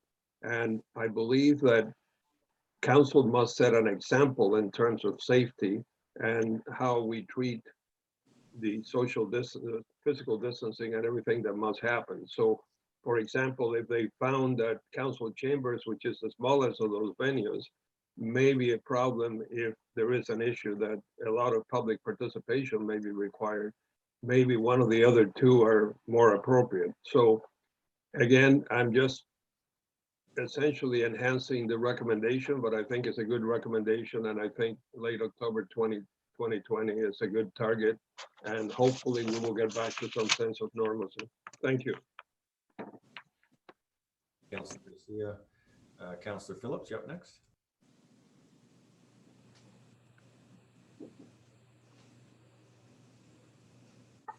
Yes, Mr. Mayor. As far as the date is concerned, resumed by late October 2020, to staff, is there any possibility of getting it earlier than that, getting it, say, by the end of September? Because I have been promised the Airbnb report in September, and I'd like to get, and I've been told that we can't consider it without a public meeting where people are present, physically present. And I'd like to get that done as soon as possible. Would it be possible to move that date up to late September 2020? Through the mayor, the date that's included in the staff recommendation of late October 2020 is based on a recommendation to go back into council chambers. That's the time it would take for us from, if it was approved today, it's the lead time for us to work with the consultant for them to order the supplies to upgrade the microphones and for them to be able to be in different parts of the room. So if we didn't approve, if we don't have direction to move forward with that today, then it would be 6 to 8 weeks, up to 10 weeks after when we actually receive that approval. If council wishes to resume in-person meetings prior to the installation of new microphones in council chambers, then at this point in time, your option is to go to the Performing Arts Center, and they can accommodate you as soon as the next council meeting, if that's something that council were to wish to consider. The health and safety guidelines, we're going to implement the same health and safety requirements regardless of the meeting location. It just impacts the capacity of the room and how we have to shuffle people into and out of a room, regardless of the location. If there's a large number of the public attending, it's unlikely we're going to fit them all within one room. Correct. Okay, so I'm not going to hold this up, obviously. We want it by the end of October. However, I guess as far as direction to staff, if we have something that is very important, such as the Airbnb report, then I would recommend that we go to the PAC to present that. Deputy CEO, thank you, Councillor. Deputy CEO. Yeah, thank you, Mr. Mayor. That's exactly the intent. So senior staff does meet ahead of the upcoming council meetings. So if it's determined that there's an agenda item or a council meeting that would require large public participation subject to the provincial regulations, we would make that recommendation at the appropriate time. This report gives us that flexibility to do so. Okay, thank you. I'll support this one as long as you support the other one. Thank you, Councillor Phillips. And Councillor Harris, you're next. Yeah, I guess my question through you, Mr. Mayor, and I'm not sure who would answer this. We talk about, we hear different councillors mention the term normal and stuff. How do we actually know what normal is going to be? And when we put dates on these things, what happens if we get more COVID cases? Are we going to have the flexibility to change the date? And when we talk about in-person public participation, how are we going to accommodate the people that don't actually want to show up in person? Because I'm sure there's going to be a lot of people that want to participate, but they actually don't want to show up in person because they have some health concerns. I don't know who would answer that, but. So through the mayor, in terms of accommodating, because that is something that we brought forward in the report, that we don't have the capacity to accommodate hybrid meetings. So by going to in-person meetings, people that aren't comfortable going into a public setting, they would need to rely on written delegations. Electronic meetings provide increased accessibility for some people, but not others. In person, each person has different preferences of what they prefer. And I think that's what we've seen is we've seen maybe different people come out to delegate in the last few months, different people watching it is changing that. We don't know what the new normal is really going to look like. It seems like, at least for the foreseeable future, it's 2 meters between individuals that aren't in the same social circle or household. So we'd anticipate that any normal includes that. But I think as anything we've learned over the last 5 months is that we have zero certainty of what happens a month from now, and we need to be nimble and be able to adapt and adjust to the community situation. Because we thought for sure things were going to happen in March or April or May, and sometimes we were right and sometimes we were way off, and we had to adjust. So I guess my next question would be through the mayor to the deputy clerk. Is it wise to actually put a date on it, or would it be better to rely on staff's input so they can read the situation and come back with a recommendation of when you can actually implement this? So right now, what the report says is that if council were to approve the report recommendation, noting that it is subject to change. If there's a significant change in the community or the health guidelines from the province, that we may have to change the date, and we would advise council.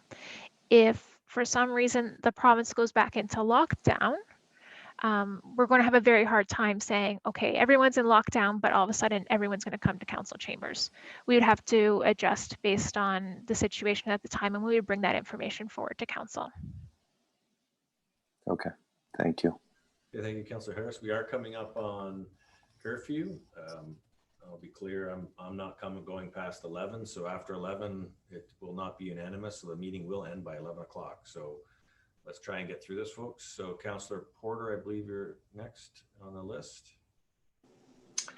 Thank you, Mr. Mayor. I'm not sure if now is the appropriate time to talk about I do have a motion as well. I don't know if that could be a friendly amendment. I do share the concerns that Councillor Garcia expressed about putting safety like at the center of this, but I think my motion addresses all of that. And I did send it to the clerk's staff.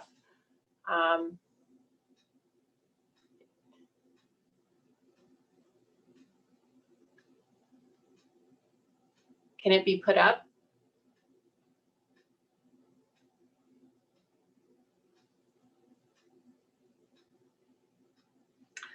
Okay, that in-person, my motion states that in-person council meetings, no, sorry, that's not mine. My motion is to enhance safety measures, improve accessibility, and allow better access to the democratic process.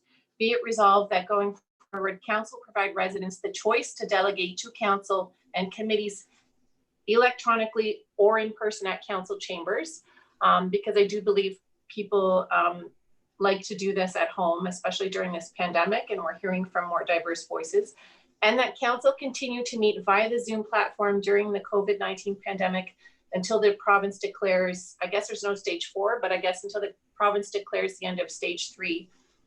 And that for important meetings that would justify taking the risk to meet in person, that on a case-by-case basis, council by resolution can choose to schedule a meeting at the Performing Arts Centre to allow for proper social distancing. So it would cost $1,900 per meeting to meet at the Performing Arts Centre going forward. I actually think we need to function as a council and work on all of our initiatives now. I don't think we should put any initiatives off. But I think that there's a way to do this and to satisfy everybody's concern. So some people are concerned that some meetings should be in public and that we need to hear from the public. And I think by resolution, we can meet at the Performing Arts Centre. There's discussion about meeting at Niagara Regional Council chambers. I don't believe that's accessible to the public. The Performing Arts Centre is downtown and it's not far from City Hall.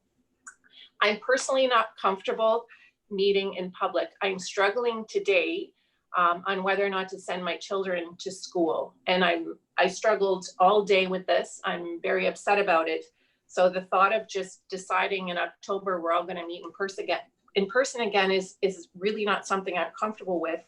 I'm also seeing that there's some benefit to meeting via Zoom. We're recording all of the committee meetings. I've watched public house or open houses for planning applications online because they're recorded. I as a counselor am able to watch Committee of Adjustment meetings, public open houses, the Anti-Racism Committee. I go back and I watch all of those meetings now, and it's not something I was able to do before. And I believe that we have to be very careful if we're going to be asking the public to come into an enclosed space to delegate. So I believe that we can continue to meet via Zoom, and we can set up council chambers to have people who don't have internet. We can provide them the ability to delegate, and they can come into council chambers one by one or in a small group and be able to social distance. I'm not comfortable going to council chambers at all. I think that should be off the table. It's too small. We'd be sitting in an enclosed space. And I think we have to remind ourselves that a local municipal councillor in Pelham has passed away from COVID. And it's possible that he picked up COVID from a council meeting. So I hope that my motion addresses everybody's concerns. We can continue with council's business. And if anybody really wants to meet in public, we can decide as a council if that meeting is important enough to have at the Performing Arts Centre To be able to hear from the public, to do it safely, and to spend the $1,900 that it would cost. But I think we need to be cost conscious, safety conscious, and I hope that my motion here addresses all of those concerns. And I guess my question is to the mover, would you accept this as maybe an amendment? That way we can address Councillor Phillips' issues on his concerns over short-term accommodations, and I would like for that issue to be brought up now and have meetings about that as well. And I'd be more than happy if Councillor Phillips wanted to have a meeting at the PAC about that, to have a resolution and meet in public safely. Okay, so Councillor Porter, to the council coordinator, do you have that motion? Yeah, we do have that motion from Councillor Porter, so I can put that on the screen if I guess if it's friendly, or if they just wanted to. Well, they need to see consider that it and then to consider if it's friendly. So can you put it up on the screen, please?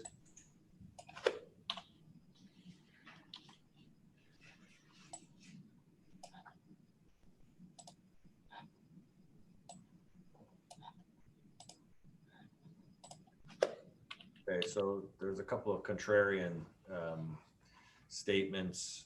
Statement number 2 about declaring stage 4s in contrary to the first one, which is October, as late as October 20. So those two are maybe conflicting. Councillor Garcia, how do you feel? Got to turn off. You got to turn your mic on. Sorry, no, it's not friendly. Okay. Okay, so it's not friendly. There's aspects of it that are, so we can add it as an amendment, but there's aspects of it that are contrary in nature. So I think that the fourth, so I'm looking at the first yellow would be an amendment to the motion. That's a proper amendment. So we can vote on that one. The second one is contrary to the first one of Councillor Garcia's, which is resumed by late October in person. So that's contrary. So we'll have to strike that one, and then and that for important meeting. And Councillor Garcia, case by case basis. Would you prefer that one? Got on mute, Councillor.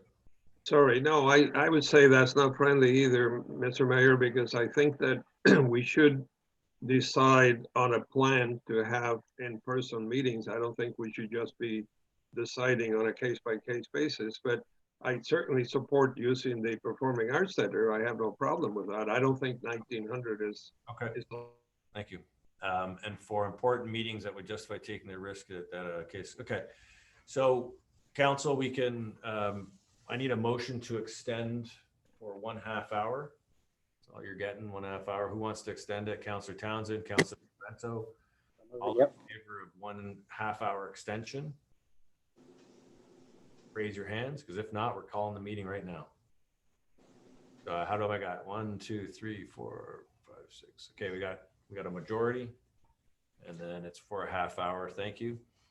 So can I ask a question to the mover? So Councillor Garcia, are you is it your position that we absolutely need to meet in person in October and that's it? That's it? My position, Councillor Porter, is that my position is that if staff feel that it is safe and we are meeting all the protocols and all the rules from the province and all the rules from public health, yes, that we should start meeting in person when they believe it's ready and wherever they feel is the safest place. So, hey, Deputy CEO, because I don't want to have a debate between councillors. Deputy CEO. Sorry, Mr. Mayor, maybe it's a point of clarity or clarification for both councillors, but one of the ideas that we're researching and we want to do, we talk about the new normal, would be to have people come in person, but also have the ability to meet electronically. So you would have that hybrid model. We're looking at that. The technology exists. We're just trying to manage that process. So you know, in the spirit of trying to move this forward, if we could continue that, but make sure that staff is aware of the hybrid scenario, that we would want to ensure that both in-person and electronic could happen at the same meeting. That may not be possible by October, but it's definitely something that we want to provide to all citizens. Okay, thank you to Deputy CEO. So I'm moving through this. Councillor Dodge. Thank you, Mr. Mayor. I would just like to, I don't know whether this would be friendly, but I mean, things are changing all the time, and there could be other resources to get funding for some of the things that we're spending here. I'm wondering if we could somehow add this in or make an amendment to the motion with that. Okay, Councillor Dodge. So the language would be like make it less specific to one fund, but for staff to apply to or research and apply to funds that may be available at the both federal and provincial level? Absolutely. Wherever there could be funds available, that we would apply for them. Councillor Garcia, are you stuck on the investing? No, that's the only reason I specifically mentioned that, Mr. Mayor, is because in the CAO's report, they mentioned that program and they listed facilities for social distancing as one of the categories that qualified. But by all means, we should, if we have other sources, that's great. That's great. Okay, perfect. Councillor Dodge, you finished? Yeah. So also, I'm not really sure. So are we voting on the red and the yellow separately, or I guess sorry. The first yellow has been it is an amendment, so we can vote on that, even though it's not friendly. We could vote on that one. The second one is an amendment, and so we can vote on that one as well. Okay, so I guess my question to staff is this possible, like, to be doing both of these things? Like, what things? Well, are we able to meet in person, or are we going to go by case thing and have meeting? We don't know whether we're going to have a council meeting by Zoom or if we're going to be doing it at a location. Like, that's how I'm kind of reading this. I just need some clarification, I guess, on that. I think that what the Deputy CAO was saying is that they're looking at the hybrid model, and if it justifies, they would have both a electronic and in-person, depending on the issue at hand. Okay. Yeah. Through you, Mr. Mayor, the idea would be and by the end of October, the meetings would be in person, sorry, and hopefully it has the ability for people to also participate electronically. Okay, so would there be a possibility of the September meeting being held, though? To the Deputy CAO or to the? Yeah, sorry, through you, Mr. Mayor. Yeah, we had identified if in September it's determined that we want to have an in-person meeting, the pack would be available. Right. Okay, perfect. Thank you. Okay. Okay, so now we got Councillor Williamson. Thank you, Mr. Mayor. I guess we're assuming that, and Councillor Harris talked to this, that situation, we're not going to have a spike, numbers stay low, all that kind of stuff, situation's getting better. And I don't see that kind of caveats or modifiers in here. Are we just, maybe through you, Mr. Mayor, to staff, we're operating on that presumption, I gather. So I think if you look at the second point in Councillor Garcia's, staff recommended in advance all other health directives. Like, that's the caveat. If we're in a second wave, then staff are going to say, here's what the health directives are. Okay, as long as, yeah, I don't want to take that for granted, that's all. And I agree with Councillor Porter where she's coming from, just the wording to taking a risk to meet in person. I don't know if we can rephrase that a little bit or something, but it just doesn't come across quite. It sounds like taking a risk, which is not, I don't think, the message we want. But I know what she's getting at, but I'm just not comfortable with those words together in that fashion. I'm not sure if we can. I'm happy to take that out if, I mean, it's just, there's an implicit risk, but I'm happy to take it out. That's right. Thank you. It's just wordsmithing, but it just may be a bit of a wrong message. That's all. Thank you. Evan, take out justify taking the risk. So leave in the important. Councillor Porter, is that what you're looking for? Sure. Yeah, I think that we would do it on a case-by-case basis. I think there could be some of our meetings are short and straightforward and we could meet via Zoom, but if I know some councils really feel like they want the public there for specific issues, and I think that my motion allows for us to make decisions on you know, having a big meeting at the PAC, but with social distancing in place. I'm really struggling that we might end up in council chambers, and I'm not ready to go there yet. Okay, thank you. Councillor Williamson, that's fine. Councillor Littleton, you're next. Okay, sorry about that. I just wanted to say that I'm glad to hear the Deputy CAO talk about the hybrid model. I'm just going to really go quickly. I have some thoughts that I really just feel like I needed to share. I couldn't regroup myself when we were going through this a couple of weeks ago. I felt it was a spectacularly bad decision that we made. The fact that we can't meet in person does not mean we can stop making decisions. We must find a way, regardless of whether we're in person or online, to move forward. It's our responsibility to lead and find ways to communicate with residents and to get residents involved.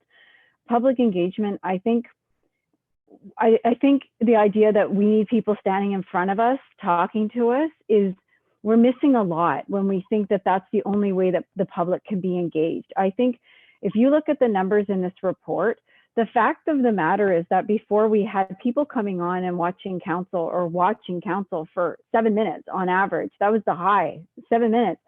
And then now we have folks that are watching the whole meeting, which is unbelievable, or they're watching like 45 minutes. Who's more engaged? Who's getting more out of the meeting? I would wager the folks that are able to watch it. We also have uptick in numbers in just folks that are going back and watching the archives. So this is all very great.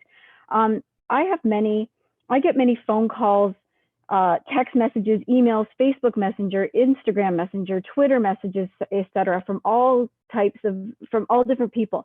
And I value every single one. And as the report says, we have to find a way to measure every way that we're getting communication from residents equally. That's our responsibility to do that. So it doesn't matter how the communication comes to us. I know I listen to it equally. Just because someone's standing in front of me does not get higher weighting of the validity of their comments or the importance of their comments than from somebody texting me, for example. So the other thing is, I think it's upon us to help folks get in, whatever way they need to communicate with us to help them with that. And I'll give you an example. We did the virtual market, and one of the vendors that was going to participate on Queenston didn't know how to use the Facebook or the Instagram app. Had she not known how to use it, she couldn't participate. So I went to the store and showed her how to use it. And then we did a dry run like Evan does with people to get them used to the technology. And guess what? It worked. So, I mean, there's ways of getting around this, right? And I also just wanted to say that I know we talk a lot about, well, seniors aren't on the internet and the seniors can't do the Zoom meeting or whatever. That infantilizes our seniors. And I think it does them a disservice because seniors are engaged members of our community. And guess what? They can get on Zoom and they can do all of these things. So to say, well, if we're not standing in front, that's got to be the only way that we do it. We're missing a whole bunch of opportunities. And I'm really, really happy to hear about this hybrid because I'm almost done. I'm going to go really, really quick. I can't stress how important it is to allow people to dial in. A mother who works during the day, has young kids at home, cannot come to city council and sit there for 4 hours waiting to speak about an issue. We've had mothers that just a couple of weeks ago spoke late in the evening on the pool situation. That's 10:30 at night. And then last week, to Councillor Miller's motion a couple of weeks ago. We literally, if I have to remind you, we lost a voice for someone who came in person to talk to us at City Hall not too long ago, a mother who had to go home and put her kids to bed. That mother, had she been able to dial in, could have put the kids to bed, come and talk to council, and then gone about her business. I would argue that is better public engagement. And I also just wanted to talk about the painfully shy. Public speaking is the #1 fear that people have. Maybe we don't have it because of the work that we're in, but that's the #1 fear. So a lot of people are not going to come and talk to us because they don't want to be on camera in terms of the video, like the TV camera, and they don't want to stand in front of us. So the painfully shy, people with mobility issues, folks that have chronic pain that cannot come and sit in council for a couple of hours. I just want to we need to think about these people. And what about the folks that are hearing impaired, sight impaired? We got to be finding out ways that we can get everybody involved in our meetings as much as possible. So I did want to raise all those points because I think I was knocked off kilter in that meeting when we were talking about it, and I lost my voice for that. And I really needed to say it here. So thank you to staff that's looking for that hybrid model, but it's upon us that if we go backwards and we're in stage 2 or something, we must find a way to move the business of council forward. That's our responsibility to do that. Thank you.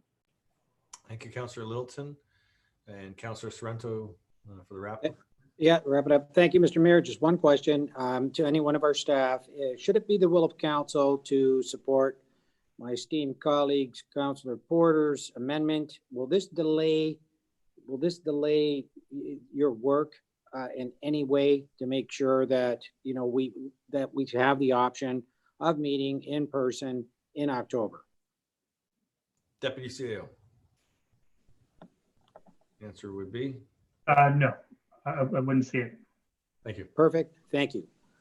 Okay, just a clarification question to the Deputy CAO.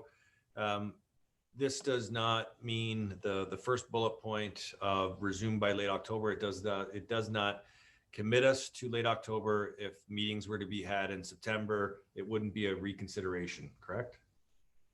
Yeah, that's the way through you, Mr. Mayor, that's the way I would interpret it.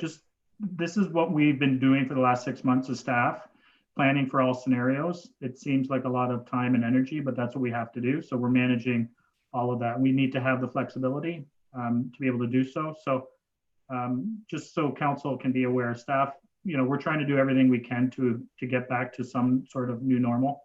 And all of these solutions are being discussed and researched. Okay. And that's for just for council to understand, because this is recorded, is that if we vote on this and it says resume by late October, that's the latest. It's not, we're not beholden to that time, meaning if we can meet in September, that's what this motion means. So it won't be a reconsideration if we have Airbnbs come up in September. It's not a reconsideration. This is only saying that resume by late October. I want to be crystal clear on that. Okay, council? Crystal clear. Okay, Councillor Garcia, would you like us to vote on the amendments first? I thought that we could vote, if we can vote on my motion first, I would prefer that, and then we can discuss the amendments. We do amendments first. So we'll do the 2 amendments first, and then we'll do it as a block. So okay. to the city deputy city clerk, we'll vote. Well, let's do those 2 as a block. The ones highlighted in yellow, these are amendments to Councillor Garcia's motion. They're not contrary to the motion. They're elements that would add to the motion, so they are being voted on first. Hey, but Mr. Mayor, can we separate those 2? Because the second one is not as friendly or potentially friendly as the first one, because the second one is sort of saying that we're going to be choosing, as Councillor Dodge pointed out, on a case-by-case basis. So I have trouble with that, but the other one I don't. Okay, so let's split it up. Evan, everyone's got to turn off their little shaky thing, whoever's doing a shaky thing.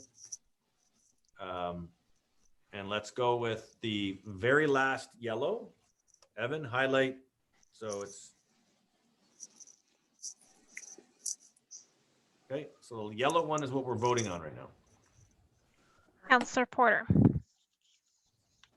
Yes. Councillor Cisco. Yes. Councillor Sorrento. Yes. Councillor Townsend. Yes. Councillor Williamson. Yes. Councillor Dodge. Yes. Councillor Garcia. No. Councillor Harris. Yes. Councillor Kushner. Yes. Councillor Littleton, Yes. Councillor Miller, Yes. Councillor Phillips, Yes. Mayor Sendzik, Yes. and that's carried. Okay, Second Amendment. Now, that one which is yellow, the Second Amendment. Councillor Porter, Yes. Councillor Cisco, Yes. Councillor Sorrento, Hardy, yes. Councillor Townsend, Yes. Councillor Williamson, Yes. Councillor Dodge, Yes. Councillor Garcia, Yes. Councillor Harris, Yes. Councillor Kushner, Yes. Councillor Littleton, Yes. Councillor Miller, Even hardier, yes. Councillor Phillips, Yes. Mayor Sendzik, Okay, the remaining of the motion. Yeah. To the clerk. Councillor Garcia, Yes. Councillor Harris, Yes. Councillor Kushner, Yes. Councillor Littleton, Yes. Councillor Miller, Yes. Councillor Phillips, Yes. Councillor Porter, Yes. Councillor Cisco, Yes. Councillor Sorrento, I'll see Councillor Miller's yes and Hardy at 2 times, yes. Councillor Townsend, Yes. Councillor Williamson, Yes. Councillor Dodge, Yes. Councillor Garcia. You had me first. I said yes. Oh, sorry, thank you. And Mayor Sendzik, Yes, thank you. and that's carried. All right, thank you, Councillor Garcia and Councillor Porter for that, and thank you, staff, for the recommendations, greatly appreciated. We have motion to ratify forthwith recommendations that council adopt those items approved forthwith by General Committee on Monday, August 10th, 2020. Moving to ratify, we have Councillor Williamson and all. So move, Mr. Mayor. Seconded by Councillor Garcia. All in favor? Hands up. Okay, that's carried. Thank you. We have a motion. We have a couple of motions, and we're getting close on time, folks. So like I said, there is no extension because it needs to be unanimous, and I'm not voting unanimous at 11 o'clock. So long-term care homes. Councillor Garcia, Councillor Sorrento, you've got a few short minutes to get through this motion.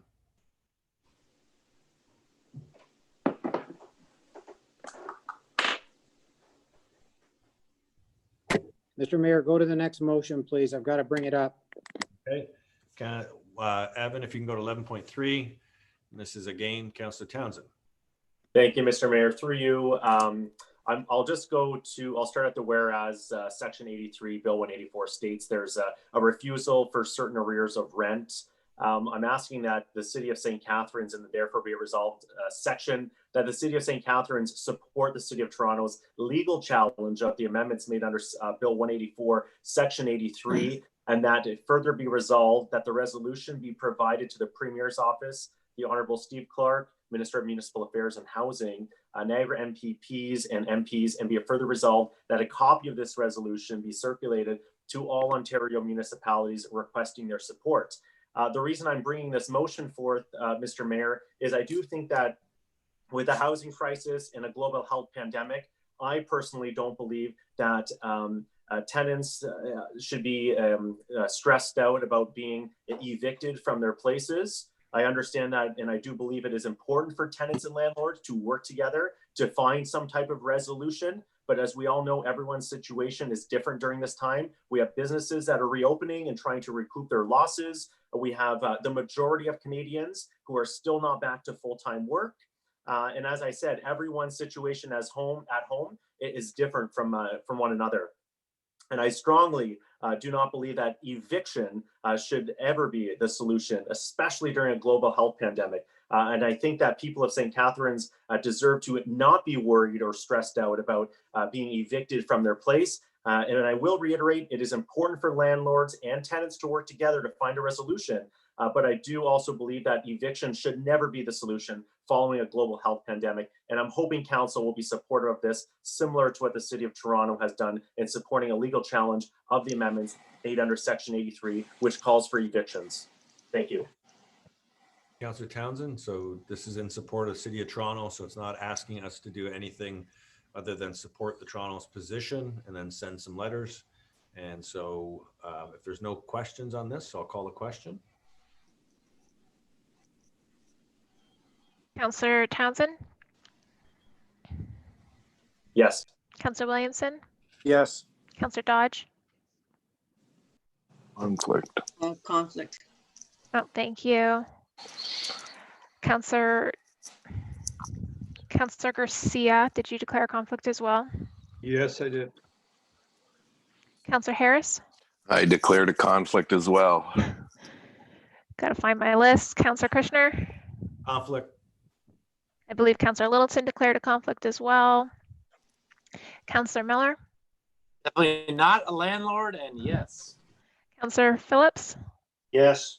Councillor Porter declared a conflict as well. Councillor Cisco? I'll vote yes on the campaign speech. Councillor Sorrento? Yes. Mayor Senzik? Carried. Okay, Councillor Sorrento, you're back up. It is.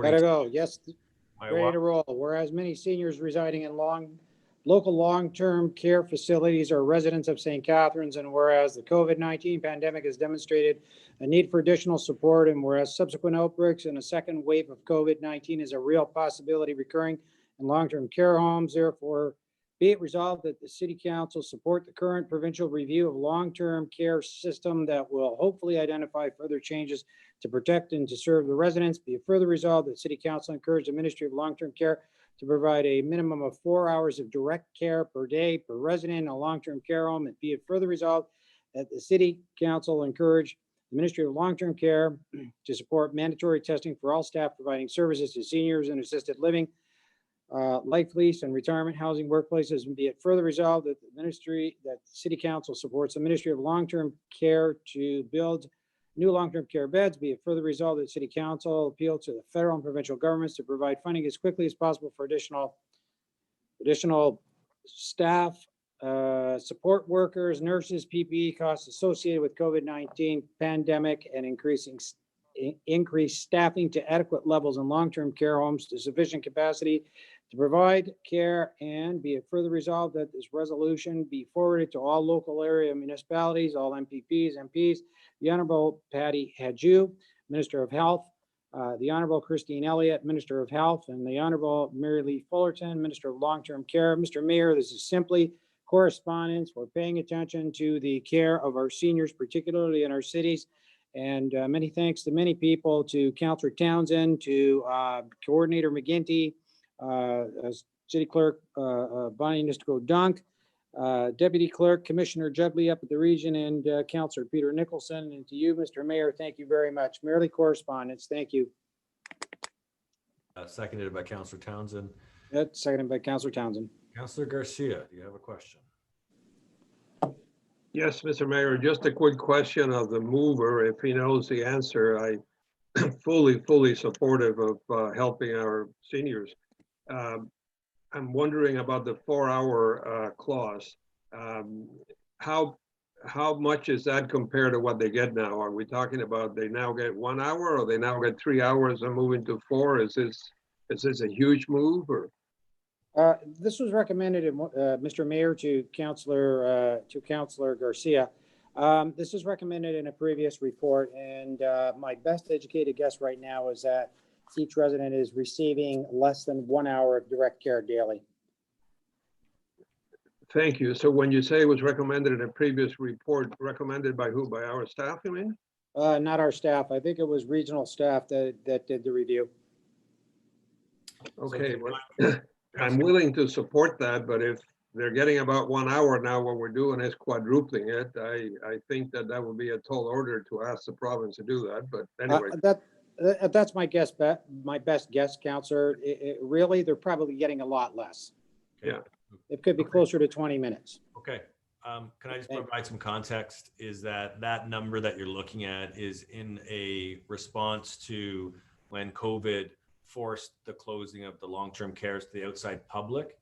This is also saying that in order to ensure that the individuals at the long-term care residences have human contact, that this be considered. So the increased amount of interaction with other human beings is the direct care So it's trying to fill in, if there is a second wave, try to fill in the lack of human contact that was being received during the shutdown. So it's just context, okay? Okay, Councillor Cisco, and then you got your hand up. Yes, thank you, Mr. Mayor. Councillor Sorrento referenced the report. I'm just wondering, and it's sort of along the lines of Councillor Garcia's question, just with respect to what sort of costs would be associated with this. All of these appear to be things that have pretty significant price tags with them. I'm just curious if the report delved into how much it would cost. Mr. Mayor, to Councillor Cisco, it would be a significantly large cost, but the report did not mention that. Did not mention actual numbers, budget.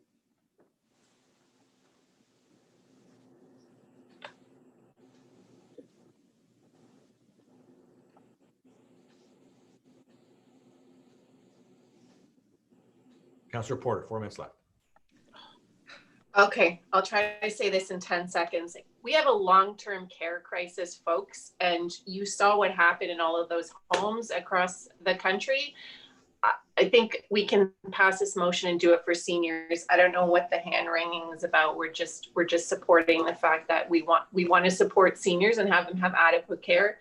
And I think 4 hours is pretty basic and should be standard. I'll just end it at that. Thank you. I'm going to support this motion. I thank Councillor Sorrento. Okay, thank you. Okay, call the question. Councillor Sorrento? Yes. Councillor Townsend? Yes. Councillor Williamson? Yes. Councillor Dodge? Yes. Councillor Garcia? Yes. Councillor Harris? Councillor Kushner? Yes. Councillor Littleton? Yes. Councillor Miller? Absolutely, yes. Councillor Phillips? Yes. Councillor Porter? Yes. Councillor Cisco? 1000% yes. Mayor Sendzik? Yes, yes, yes. And it's carried. Okay, so we now move on. Councillor Cisco, you have notice of motion? Yes, Mr. Mayor, just a notice of motion coming at the next council meeting with respect to the restaurant industry and an advocacy motion for a specialized program specifically for the restaurant and dining industry as a part of pandemic relief. Okay. There is no other notice of motion sent in prior to, so if you do have those for the next meeting, please send them to the clerks. We now have no report requests that have been sent in. Send those to the clerks if you have one. Councillor Porter? I did have one. I think it was mentioned at the beginning of the council meeting. Already been voted on. That's already done. So that was already yours. Councillor Miller? You're good? Okay. Reading of bylaws. We have a motion. Mr. Mayor, sorry. Back to the earlier point at the beginning, have we voted on Councillor Phillips' deferral of the DFO letter for the next meeting? Yes. Okay, thank you. Thank you. Okay, reading of bylaws. So that was done during the council agenda. It was lifted and referred to the next meeting. Reading of bylaws. We have a motion that the bylaws consisted on the council agenda as A through C. I'm looking to the deputy city clerk. This is fine. A through C be read for the first time, considered and passed, that they be signed and executed by the mayor and deputy clerk. Councillor Cisco, you're moving this. Seconded is Councillor Porter. All in favor, show of hands. So we have no more further bylaws that have been put on the table because we've dealt with that as the reconsideration.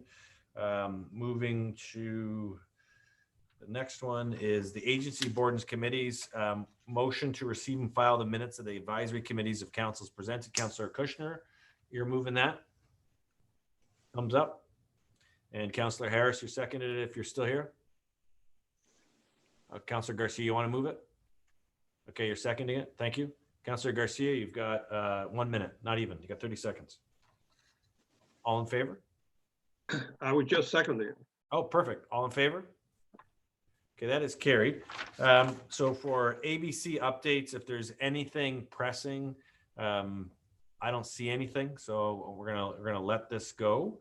And we have an adjournment. So we have an adjournment that there being no further items of business, that this meeting be adjourned. Councillor Miller, are you willing to do the heavy lifting on this? I would love to. All right, big Raptors fan, and seconded by Councillor Littleton. And all the way from Ottawa, appreciate that. All in favor? Another hefty meeting, council. I want to say thank you to all the councillors and staff. I know these are long meetings, but enjoy the next couple of weeks because we won't be meeting again until September, I believe. So enjoy yourselves, hang out with your friends and family, and keep in touch. Take care, everybody. Bye, everyone. Stay safe.